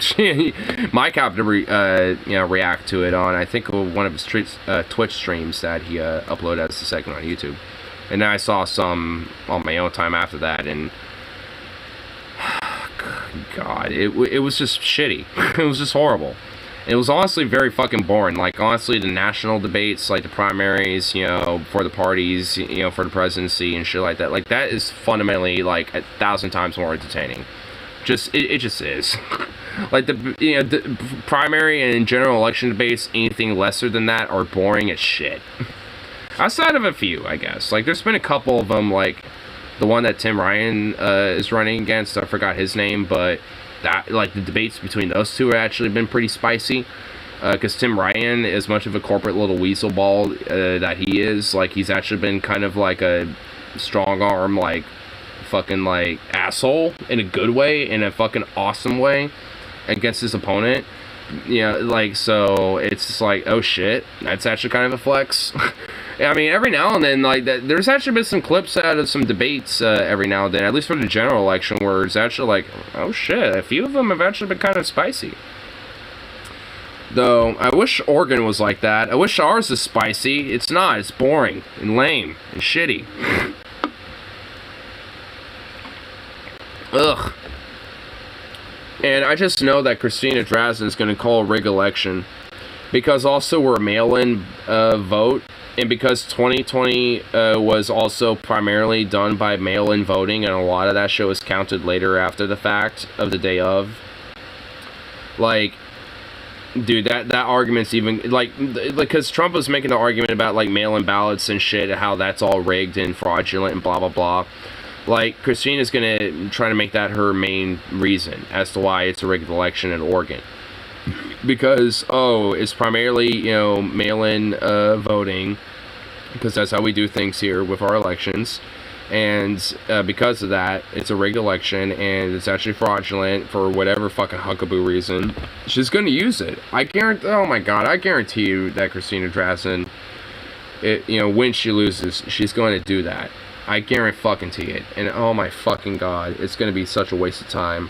And that's going to cost taxpayers like me, you know, fucking money for it. Because, dude, fuck that cunt. Dude, Christina Drazan is a cunt. Ugh. People familiar with the conversations tell Rolling Stone. In these conversations, pro-Trump groups, attorneys, Republican Party activists, and MAGA diehards often discuss the type of scorched earth legal tactics they could deploy, and they've gamed out scenarios for how to aggressively challenge elections, particularly ones in which a winner is not declared on election night. If there's, like Oregon, any hint of, which, by the way, a lot of the far-right fascist types and shit, like the Proud Boys and that, like, and the fucking, like, Patriot Front and Patriot Prayer that make their home in Idaho, Vancouver, Washington, and rural places in Oregon and shit, to go into Portland to fuck with people and shit like that. Dude, they're gonna feel emboldened. And they're gonna be emboldened by this type of bullshit, and they're gonna go out of the way to probably, you know, try to, like, especially on election night, you know, go to, like, ballot drop-off places and fucking, you know, interrogate people and fucking, you know, heckle them about, you know, who they voted for and shit. I mean, that's already happening in different states, when there's, like, you know, where you could turn your ballots in early and shit. Like, I mean, for fuck's sake, like, I mean, I'm eventually going to go to, I think tomorrow, to a ballot drop-off place to drop my ballot off, because I already completed mine. And, like, fuck, like, I mean, luckily, you know, where the closest drop-off is unironically the police station. So, I mean, you know, I don't think I have to worry about that, luckily. But, I mean, knowing the fact that there's legitimately places, you know, not really around town necessarily, but, like, in the county where there's probably going to be people that are going to probably get intimidated by dumb fuck right-wing chuds because, you know, they think the elections are going to get rigged or some shit, is just fucking ridiculous. And, oh my god, I swear, if, like, the mail crew that come in to pick up all those ballots and shit to drop it off, at the fucking counting place or whatever the fuck, like, I swear to god, if, like, any of them get heckled or harassed and shit, I'm just gonna I'm gonna go Joker, because, like, these fucking, like, the mail crews and USPS, like, they have no control over this shit. They're just picking up the stuff and fucking turning it into another place, or taking ballots from point A to B. It's like, and you're gonna get at their fucking ass, like, go fuck yourself. They deliver your fucking mail every goddamn morning except for Sunday, bitch. Like, you wanna fuck them over? You wanna be an asshole to them? They can be an absolute asshole to you. Oh, hey, look, it looks like you have a bill from PG&E. Oh, it'd be such a shame if you didn't get this today. Oh, so sad. You shouldn't have harassed me and fucking, you know, yelled at me and how I'm like a communist and fucking rigging the election because I'm picking up fucking ballots to turn it into a fucking address, asshole. I'm so glad I don't work as a mailman because I unironically would do shit like that. I'm not even kidding. I'll be like, what's your name? I'd like to know your name, sir. You know, I'd just say that to every fucking person trying to do that shit to me. And if I knew their name, I'd fucking remember it. I'd make sure that, like, you know, I have my phone. I'd be like, you know, just have my fingers crossed, you know, just have my arms crossed. Not even for the recording, just for the audio, so I can hear that name. So I'd be like, all right, you know, on my trip, I'll make sure I have these names memorized, write them down, you know, have it, like, you know, attached up, you know, right there next to my route. And it's like, all right, it looks like I got some mail right here for this address, and match the name. Oh, it does! Okay, let's see what important mail you have here. Oh, wow. Eviction notice. Ooh, such a shame. It looks like, you know, that was lost somewhere, you know, when it, you know, before it got to my truck. That's such a shame. Well, it looks like, you know, the rest of your mail's in there. You know, it looks like you're 10% off for your, like, you know, Pamela State Armory fucking, like, coupon is in there, and your fucking, like, you know, weird, like, spam mail and shit, and your magazine for fucking, like, Sportsman's Warehouse is in there. But hey, you know, that eviction notice, oh, too bad. So sad. Oh no, it's such a shame that it never got through. It had to be returned back to the sender. It must have been an improper address.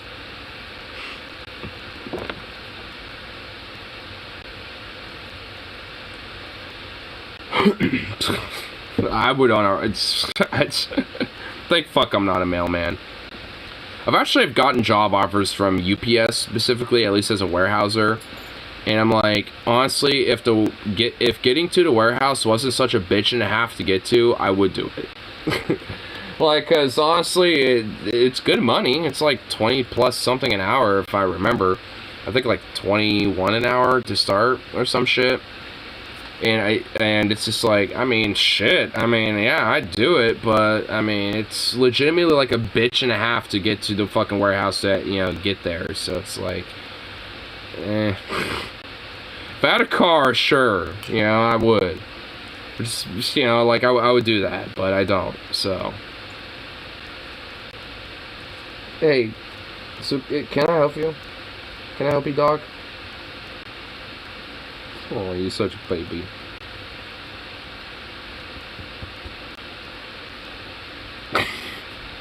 I like him just like, you know, just going off on like tiny little things in this video, and we're just barely 2 minutes in. I'm gonna let this play out at least for like, at least 30 seconds before I pause it again. Hopefully maybe 1 minute.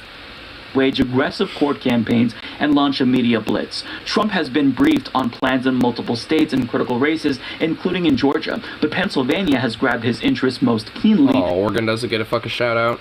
God damn it, I barely lasted 20 seconds. In the Senate contest between Democrat John Fetterman and the Trump-endorsed GOP contender Mehmet Oz. If the Republican does not win by a wide enough margin to trigger a speedy concession from Fetterman, or if the vote tally is close on or after election night in November, Trump and other Republicans are already preparing to wage a legal and activist crusade against the election integrity of Democratic strongholds such as the Philly area. So, really? So even despite, you know, regretting having Mehmet Oz as their fucking, nominee, they're just going to triple down and be like, you know what? If Fetterman wins, here's how we're going to challenge the results and basically force him to concede. Basically pull an Al Gore. Or the Bush versus Al Gore election, of, you know, when he came to Florida. Like, you know, like, give me a fucking break, dude. Like, they really think they're going to be able to concede? Like, oh yeah, guess what? You're going to be, you know, like, forcing, like, maybe 1 or 2 recounts, and it's going to say the same fucking shit. and it might, you know, vary just ever so slightly by maybe like a couple hundred votes. Like, fuck right off. Unless, like, the margins of error are literally within a few hundred votes, like, a recount ain't gonna do shit for you sad fucking fucks. Like, even Trump-appointed judges denied Trump's, like, claims and challenges when it came to the legal proceedings on, you know, on 2020. Like, I mean, I think even Amy Coney was like, nah, no, it was a legitimate election, blah, blah, blah. And that bitch, and that fucking cunt, was fucking appointed by and selected by Trump himself, and even she, you know, went against the fucking narrative. So it's like, I mean, it's bullshit. It ain't gonna fucking work. They could try. Even here in Oregon, try it, bitch. Watch it fail. Challenging election results is what they're going to do whenever they lose elections, and they're going to specifically contest the election in areas of Democratic Party strongholds, like Philadelphia. It's just predictable. I mean, it's something that we all suspected would happen, but everybody hoped maybe he would just be narcissistic and only care about his own election. But no, this is also kind of about... Of course not. I mean, who fucking thought that? Who the fuck thought that? Of course not. This is not just about him. He wants to essentially, like, I mean, he's an egotist. He wants to be the face of everything. Like, he's a narcissist. And especially as a Republican and as a fascist, he wants the Republican Party and the GOP to be his face and be his ideology and be what he represents and his loyalists and his idealists in the fucking Republican Party. Like, of course he's going to fucking give a fuck about these elections with Carrie Lake or Mehmet Oz or Christina Drazen, etc., etc. Like, he gives an absolute fuck about it because they are 100% going to be the ones and those who are going to peddle these values and these ideas that he wants for America to quote-unquote be great again and instill a fucking fascist theocracy under his name. That's what he wants. And especially so he can get away with all the criminal mafia bullshit that he does, and so that his fucking loyalists and his cronies can do the same. And everyone, as long as they kiss the fucking cock of Donald Trump, you know, as long as they do that, they can get away with their fucking criminal illegal bullshit too. And as long as they're fucking, like, you know, regardless if they're a fucking Patriot Front or Patriot Prayer fascist militant terrorists, or a fucking lobbyist, corporate, criminal, white-collar, gangster thug mafioso that is laundering money and tax evading and shit. It don't fucking matter as long as he suck his fucking cock at least once and, you know, get his gratitude. That's all he gives a shit about. And that's what his philosophy and his ideology is, and that's like what, honestly, a lot of this new wave of fascism is in America. And right now, there's also within that fascist wing of the United States, you know, and within Americans here, especially within the Republican Party, there's especially a fractional drift and or a factional drift within those two, because DeSantis is vying for that leadership as well, and he's a fascist and a far more competent one at that, and is vying for the fucking throne that Trump is sitting on right now. And come 2024, especially when it comes to the fascist wing of the GOP, they are, you know, those two are going to be clashing heads like you never believe. And they never were necessarily friendly with each other from the get-go. Like, Trump nominated and supported him every step of the way to make sure that he won the governor's seat. But ever since then, fucking DeSantis has been vying for something far greater than that. And he knows it and he wants it. And honestly, I truly do believe that a lot of this fascistic zeal and strongman authority identity leadership that Trump has right now is going to shift towards DeSantis, because he can just ride that wave of, like, I was backed and supported by Trump, and he kind of lost his way because of X, Y, and Z and shit, and I will be able to continue his legacy in the proper way because of, you know, what he brought me up as, you know, from 2018. because 2018 Trump is not the same as 2020 Trump and 2024 Trump and blah, blah, blah, blah, blah. Like, he will be far more competent, you know, when it comes to the Trumpian fascist wing of the Republican Party. And that's why, especially when it comes to the two fascists, when it comes to Trump and DeSantis especially, like the ones I'm more scared of fucking DeSantis. Like, you know, if Trump was able to hold his fucking power as fucking fickle and ridiculous as it is, I mean, it would not hold as much strength in comparison to what DeSantis can rally that behind. Because he would be able to rally that shit and be able to hold a very strong grip around it, you know, once he does do that, and that's what really makes me, you know, more concerned about it. Because it's not as simple as just like, you know, oh, I'm loyal to Trump because, you know, he's, you know, the real, you know, true, like, God figure. I mean, it's like, because Republicans and, you know, especially these Trump types and these far-right fascist conservatives, they're never consistent. I mean, just like, look how they have been in the last, like, you know, since Trump's been in office. Even before then. Like, they never been fucking consistent on shit. They're always hypocrites and two-faced and will change their fucking values on a flip of a coin, you know, depending on how it interests them and suit them. Like, so, you know, at the end of the day, if, you know, strongman DeSantis looks a lot better than strongman Trump, they're gonna fucking flip a, you know, like, right on a dime, like that. Boom. Like, oh, yeah, I'm DeSantis now because, you know, he's gonna carry the proper legacy of Trump. You know, it's like Trump, you know, unfortunately is like too old or this, that, or whatever. They'll make up some excuse in their head. Like, and they'll pretend like they never supported Trump, you know, from day one. Because, you know, they'll think, oh, it's actually DeSantis who, you know, was, you know, behind everything and blah, blah, blah. They'll make up some bullshit and, you know, because they don't care. They're never consistent. They don't have any, like, actual consistent principles. You know, or actual, like, logic or rationale that's tied to reality. At least when it comes to, like I said, specifically with these hardcore Trump cult types, you know, when it comes to the fascistic cult of personality surrounding it. Like, it's never consistent. And all you have to do is look into history, you know, to see that, and you don't have to go far at all. I mean, Mussolini and Hitler both had these problems themselves, you know, while they were in power.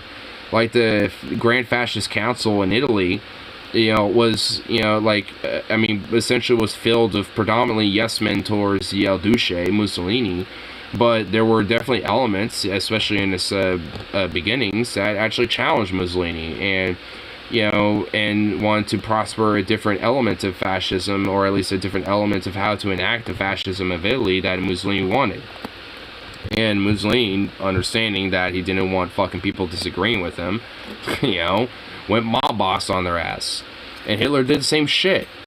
Like, I mean, he did his own personal great purge when he was, you know, whacking different SA higher-ups and different SS and Nazi higher-ups because he wanted to cut a few loose ends himself.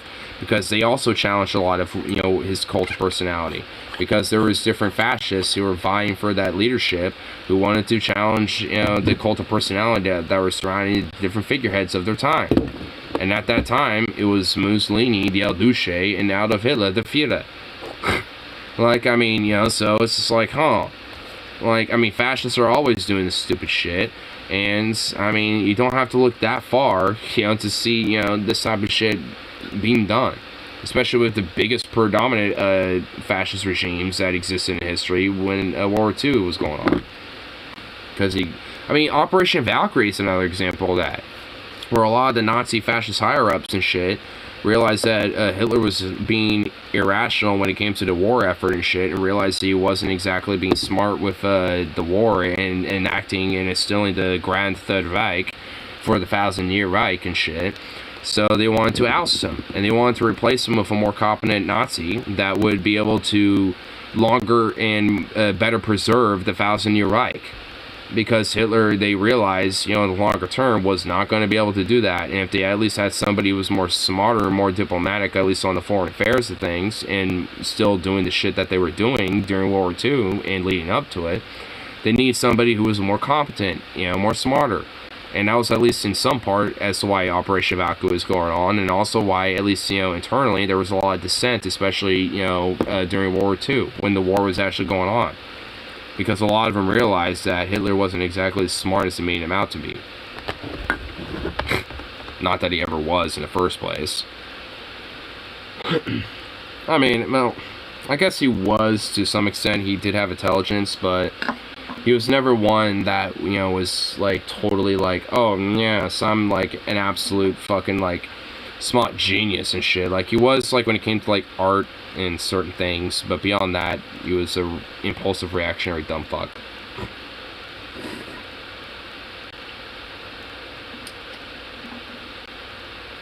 I'm out of alcohol, but I still want to drink.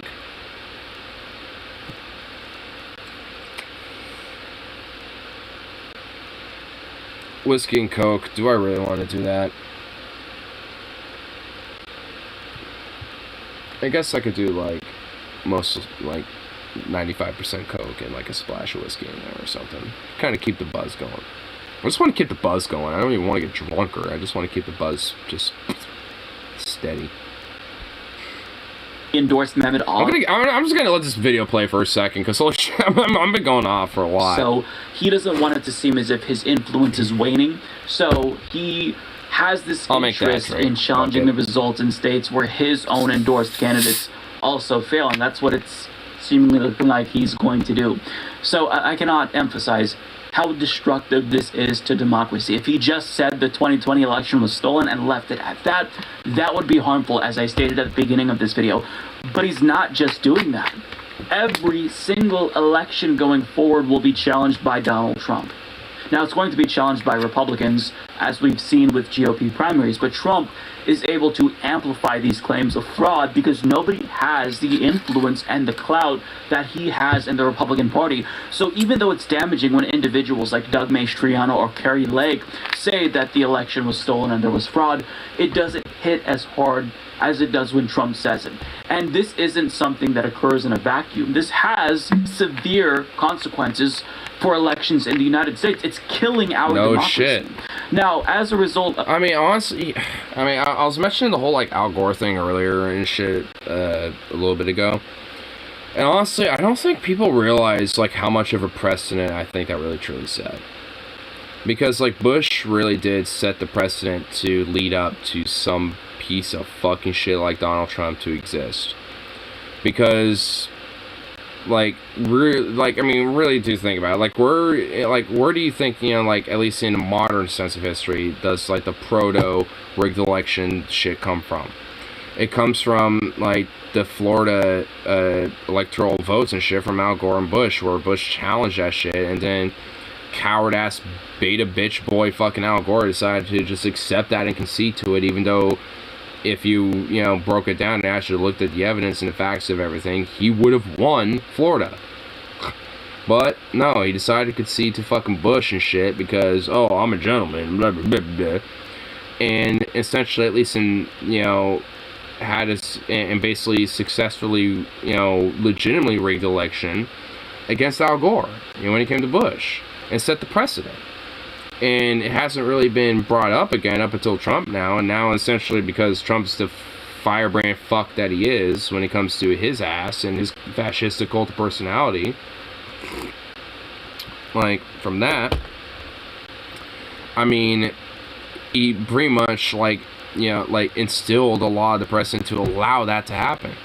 And now, because, you know, like I said with Trump, like, it's suddenly a new phenomenon because it's more militant and more radical and extreme because of how Trump is. And it's like, it's not new. I mean, yeah, I mean, the way Trump is doing it is new, but especially going worse, in fact, even being far fucking worse, because there's more of a, this is a rigged gentleman's election. This is all gentlemanly of how we're going to operate it. It's when it came to the whole Bush-Al Gore thing. It looked more gentlemanly and more procedural, while what Trump is doing doesn't look like that. That's why, you know, like, I feel like that gets overlooked, and I feel like, you know, people don't really necessarily realize that, you know, really the precedent, you know, that actually set. And honestly, I didn't even really think about it, really, honestly, up until just now. So, I mean, it's like, yeah, thinking about it, like, it really did. I mean, Bush, I mean, more ways than one. Like, more so than I also was, you know, thinking previously. I set a precedent that was so fucking damaging that has led up to this fucking point, and I really think that says something to how fucking evil and fucking disgusting and how irreprehensible fucking George Bush truly was. Because he was nothing but, like, I could say some words about him, let's just put it that way. Of this environment of paranoia that Republicans have already fostered, we're seeing voter intimidation in ways that should alarm every single American. For example, ABC 15's Nicole Riggs shared this video from Mesa, Arizona, where 2 armed thugs in tactical gear with weapons were watching a voter drop box. Oh, I remember this. Yeah, like I think I saw this like 2 days ago, like on the Portland, not the Portland subreddit, fucking one of the subreddits I follow. Words that would demonetize.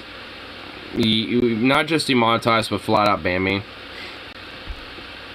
All but the most Bezos worthy. Location, armed thugs were photographing voters' licenses, but they blocked out their own so nobody could photograph their licenses.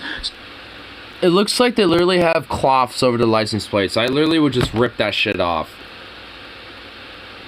I would literally rip that shit off and, you know, and fucking take a picture of the license plate and literally post a screenshot of the fucking license plate and the public information that you can look that up with, and just post that online and be like, hey, here's the fascists that, you know, in their vehicles when they were fucking, you know, like coming around here fucking intimidating people, you know, with their fucking AR-15s and shit in their vehicles.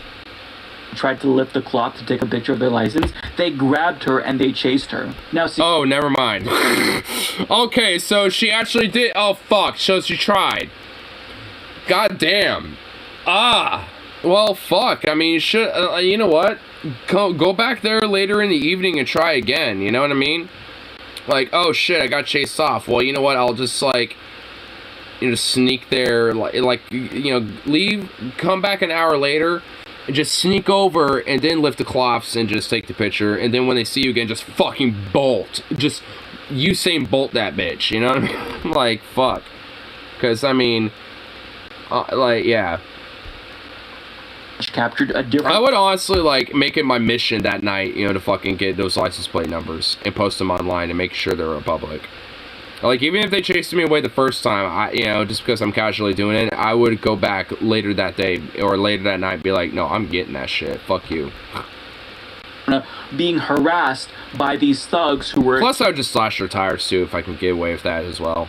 Accusing him of committing fraud. And what was his crime? He just dropped off his ballot at one of the legal ballot drop boxes. Take a look. This is essentially security camera video from a parking lot, Anderson. I want you to take a look at it. And at first, it doesn't appear to be anything unusual. It's a voter who is pulling up to drop off his early ballot at a drop box. His wife is in the vehicle. But then he pauses and he looks off, and it appears he's talking to somebody off the screen. We will learn, if you look at the complaint, that it was 8 to 10 people. Then that voter in the security camera video gets in the vehicle and backs out of the parking lot. The reason why, if you read through the complaint, is he wrote that the people he was engaging with were, quote, filming and photographing my wife and I as we approached the drop box and accusing us of being a mule. More on that in a— a mule? Dude, these fucking fascists need to be dealt with, bro. Like, oh my god. I swear to fucking Christ, bro. Like, I swear to absolute fucking God. Like, if some like, when I drop my shit off, whatever fucking day that is, I swear to fuck. If there's a son of a bitch that starts, you know, being like, you be old communist fucking lecture, blah, blah, blah, blah, blah, I'm like, I am not— I'm just gonna put it this way, I ain't putting up with that shit. Especially if they start filming me, I will literally unironically destroy that phone. It's like, I'm gonna make sure that phone is in my hands so I can just, like, take it on my knee and just, like, smash that shit right in half. It's like, how's that for recording there, bitch? Like, I guess, luckily I live in a place where I don't have to necessarily worry about that shit, but fuck, dude, like, like I said, fascists need to be dealt with. Like, holy fuck. Like, oh yeah, let's just literally illegally intimidate fucking voters and shit. Which apparently, especially in like very Republican deep red states like Alabama shit, they like cops will unironically encourage that unless, you know, those same voter intimidators and shit are physically harming you, they won't do shit. So you're pretty much just like on your own when it comes to these fucking filth bags. So as far as I'm concerned, get creative when fucking, you know, dealing with them. As far as I'm concerned. That they took photographs of our license plate and of us and followed us out of the parking lot. That what? Mule reference, Anderson, is referencing a conspiracy film that is often quoted by far-right 5,000 Meals or some shit. It's by Dinesh D'Souza, who's a fervent open fascist that like fucking literally every day, in every literal breath and every word or every noise that he makes out of his fucking mouth is nothing but a pure fucking lie. Like, that guy is nothing but the literal embodiment of lies. Like, that guy is nothing but a fucking fascist, lying piece of filth bag shit that, again, you know, the words I have for that guy are, you know, not exactly able to be described here. By some right-wing... Not, you know... properly, I should say. Running for office in the state of Arizona. Anderson? So, what about the other allegations? Yeah, a total of 3 that you reference have been referred to the Department of Justice. And I just realized that I had I thought I had my 3 beers already, but my third one is unopened over here. I had my whiskey for no reason. God damn it. They all have the same thing in common. They're referencing these people, varying numbers at 2 different drop boxes in Maricopa County. People sitting in lawn chairs, and then some say they are camo-clad, that they are intimidating, that they have a clear intent to intimidate. Now, listen, if they're just standing more than 75 feet away from the drop boxes, that's fine. That's their legal right. If they want to be weirdos and watch the drop boxes, they can do that. That's their right as American citizens. But I mean, honestly, sure. Like, if these weird fascist chucklefuck militants were just like setting up their lawn chairs on their phones, and whenever people showed up, they're like,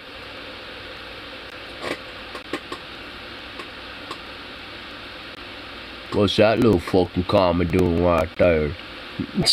Like, if that's all they were doing, it was just like, you know, just standing around or sitting down.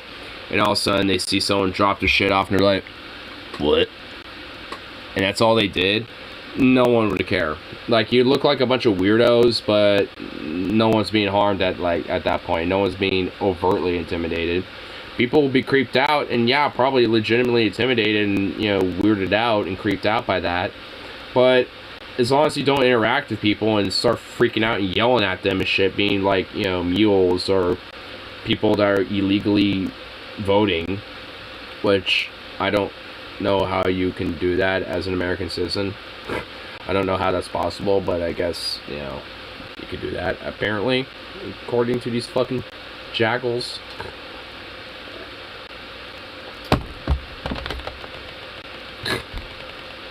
It's not them just watching the drop boxes. We're seeing harassment. We're seeing actual voter intimidation. And this right here is what kills democracy, because think about the effect that this has when people see these news reports. Would you honestly feel comfortable with these armed thugs watching you drop off your ballot, potentially confronting you when you've done nothing wrong? No. Unironically, I actually feel like I should probably have like a knife or fucking pepper spray or something on me when I do drop my shit off. Like, unironically. I mean, honestly, the reason why I wouldn't is because the closest one, like I said earlier, is at a fucking police station.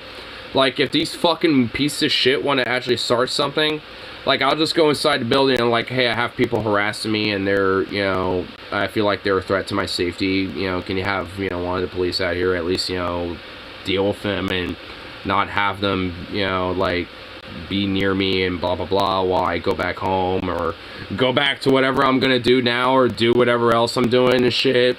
Like, I would just literally walk right inside. Like, because there's somebody who's gonna be in that office just, you know, at the desk just like, you know, just doing shit like that. It's like, oh.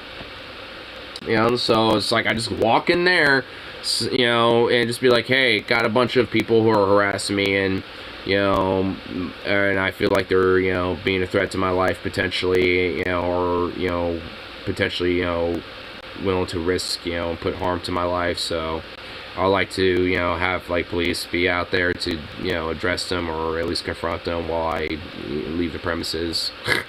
You know, here's what they're saying, you know, blah blah blah blah blah.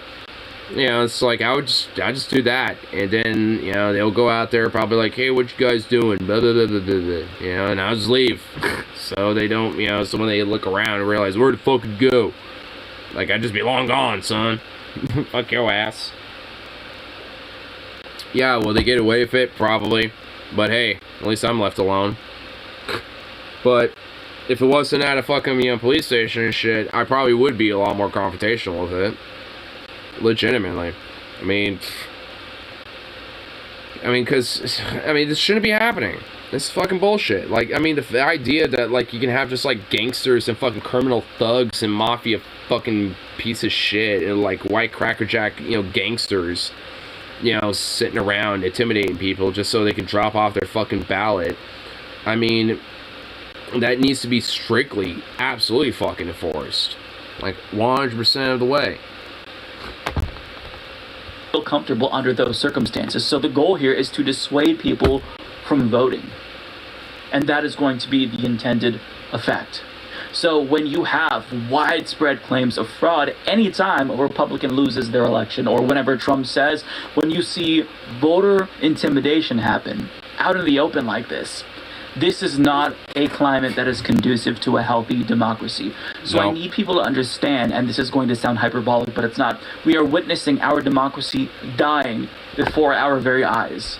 I mean, there's nothing really exactly hyperbolic about that. I mean, that's just unfortunately true. I mean, we saw a lot of, like, the early establishments of a democracy, you know, with the Weimar Republic, especially at its very early beginnings, you know, fucking crumble and fail. Slowly but surely over its decades of existence, and then eventually become this dystopian fucking evil nightmare that was fascism in America, and obviously different contexts in different ways, and in different variables and different factors because of the modern age and what comes with that, and of course of different problems and different issues. Like, it's under, you know, a very similar problem and a very similar issue and going through a very similar process that is very analogous. And I honestly hate it when people are just like, oh, you know, what's going on now with, like, the rise of fascism and stuff like that is not the same as the Weimar Republic. Like, I mean, those are not the same. It's like, one, no one's saying that, and two, like, there's a lot of variables from, you know, both, you know, points in contemporary and historically here that are very analogous. Hence the fucking comparisons, dipshit. It's like, I mean, it's like, yeah, obviously they're not the fucking same. I mean, they're different points of history and different times and shit with very different variables at play, but are very analogous considering of how similar they very are when it comes to the route it's going. It's like, it's like, don't want to think about it too hard. Keep persisting. In the event Trump claimed that there was fraud, and Republicans who also cried fraud lost overwhelmingly, especially after seeing January 6th, I'd say that there's hope for our democracy. But at this point in time, the buy-in just is no longer there. Voters are believing the claims of fraud despite the lack of evidence. They're believing that their votes no longer matter, which is encouraging them to take up violence, as is the case with January 6th, or to intimidate voters who they suspect of doing fraud. It's just deeply, deeply troubling. And also believe, like, ideas like mail-in voting are actually, like, the least trustworthy and the most, like, fraudulent ways of doing elections. Because I ironically know someone like that. Who's just like, yeah, I think mail-in ballots are actually, like, the worst way to do elections, and I, you know, think they're horrible and blah, blah, blah, blah, blah. I think they're the most corrupted and most riggable and blah, blah, blah. And I'm just like... And I'm sitting here just thinking, I don't want to be the asshole, but, like, since Oregon's had this since the fucking 90s, like, how many claims and how many times and instances of, like, illegal voting or, like, you know, rigged ballots or whatever the fuck, and, like, how many times has that happened? Like, 2? Like, 2 different times in its history of being, you know, a thing in Oregon? Like, I mean, for real, like, honestly, like, at least 2, maybe 3, since the fucking 90s. I think, like, since 95 or 96 or something like that. Since basically as long as I've been alive. And it's actually basically been one of the least, like, corruptible forms of doing elections, if anything. Because of, honestly, for multiple reasons. For one, because when you have, like, someone who's, you know, at least how Oregon does it, if you register at the DMV, like, that's essential, like, you also register to vote, basically automatically. And, you know, and, like, when you go for your ID, same process. Like, when it comes to the DMV or getting your state ID, it's all the same process. You essentially are automatically registered to vote, where that comes with it. Like, it's like, here, you sign these papers, you know, blah, blah, blah. And the registered to vote thing is a part of that. It's not, like, necessarily required, but it's part of the required papers to sign, so it's kind of implied. That's like, hey, sign this. You know, it's like, you need to do this.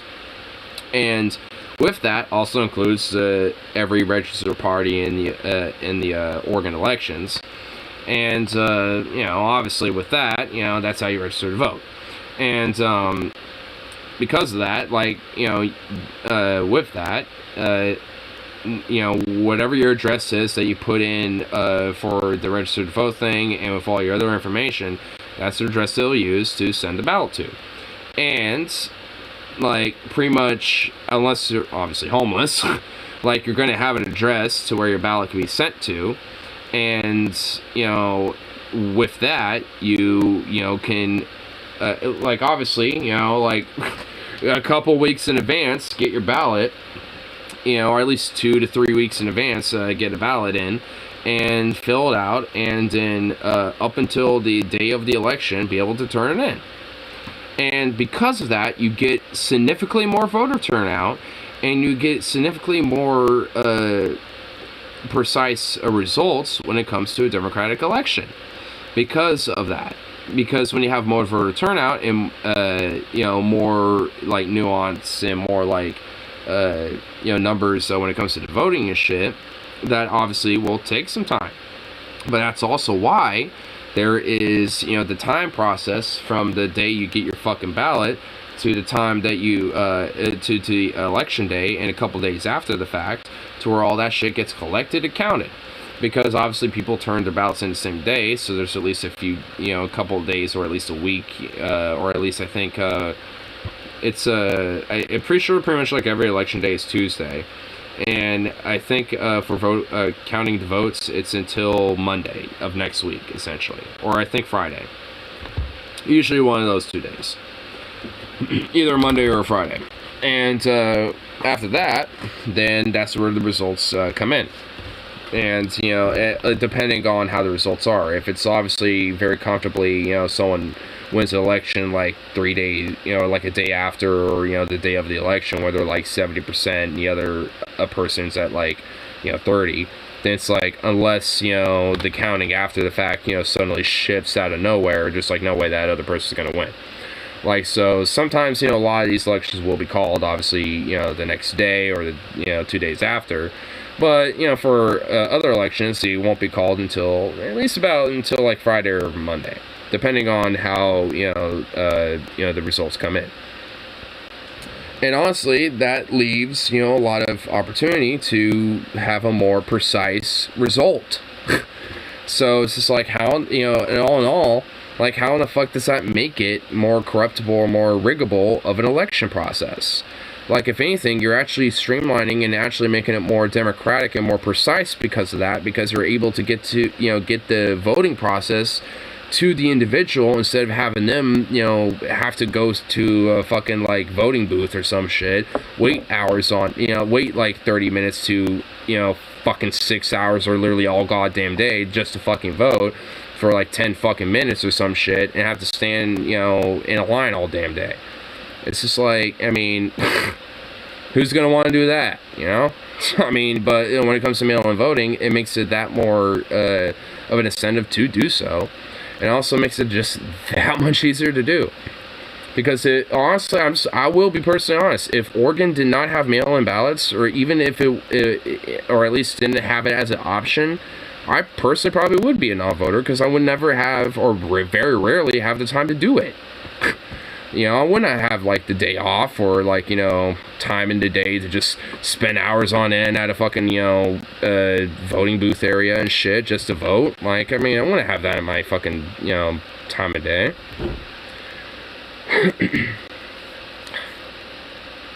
There, I gotta go to the bathroom again. God damn it. Ugh. Be right back. Oh, you're not gonna join me. I already know it.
Chilly out there. Well,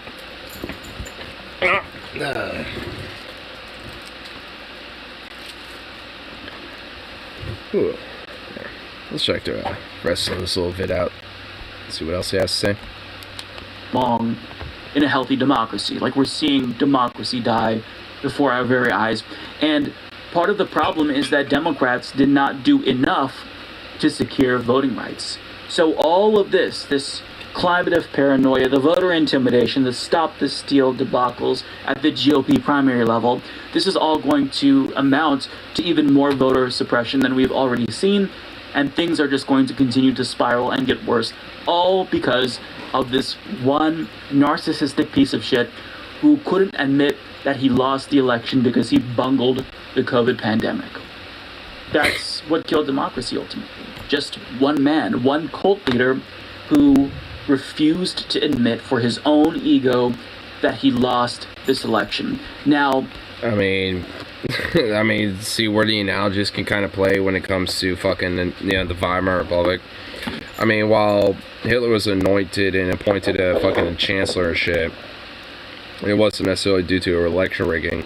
I mean, it can just prove, though, you know, regardless, at the end of the day, you know, like how one man and one person can really just be that much of a fucking fundamental pinnacle shift on like how like an entire nation goes, basically.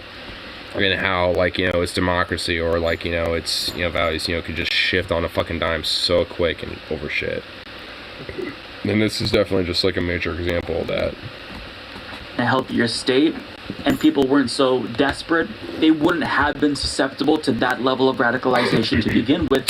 But again, at the end of the day, he's the one who has taken the biggest hit at our democracy. That's not to say that the courts haven't contributed. That's not to say that Republicans haven't contributed. That's not to say that Democrats in their own ways, at least at the primary level, haven't contributed as well. But Donald Trump has... yeah, they definitely have.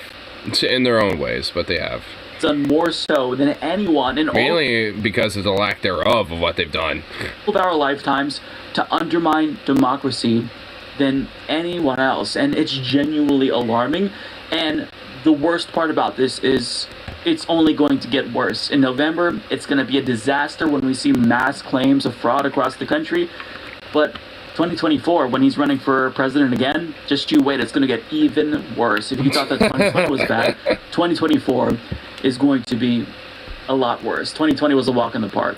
So it's going to continue. Trump will run for president again, and whether or not he wins or loses, there's going to be claims of fraud, and it's going to get worse. So understand, people, this is... I mean, honestly, like, I extrapolate to say whether he wins or loses in the primary, too. Because he'll claim rigged primary elections there as well. I mean, honestly, I mean, it's definitely one thing I, you know, definitely, think is true. Like, yeah. Like, when it comes to, you know, 2020, it's going to look like a fucking walk in the park in comparison to what 2024 is going to look like. Oh, boy. I mean, there's already, like, political analysts, like, months ago, I think, like, very early in the year, this year, that were saying, like, yeah, like, most of our predictions are essentially saying that, like, and the consensus overall, you know, from different political analysts and theorists and shit, are basically like, yeah, there's going to be violence one way, shape, or form. You know, we don't know necessarily how or why, you know, specifically, you know, because it's still kind of up in the air, but there will be political violence come 2024. And, you know, they were obviously, you know, like a lot of them were also saying, like, and it will probably likely be from the right wing. Like, there might be, you know, occasional left-wing, you know, violence here and there, but it's most predominantly likely going to be from the right wing and shit. That was, like, a lot of their fucking, like, analysis, you know, come 24. And it's like, yeah. Honestly, at the end of the day, I just, like, yeah, I pretty much agree with that. Because that's essentially what's already building up to, like, that in 2022. Maybe not necessarily the overt violence part. Maybe. Like, I think that also likely will happen come the election day and, like, the day or two after and shit. I strongly feel like there's at least going to be some violence sporadically as kind of like a warning sign, essentially, of what 2024 is going to look like. Because if there is any violence come this election and shit, it's definitely going to be, like, a major, like, hey, red flag alert, this is going to be, like, 10 times worse than what 2024 is going to look like. Especially from the main fucking people that are doing it. So, it definitely concerns me and shit. You know, all in all. I guess there's really not too much else he's gonna say, but I'll see what his last little tiny final little words are. For our very eyes, and if we all don't take action, and I don't even know what kind of action, perhaps we convince our relatives who are conspiratorial stop the steel-minded people. I mean, I know some action that we could take, but it's not exactly, friendly for, you know, YouTube services. It's just like, yeah, we could, you know, do some certain things, like, you know, be far more aggressive when it comes to dealing with, you know, a lot of these fascists and far-right, you know, types and shit, but won't exactly look good, so, yeah. You know, best be reserved. Try to save our democracy by further consolidating democracy and expanding democracy, we're not going to have a democracy for much longer. Yeah. Yeah, pretty much. I mean, I really do, like, you know, despite, you know, a lot of the problems or flaws and despisement that I do have with a lot of, you know, the things about America, fundamentally, like, I mean, there are, you know, things about it that I do like, and like its element of like freedom, or at least the facade or whatever veneer that it does have of that, or whatever freedoms are there. Like I do, you know, like there's a lot of elements about like, you know, the culture when it comes to like the working class and, you know, the different, you know, minority groups that have migrated and moved here, all this shit. Like there's a lot of things about America that I do truly like. You know, it's like the struggle that a lot of working class Americans have done and fought, and, you know, when it came to like the blood, sweat, and tears and shit, you know, of getting like, you know, a lot of the better working conditions that we have today. You know, it's like there's a lot of things, but fundamentally it's just like so much of that, you know, very much, you know, just gets washed away over, you know, these type of things, specifically when it comes to like, you know, a lot of these, you know, fascists take power because they want to just undermine and destroy all these things that fundamentally do truly make, you know, not just America great, but a lot of these other nations where these same struggles happen great. Like, I mean, it's like it's not necessarily just an American thing either. I mean, just because I am American doesn't necessarily mean it is just an American-centric thing when it comes to a lot of these struggles. I mean, it's a very international one. I mean, so it's like, you know, it's just as global, you know, and very international, just as much as it is American, at least in my mind. I go to saying, but there's a fine line between community and cult.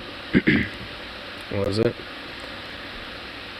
It's not popular opinion among atheists, but church does community better than anyone, often sincerely seeking to do good, heal wounds, show kindness, and have family, of course. These attributions, of course, superstition, dogma. It's just a human thing.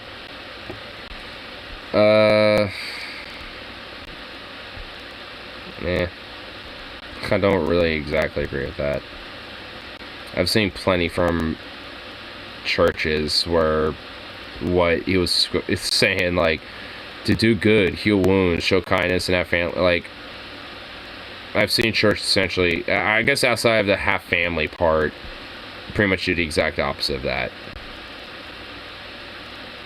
Who line up their beliefs. Exactly. They're only in it for the community if they can at least, you know, try to groom and indoctrinate people into the dogma, or are already in that in club.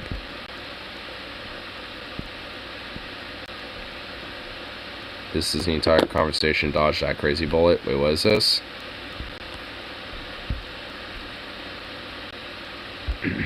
So wait. This is a TJ thing. TJ, what do you have? I can edit for you for the cheap price that you want. I might not have anything professional under my belt, but I can see by the history of writing that you have and the history of being a lonely loser that I have, that your screenwriting skills are perfect for my editing skills. I own a drawing tablet and many other software to edit vids and images. I also know how to use the softwares. A responsive hi. What? Wait, what the hell? Ahoy hoy. Would you like any examples of my work? The vids on my two channels are either commercial work or like these two examples. Aww. This is one of my main channel. Here's the ones on my main channel are shit posts, so don't judge me based on that. I'm not completely capable of doing things on a prelational level, and I hope that you judge my work not based on their views or attention, but rather the style and skill level. Okay, whatever. Hello. Today, uptight prick. Prelational level. That's before the lesions start to appear, which is good. Happens to the best of us. Yeah, I mean, if it's like, hey, what's up? I'm an editor. You need an editor? You know, it's like literally just simply doing that would have been, you know, fine enough.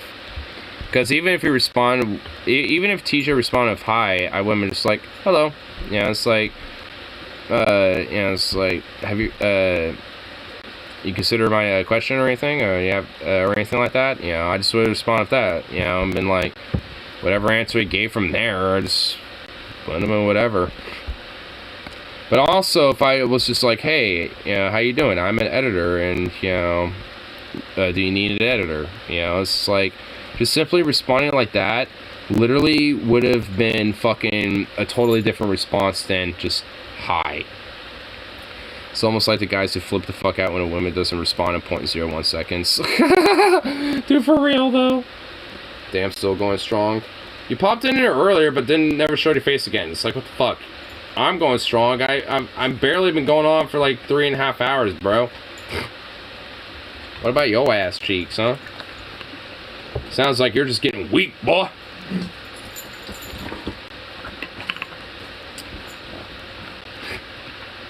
Yeah, that guy really does sound like a dude's like, a woman did not respond to me within 0.2 seconds. That fucking evil whore slut cunt. I just must be tired tonight. That's why I'm drinking and smoking a lot of weed, to mask the fact that I'm tired as shit.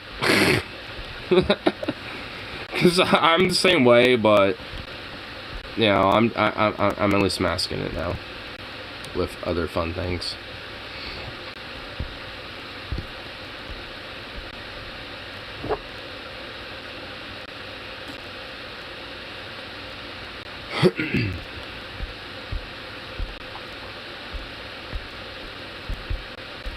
I don't know, I'll see how I feel.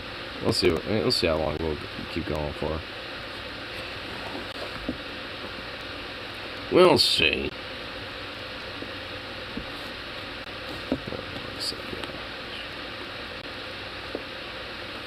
Ooh.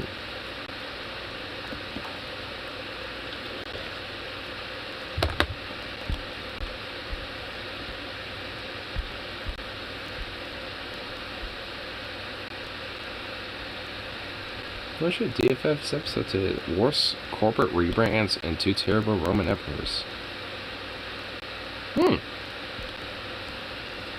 Oh.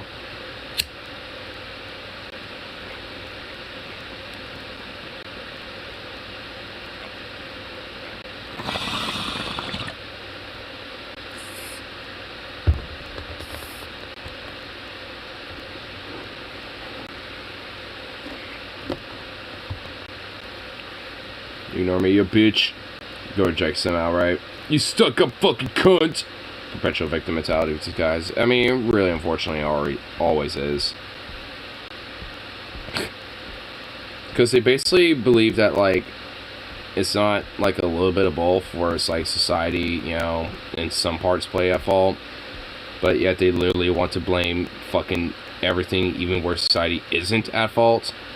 Even when it is at fault, they want to, like, hyperbolicize and, like, make it way worse than it really, truly might really be.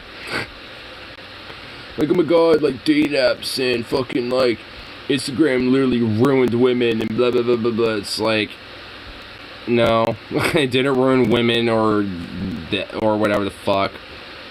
I mean, it's just, like, of how capitalistic and for-profit it is, and the fact that there's a lot of advertising and a lot of fucking bots and a lot of fake accounts that are just there to dupe easily pressured men into basically just forking over money to fucking, like, scams and shit like that. Like, I mean, it's more or less of how they operate more so than, like, the fucking platforms in themselves. Like, just because, you know, fucking, you know, like, there's a lot, you know, dating apps have, like, bot problems and shit like that, doesn't necessarily mean they're, like, inherently bad. When it's still here, you know, like, even, you know, these days of how, like, you know, people can have relationships because they found someone on Instagram or some shit like that. Like, it's kind of like how the Amazing Atheist found his wife Chelsea was through Instagram. So, I mean, it's like, it's possible. It's not like, you know, those type of ways of seeking relationships or shit are invalid. It's just like, there's a lot, it's like what fucking poisons a lot of that shit. And it's not necessarily the platforms or it in itself, because, like, at least for me, it just seems like, you know, dating apps never were such a big fucking deal or such a problem up until recently. Up until, like, the last, like, 5 to 10 years, give or take. Like, it doesn't seem like dating apps were that big of a deal up until, like, the last decade or so. Or less, about. Like, I mean, yeah, it doesn't necessarily, you know, behoove me to think that, it's as if there was, you know, ways, you know, that a lot of different advertising companies, and especially, like, you know, fashion brands and shit like that, that, you know, saw that and went, I see a lot of money in this. Let's have, like, influencers and fucking, like, people advertise our brand and do this and that and blah, blah, blah, blah, blah. And you create a very fake, corporatized fucking environment, and lo and behold, you end up having a lot of fucking problems that we see today when it comes to a lot of these type of apps and shit, or a lot of, you know, the dating world and stuff, because it's legitimately filled with a lot of things like this. And it makes it harder for men and, you know, even to some extent as well, women, to fucking, you know, find relationships and shit.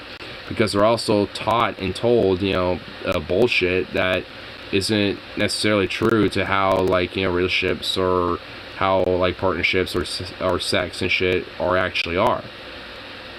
You know, they're taught, you know, or at least, you know, brought up and, you know, experience it in ways that are more fake or more corporatized or more capitalized on, versus, you know, for just legitimacy of what it really is and the intimacy of it. Or the actual connection to it and shit. You know, the things that, you know, are human about it. So I think if these people and conservatives are so confident in their ideology, then why aren't they transparently sure they're so strong to be able to defend it? I mean, for real. And there always has to be, like, some scapegoat, you know, for the problems that they seem to not have real answers for. Hence why they scapegoat, you know, another group or, you know, something else, you know, for their fucking faults. No, you're just an asshole that fucking believes so. And not like other assholes who aren't smart enough to hide it. Or smart enough to at least change, you know, those ideas and beliefs. Because there's plenty of people who are assholes that are able to have relationships, and long-lasting ones at that as well, that, you know, are, curious, still fucking assholes. So it's just like, I mean, it's like, I mean, you know, even then, it's like, it's not even necessarily the asshole part of it. It's just the beliefs and your fucking perspective of things. That's really, you know, fundamentally what really comes down to it, especially when it comes to a lot of these, like, conservative, you know, far-right misogynistic incel types and shit. You know, it's like, they might still be, like, some weird asshole or some shit, but, you know, if they didn't hold the beliefs that they did, you know, if anything, that actually unironically would be attractive as fuck to people. Like, I definitely know men and women who are like, oh yeah, I love it when that person's, you know, being a blunt, confident asshole, being like, I'm flexing my shit. Like, I know people who love that. It's like, I like a dom like that, you know, who's kind of an asshole and blah, blah, blah, blah. Like, so, I mean, you know, like, so there's a legit attractiveness to that, but, you know, it's like, people aren't going to be attracted to that if they don't like what your views are and how, you know, and what your beliefs are and shit. Like, if you're that, but essentially, you know, just being, you know, like, some misogynistic fucking piece of shit, even though, like, that person might like the asshole part of you, but not because they're a misogynistic piece of shit, but because you have, like, kind of like that asshole veneer of, like, being a confident, you know, like, jock bro or some shit. Like, I mean, then no one's gonna like that either way. That's still gonna look ugly to people. It's paranoia. I think they are open. People will come after them with show right, but not in the way they think. It's so let's fucking laugh at them, call them stupid. Yeah.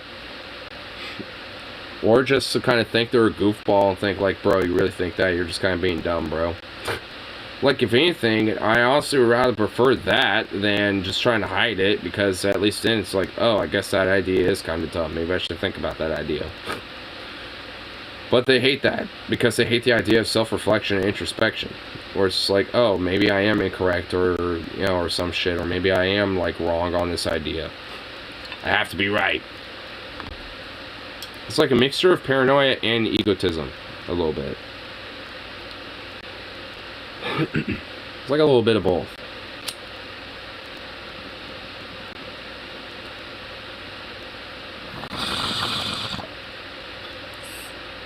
Mixed with a very strong garnish of stupidity. Because I definitely know people who are paranoid, and I definitely know people who are egotistical, and then I know people who are both. But then, yeah, stupidity to that mix, and oh god.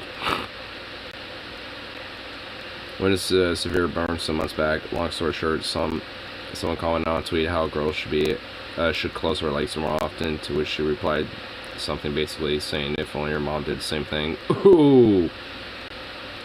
Hey, slutty fucking whore harlot, you should close your legs more often, you fucking bitch. Blech. It would be such a shame, because, like, I wish your mom did that more often.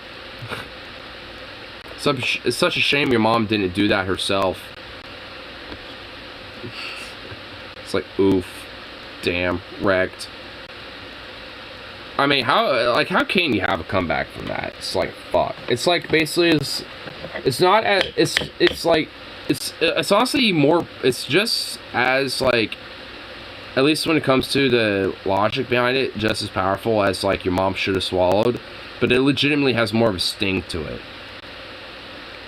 Because everyone basically, you know, at this point does, like, your mom should have swallowed, instead of, you know, like, letting it go all the way in bareback or whatever the fuck. You know, it's like, that's pretty typical.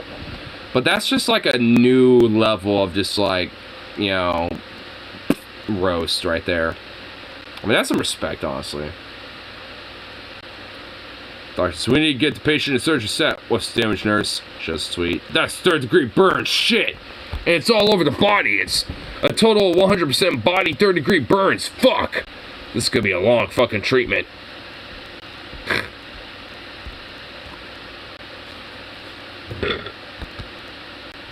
It's gonna take months to heal.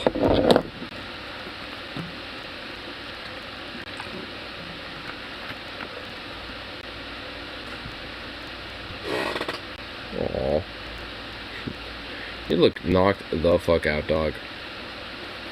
I don't recall him having to reply to her either. Sound like he had to take the burn and get a lot of ointment for that burn. Months, you know, of fucking therapy.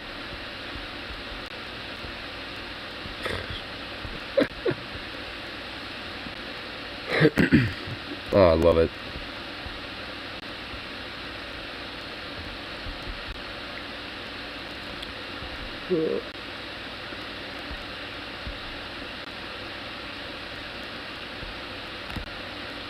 Ooh, 222 a.m. Nice round even numbers. Love it.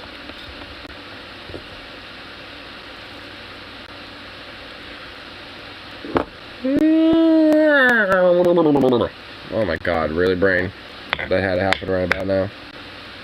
Fucking hate Twitter, but I also fucking love it. I feel like I would feel the same, but I am still happy that I'm not on Twitter anymore, honestly. I feel the same thing about Reddit, though. I fucking hate Reddit, but at the same time, I absolutely love Reddit. Because there are some people that absolutely piss me right the fuck off, you know, with their takes on Reddit. And there's some subreddits that I feel the same with. But at the same time, there are some fucking gems on Reddit. Gems. And I've honestly had, like fucking barrel gut laughs, you know, from fucking comments I've seen on Reddit. So, I mean, it's like, there's some legitimately some pretty creative, you know, witty people on Reddit that, you know, if they had their own, like, just a one-time stand-up special, just once, just a one-time thing. Like, you know, I honestly bet some of these, you know, people that make some of these witty comments on Reddit could probably legit pull out a pretty decent performance. Obviously, they would probably have a set, you know, set up and rehearsed and ready to go and shit. Like, that's fine. But, like, you know, if they were just to have a one-time fucking, you know, stand-up set, like, if some of the comments, just based on one, you know, like, Reddit comment that legit maybe had a gut barrel laugh, like, just give that person just, like, 30 minutes, you know? Just for, like, a 30-minute set. Let them, you know, figure out a little set and, you know, have it, you know, set up and shit like that. You know, whole shebang, you know, have it rehearsed a little bit, stuff like that. Just so they have it down. Then, you know, like, hey, I could see some of these, you know, people on Reddit actually legit being fairly decent, you know, like, comedians. Maybe not, like, full-on career status, you know, shit, but legit, at least, like, every now and then, you know, throwing out, like, a little special here and there, like, hey, you know, the one-time comedian guy or some shit. I don't know. I mean, there's just legit some pretty, just funny, witty, you know, people out there like that. You should buy this. What is it? Pasta, pizza, and penis. The PPP, dude. Now, this is the PPP loans I can get behind right here. Can you loan me some pasta, pizza, and penis? Because this is the PPP loans I absolutely want. In fact, I'm saving this just so I can send this to people and say that. This is the PPP loans I could get behind. Not sure what I expect, but I get the feeling it won't be good. Average online homelessness discourse. What is this? Homelessness buying a lot. Buying a lot. I already hate this fucking shitbag. And what is this stupid, cringy ass fucking, like, filter, dude? The other day, I noticed a person experiencing homelessness buying a lottery ticket. I was furious. Instinctually, I snatched it out of his hand and said, until you change your mindset, money can't help you. What? Here I played that ticket. At a gas station the other day. Wait, what?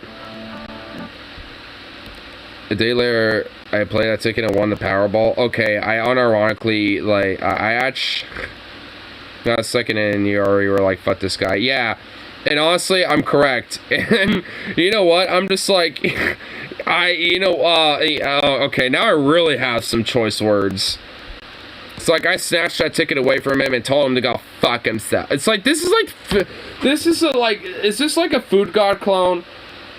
Like, you know, Food God, like, I mean, like, the fucking, dude, I'm thinking of Paul Zigo's bit that he did back on, like, the Golden Nugget Wings and other things, ideology stream that happened, like, back in the Tinderbox days. I'm thinking of, like, alright guys, it's Food God here, so I'm gonna make myself, like, a cocktail. And not just, like, any cocktail, but I'm gonna literally, like, take the tears of a fucking sad homeless person after I garnish this cocktail with their fucking tears of their dollars that I stole out of their little cup. And after, you know, shit like that, I don't even remember how it went, but it was some shit like that. It's like, ugh. Like, I mean, like, this dude basically just strikes me as like a Paul Zigo skit of Food God almost. I don't need that kind of money. So I took out the lump sum, dumped it in a garbage can, and lit it on fire. And lit it off, okay, I unironically wanna... I want... Don't...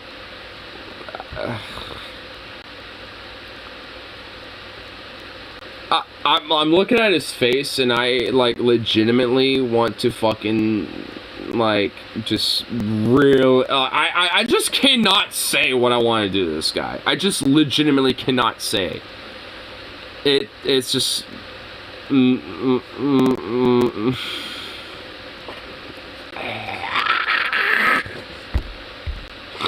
That's like... The man approached, warmed his hands over the fire. He said, "This is the warmest I've been in months." And I said, "I hope so. Because it cost you $75 million.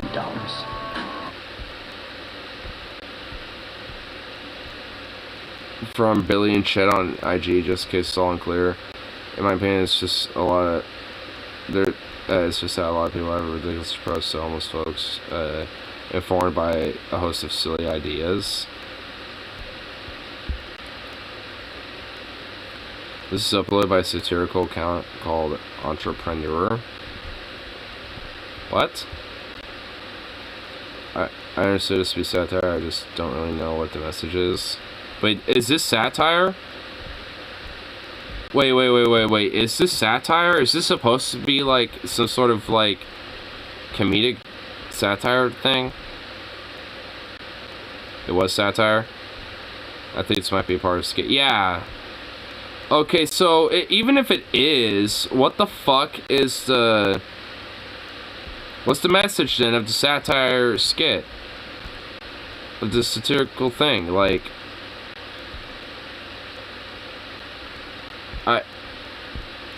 it's like the satirical message supposed to be basically fuck homeless people, because honestly, like, it's still all I got from it.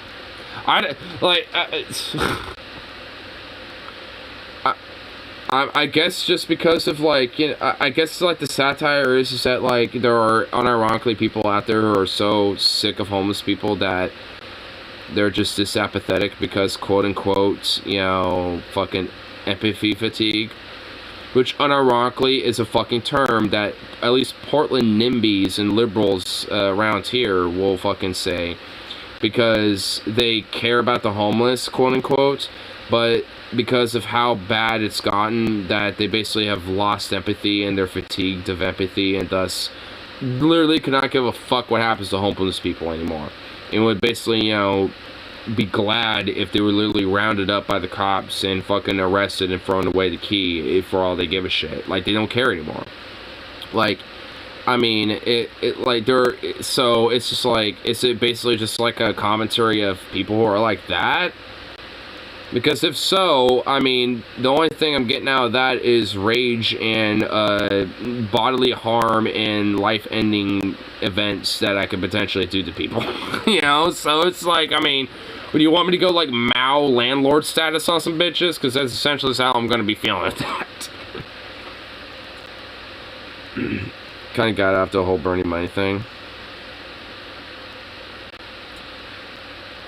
Oh, you know what, you're actually kind of, you know what, yeah, I think you might be right. It's like, oh, I don't want this homeless person trying to get a lottery ticket who could win a Powerball of $75 million, but I'm willing to take that and literally just use it to burn away in a trash can and shit. You know, but yet I want to judge this homeless person, you know, for how they handle money. Yeah, okay, you know what, yeah, I'm starting to see the message a little bit. Okay. You know, actually, now that we're starting to kind of break it down a little bit after, you know, seeing that shit, it gets you with the hardcore, like, you know, alright, I want to fuck this guy, you know, up a little bit, but it's like, you know what, he's actually, I think I see, alright, so I feel like he's actually making, like, a, you know, a pro, like, you know, like an argument in sense of in favor of, like, you know, the plight of the homeless in a way. Just in a very, I guess, yeah, dark humor / like, controversial way of doing it.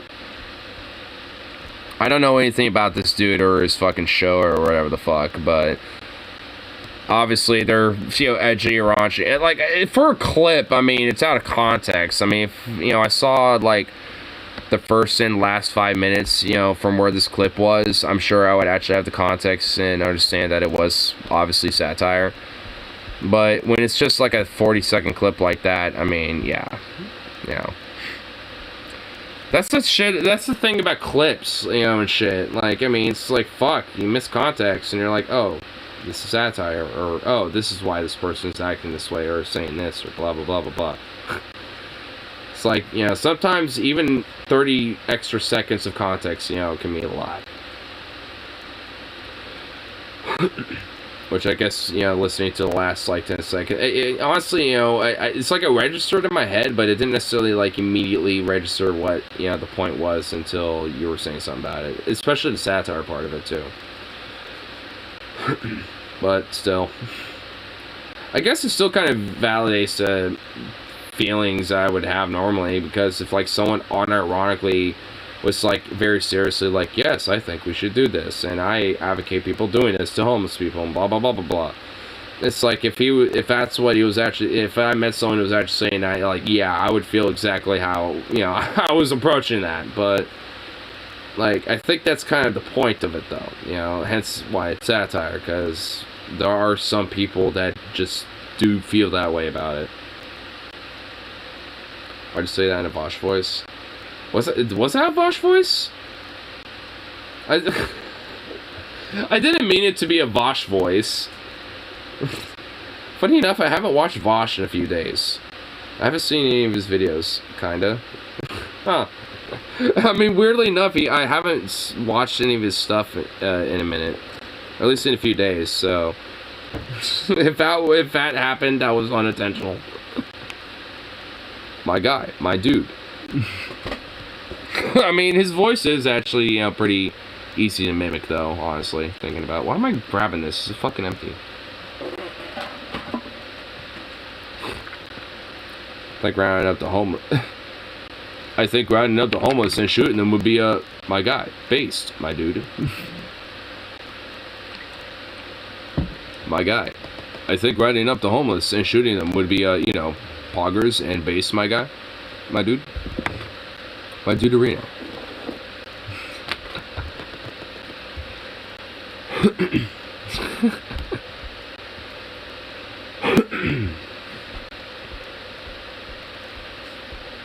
I mean, honestly, thinking about it, his voice is actually kind of easy to mimic. Though I think it's just because him and I share a very similar range when it comes to our voices. Ours are, I think, like, maybe, like, literally 1 octave apart. Like, his is, like, 1 octave lower than mine, overall. That's why I could go right up here. I don't think I should go up here, you know what I'm saying? But like down here, voice could probably go a little lower than this if you really tried, you know what I mean? Like, you know, it's like, Vosh has definitely got more of a baritone voice than I do. I'm more of like a tenor. Steven Crowder looks like a thumb. He's always been a fucking thumb. Like, I mean, he's just a thumb that somehow, like, has hair attached to it.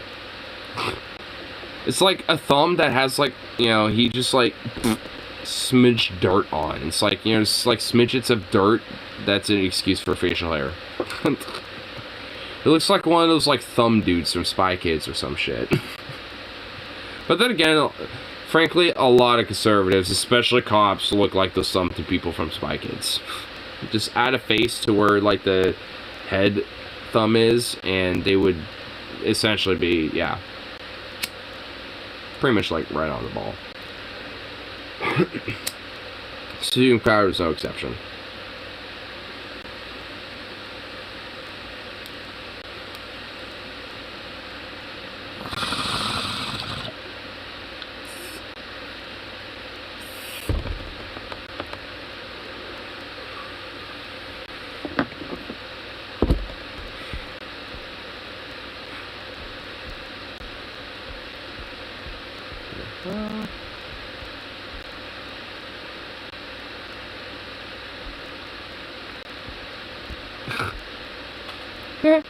What's this? This little community post on YouTube has something funny. Which country has the least attractive people according to Europe?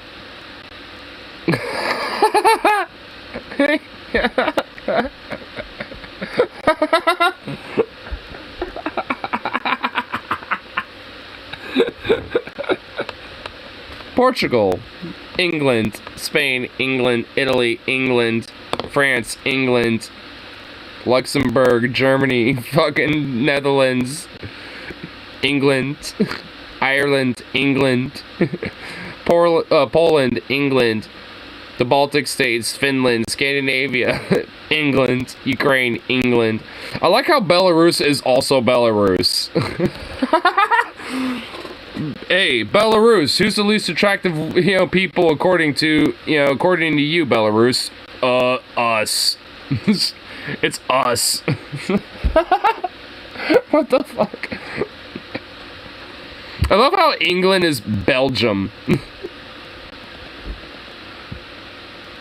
And Turkey is also Turkey. It's like, hey, Turkey, what's the least attractive people according to you? Turkey. And Greece is the Ottoman Empire? That doesn't even make sense. I guess Turkey as well. Wait, what's Albania? Serbia!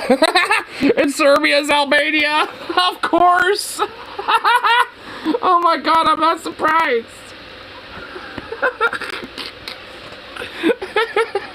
I love how Croatia is also England. Like, basically all of Europe's like, England's the least attractive. And England's like, fuck those Belgians, I tell you what, those ugly fucking cunts. And Albania and Serbia just have their own little beef going on with each other. Oh my god.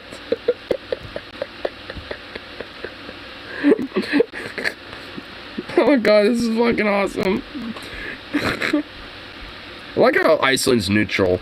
Iceland's just like, we don't think anyone's the least attractive. Everybody's attractive to us. Austria's the same way. in Moldova and I guess Bosnia. I mean, I'm assuming those are just countries that didn't, have any polling or whatever the fuck. But I'm assuming they're just like Switzerland. I like Switzerland. It was green. Like Switzerland was just green. I'm assuming that was also neutral. It's just like, they're just green because everyone's attracted to us, especially when they have money. Because green.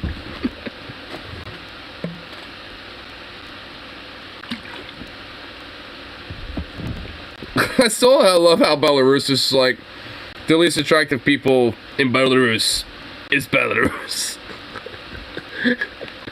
This is like, damn, dude. Oof.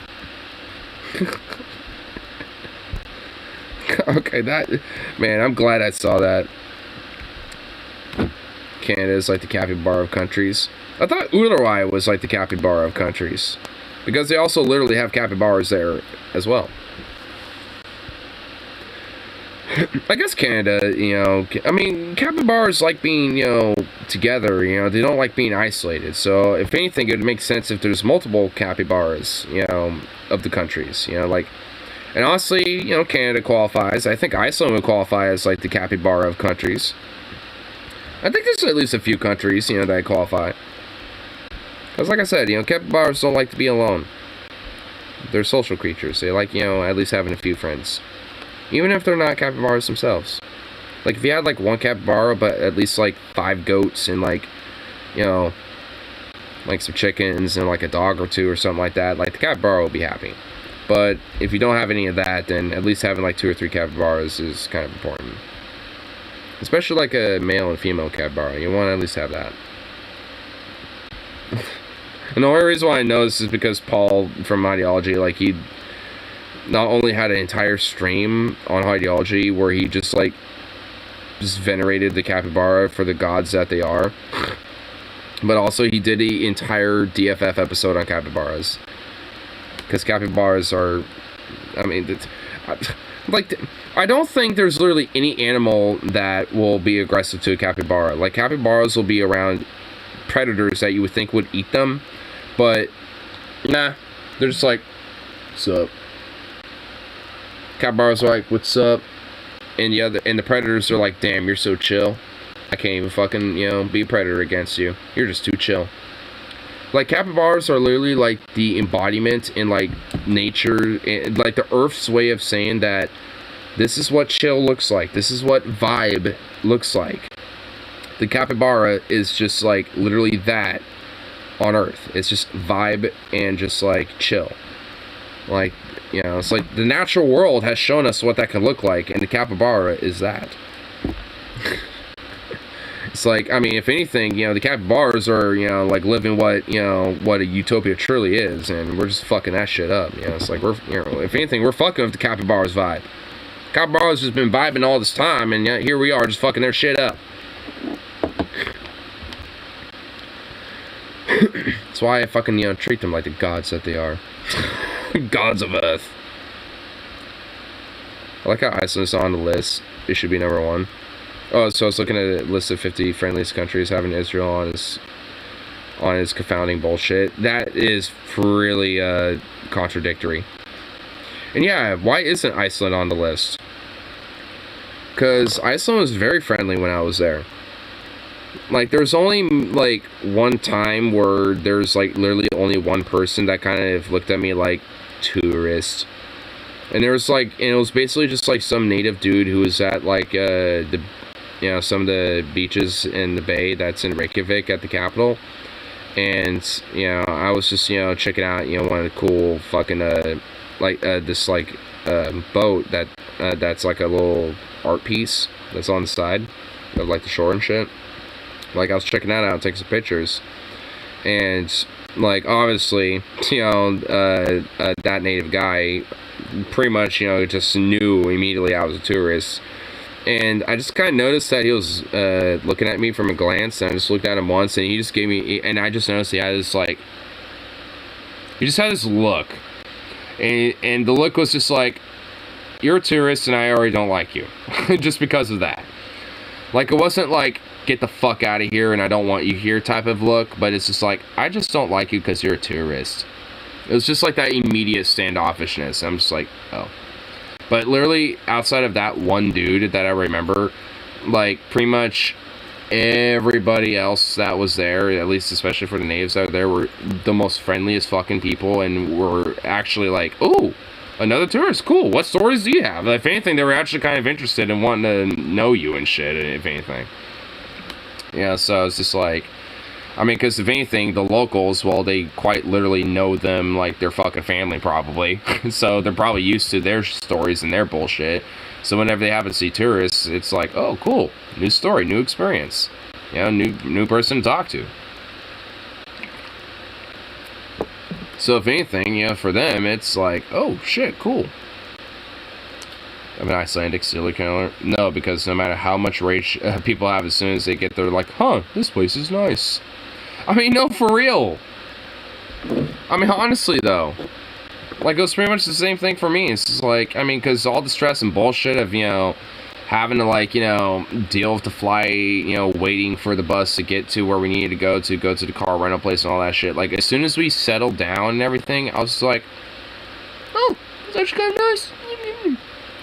And then once I went out exploring, I'm like, this place is fucking awesome. And pretty much the entire time, vibe. Again, like, hence why I also consider Iceland, like, you know, the capybara of nations. That should literally be like a fucking, you know, established international thing. You know, the League of Capybaras, and or some shit where it's just like the nations that uphold the principles of the capybara of just chill and vibe. And I would say that Canada, Iceland, and Uruguay for sure, and probably at least a couple other countries, you know, deserve to be in that criteria. And it can't just be any fucking countries. They have to, like, truly live to the principles of the capybara in order to, you know, to hold such a title. And it's basically essentially just a way to keep track of the countries that are just absolutely guaranteed, you know, if you visit or live there, that, you know, you're gonna be chilling.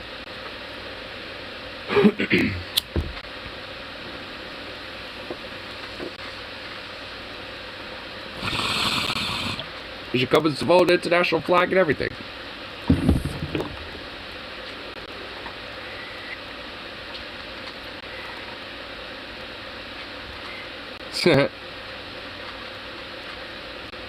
Oh, if cheated on me, my boss fired me, my hands died, and I have an early onset erectile dysfunction. Icelander. Yow. It's not just ya. It's, they say yes as yow. Yow, that sounds rough, buddy. Would you like some coca? Yeah. Okay, we'll get you some.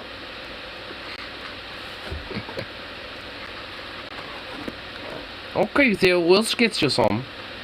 They have a very thick, like, structure. Yeah, I have, like, kind of a lot of that going on. Would you like some coca? Yeah, that sounds very rough there, buddy. Maybe not, like, that much, but a little bit. Some of them laying off thick, because they have, like, the ulthen, like, ulthen, and, like, all those different little accents and shit, so it's, like, there's a lot of that when they, yeah, at least especially for native Icelanders, yeah, I mean, there's a lot of those, like, a lot of that shit bleeds into it.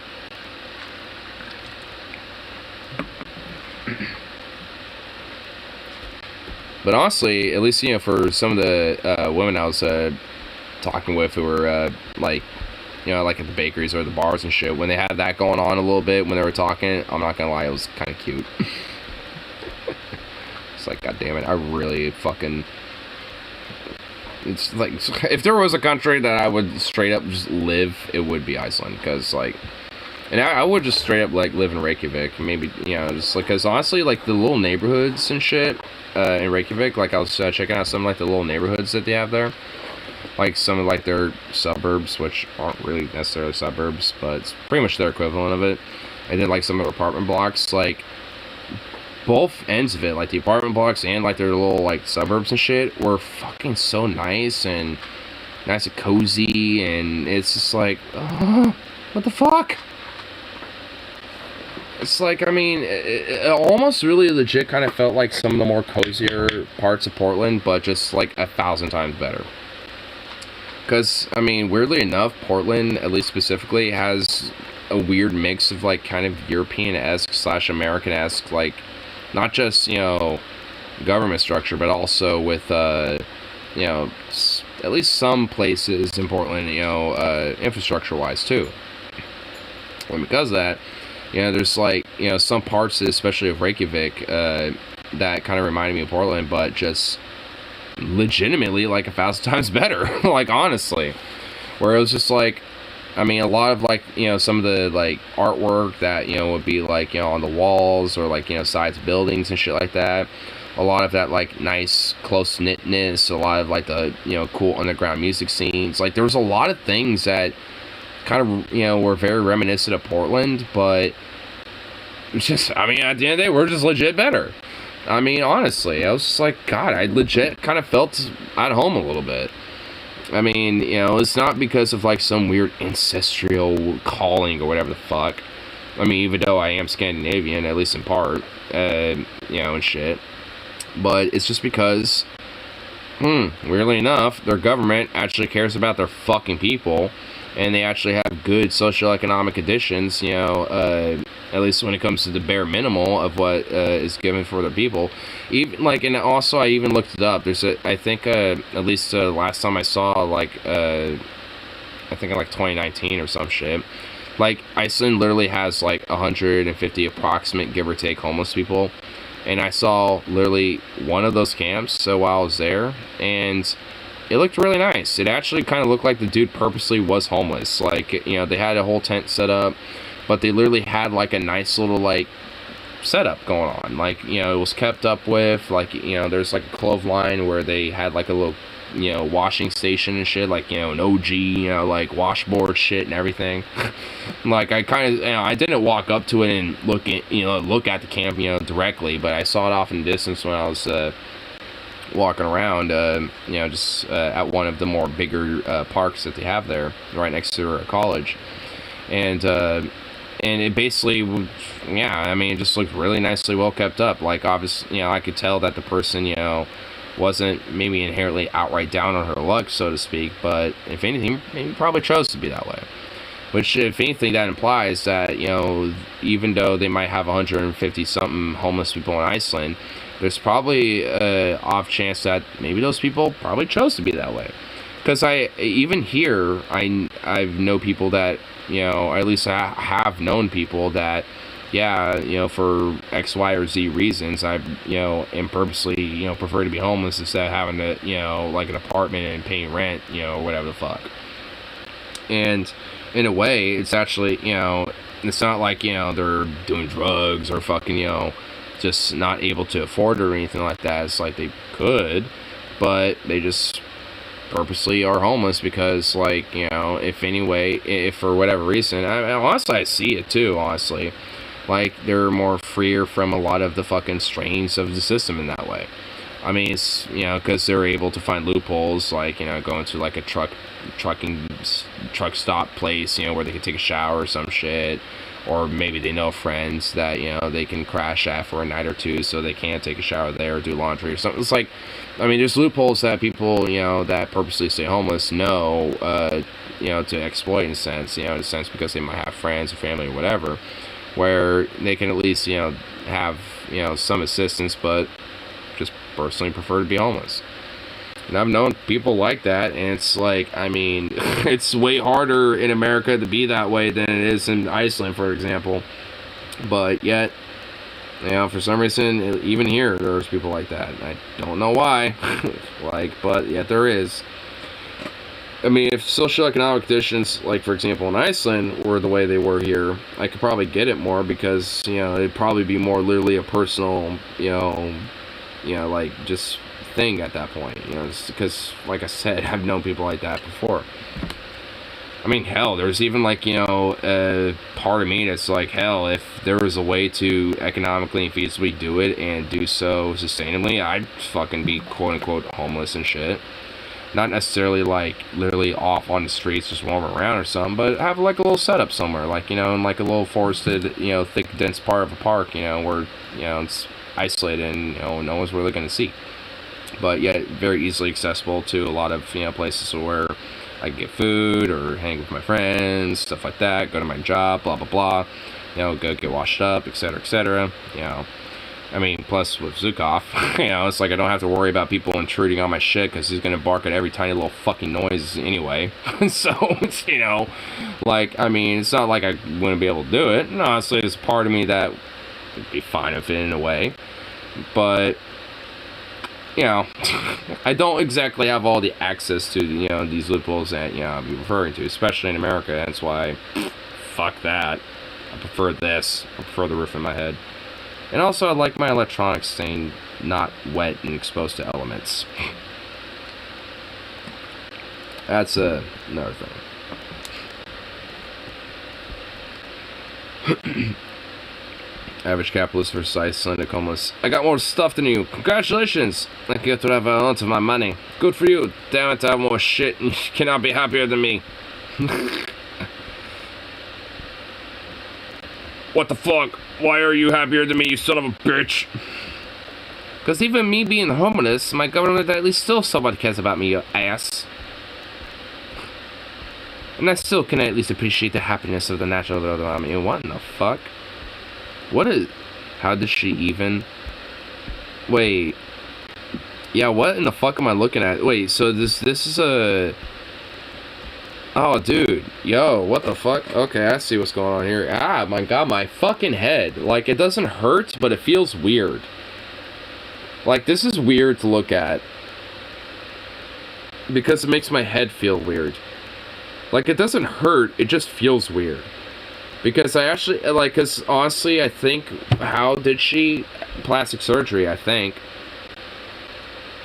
Like, I'm assuming, you know, she probably has some skin transplants, some plastic surgeries done, and that's my guess.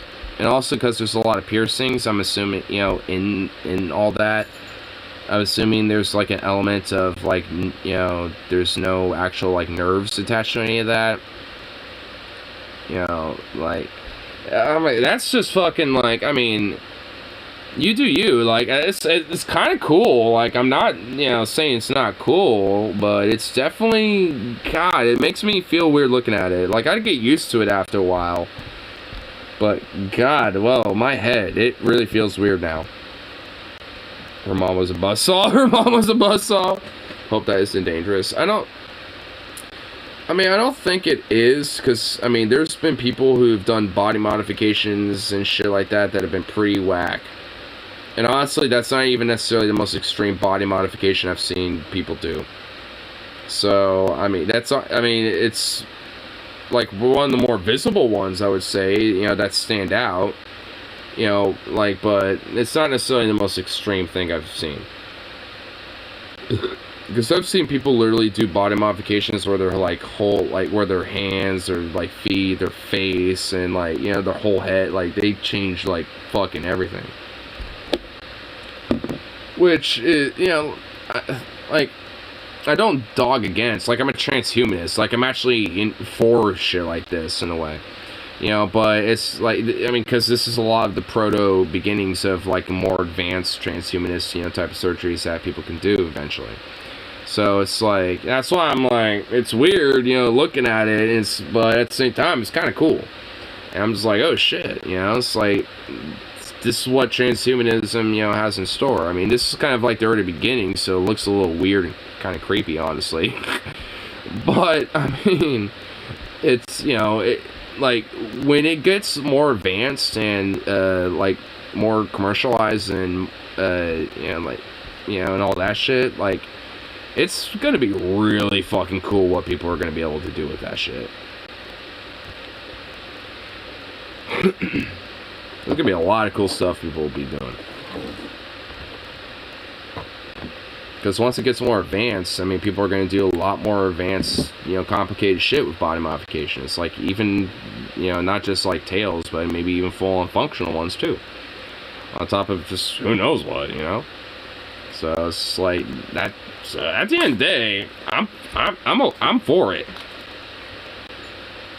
I mean, the early beginnings of it are definitely going to look exceptionally weird and odd. I mean, look at, like, plastic surgery back in, like, World War I in comparison to today, you know what I mean? Like, you know, body modification, especially with plastic surgery back in the early days and then early 20th century in comparison to today, have come such a fucking long way. I mean, so it's like, I mean, all in all, you know, like, I'm for this type of shit. You know, it might be kind of creepy, especially if you look at the very early beginnings of, you know, plastic surgery and stuff like that. It's even more fucking creepy. It's more eerie and disturbing. But, I mean, like, you know, once you get to, like, the more advanced, you know, complicated type of procedures that, you know, we can be capable of, like we are, at least when it comes to basic plastic surgeries now, I mean, we're going to be able to do really cool shit. Especially for our own bodies. Hell, we might even be able to regrow limbs potentially because of that. You know, especially when it mixes that with stem cell research potentially. You know, it's like, I mean, we might be able to do some really cool fucking shit in the future. Maybe not in the near future, I will grant that. You know, especially with that type of shit I just mentioned, like, you know, with that claim, like, you know, maybe, you know, limb regeneration stuff. Maybe not like on our bodies, but be able to like regenerate a limb and surgically reattach that to an amputated limb, you know, and shit. Like, I mean, that I could see happening within 100 to 150 years about. Maybe sooner. 80, 90 years.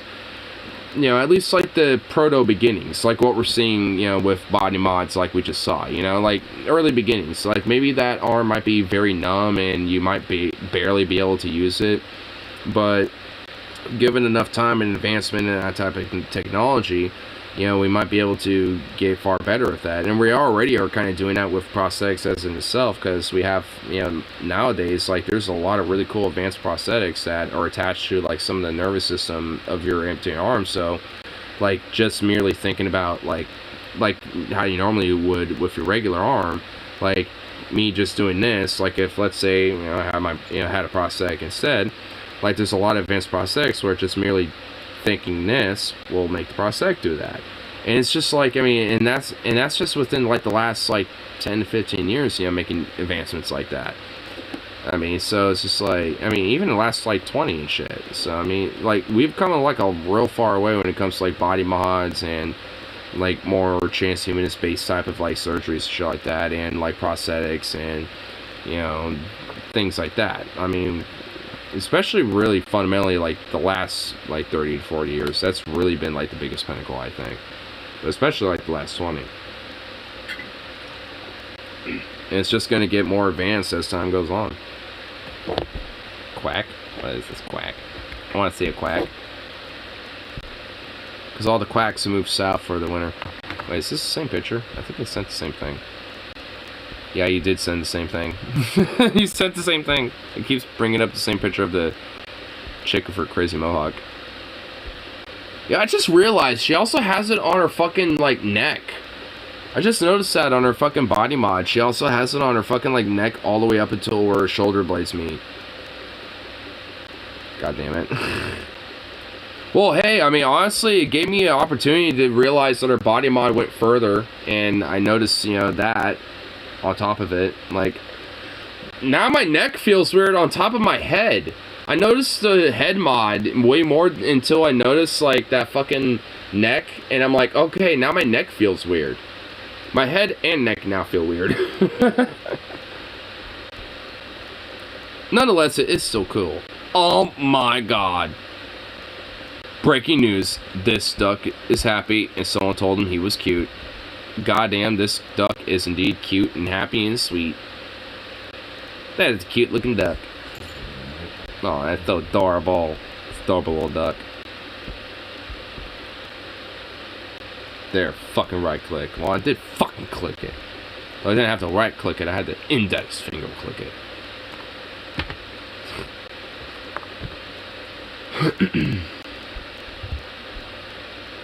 Person who told him that is correct. True. True statement has never been told before.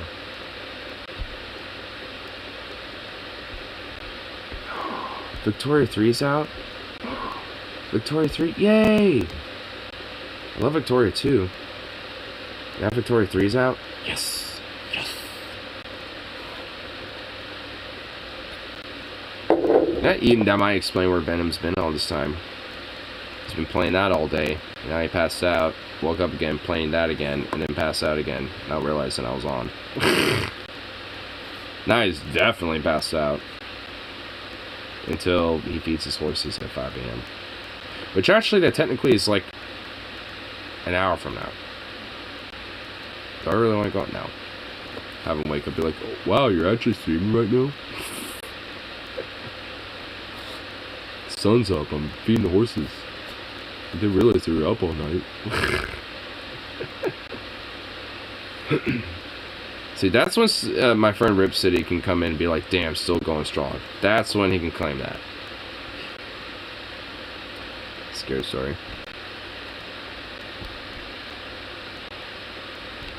Fun, scary stories. Quote, and word. Oh, boy. Oh, it's the sea mustard, dude. Here. Yep. I was alone in the last bowl, but you know what? I'll make this like my second or third to last bowl and listen to this. We'll have a nice little fun listen to this as we bid ourselves a slow but sure adieu.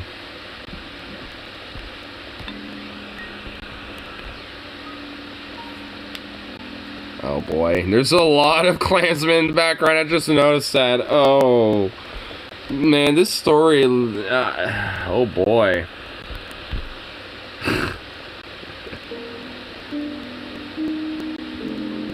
I was 17 the day my parents decided to move to Alabama.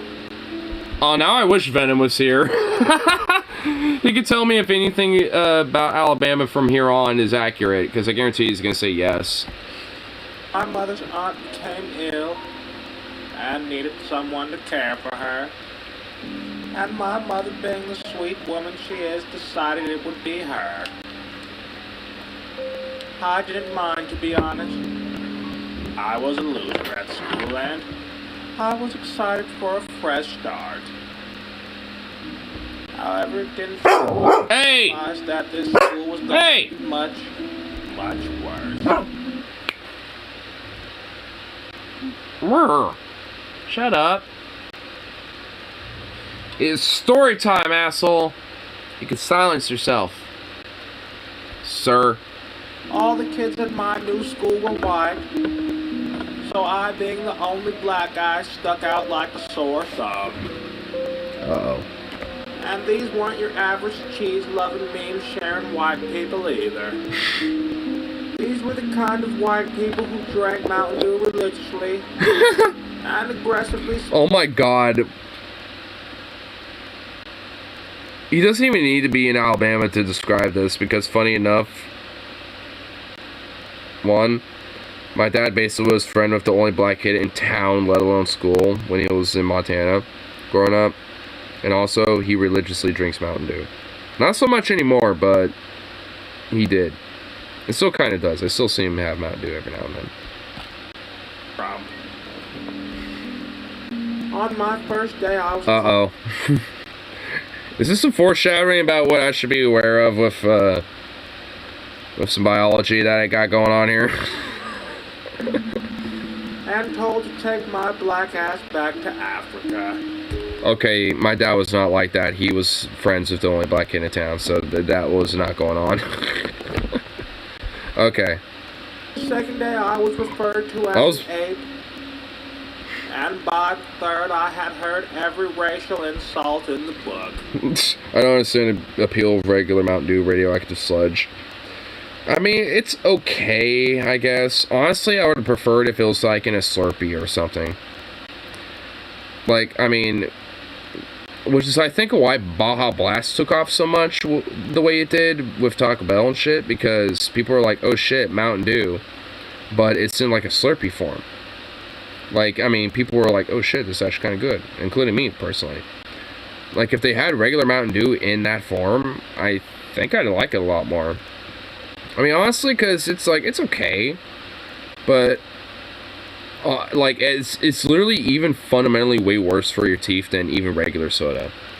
Like, I don't, like, you would think that this would probably be the worst for you, like Coca-Cola, but nope, it's actually Mountain Dew.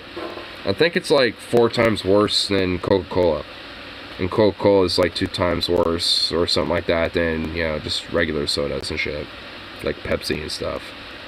So, yeah, like, That's usually why I try to, you know, go for, like, sodas like Yarritos or something like that, or, you know, more like off-brand sodas and shit. Like, the only reason why this is here is because my roommate just left this in here, and it's mixer for the whiskey and shit. Like, this is the only time I really ever have Coca-Cola or anything like that at this point. Or if I have, like, a small ball of that from work. Because I'm feeling like I want to treat myself or something. I don't treat myself enough from work, so that's how I do it. Verbal assault soon became physical. It seemed every other day I was slapping the racism out of people left and right. Slapping the racism out of people? I had a 17-0 record. 17-0 record? Damn, bro. Fucking going rocket on some bitches. Based. Although the whites hated me, I knew they respected me. At least the ones spectating the fight. They hate you because they do respect you. They hate the fact that they have to respect you. It's like, God damn it, he's actually competitive and actually good at fighting. Son of a bitch. He's showing that we're inferior to this fucking black person. Like, that's why they respect, like, that's why they hate you, because they have to respect you. Boom. Ones I beat down had something in store for you, boy. Something I'll never forget. It was prom night, and I, with my date, decided to walk since the venue was only a few blocks from my house.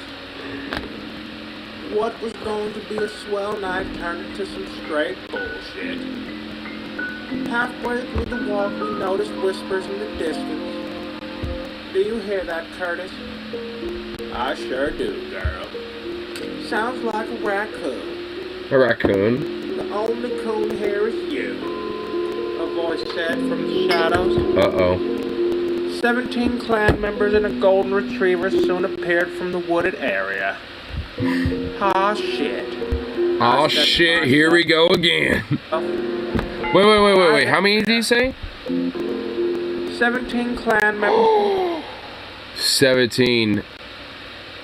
Just like it's 17-0. Every one of those clan members is the ones that got beaten the fuck down, son. And they had enough. Oh, shit. From the wooded area. Ah, shit. Here we go again. Round 2 on all of y'all. I then told my date to head back to my... It's like, hey, it was a 1v1 each time for those 17-0, but you think you want to be 17-1 and I still won't get it 17-0? Bitch, come at me. And call the police. Side note. This was the early 1980s, long before smartphones. Jenny ran as fast as I've ever seen anyone run before. And then I turned back to face the Klansmen. Probably in heels, too. Listen here, monkey. So she's probably impeded because of that. It's time to make America great again. Without warning, the men began to attack. I engaged in battle without hesitation. I took out one man with a sweeping kick, and another with an uppercut. I continued to hold my own. Alright, he made the music way too loud. Quite some time. However, I was eventually overpowered and taken hostage. Oh, shit. I was So he got, like, what, 2 of them at least? brought to what looked like a rundown meth lab deep in the woods. Sounds right. And the men holding me threw me down, and I was tied up by the golden retriever. After the dog finished, the men were instructed by the leader to leave, and I was left alone with the man. You know, I must say, N-word, I like you, the man said. Well, I hate you, I shot back in anger. Now I demand you let me free.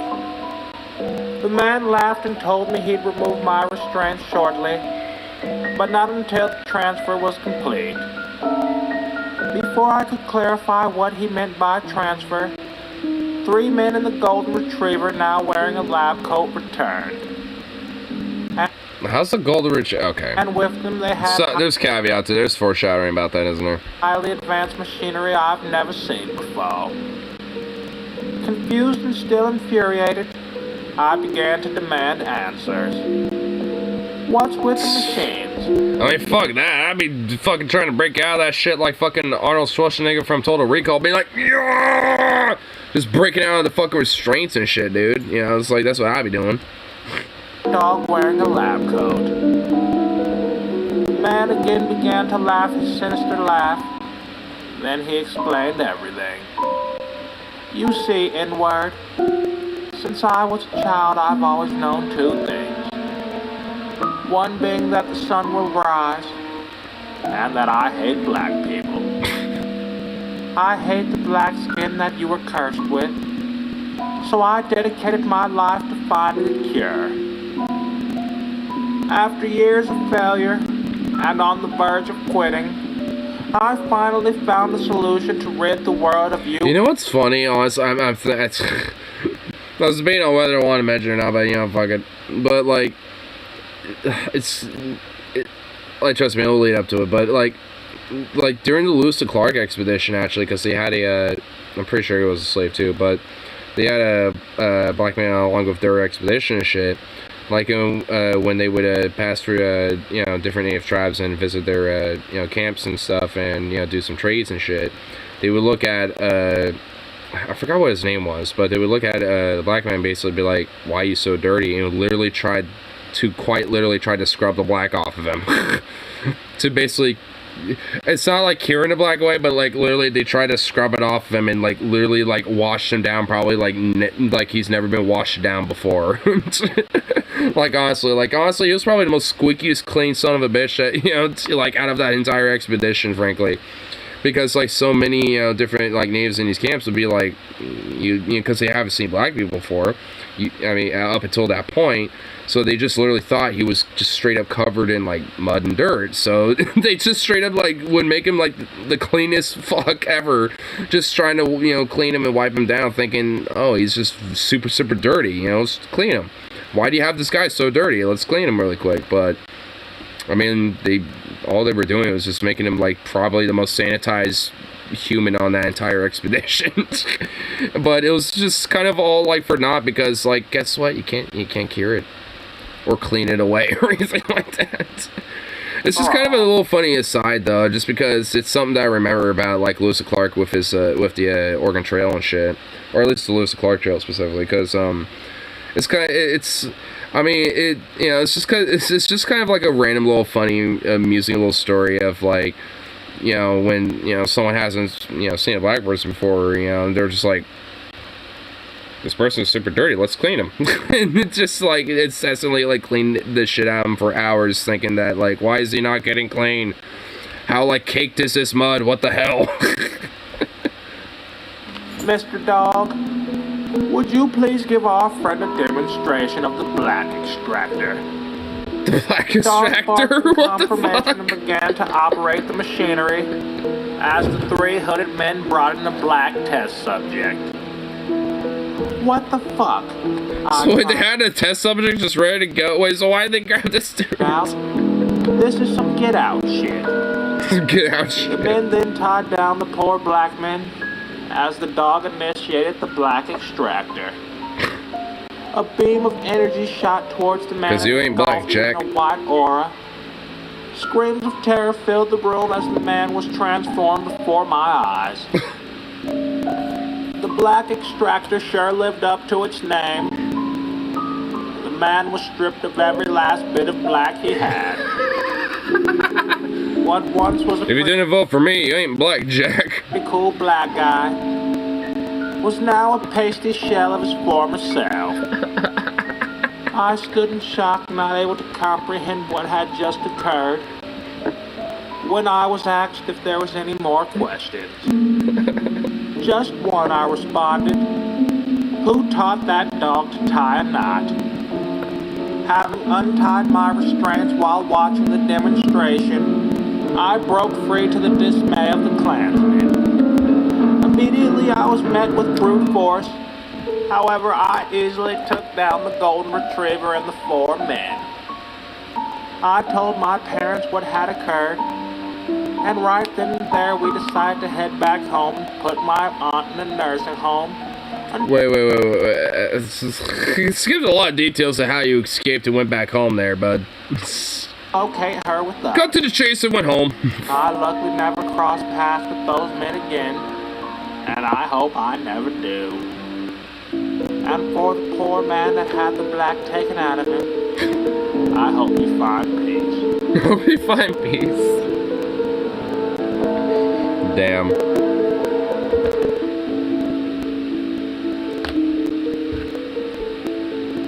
I hope you find peace. Damn, son. Oof. Okay, I definitely need to, share this with Venom. He would appreciate it.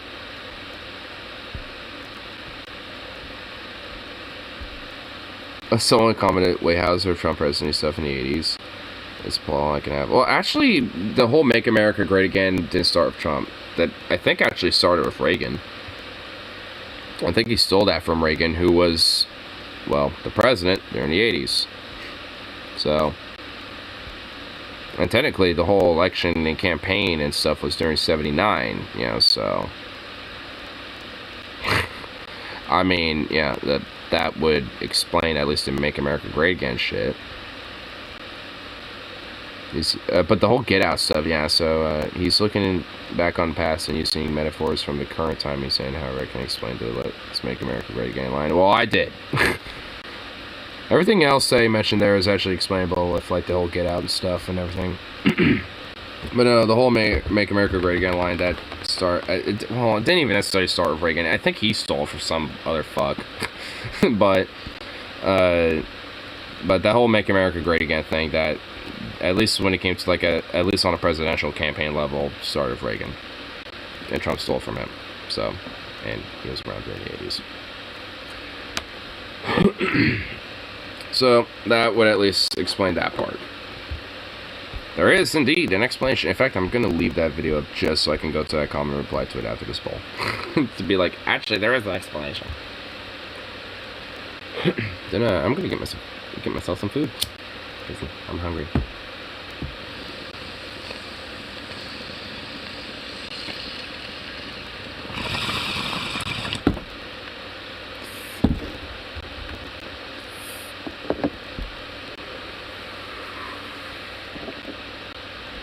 But anyway, I'll call it good for the last little bit of the evening. So, peace out. And of course, I shall be back around for the next one. So,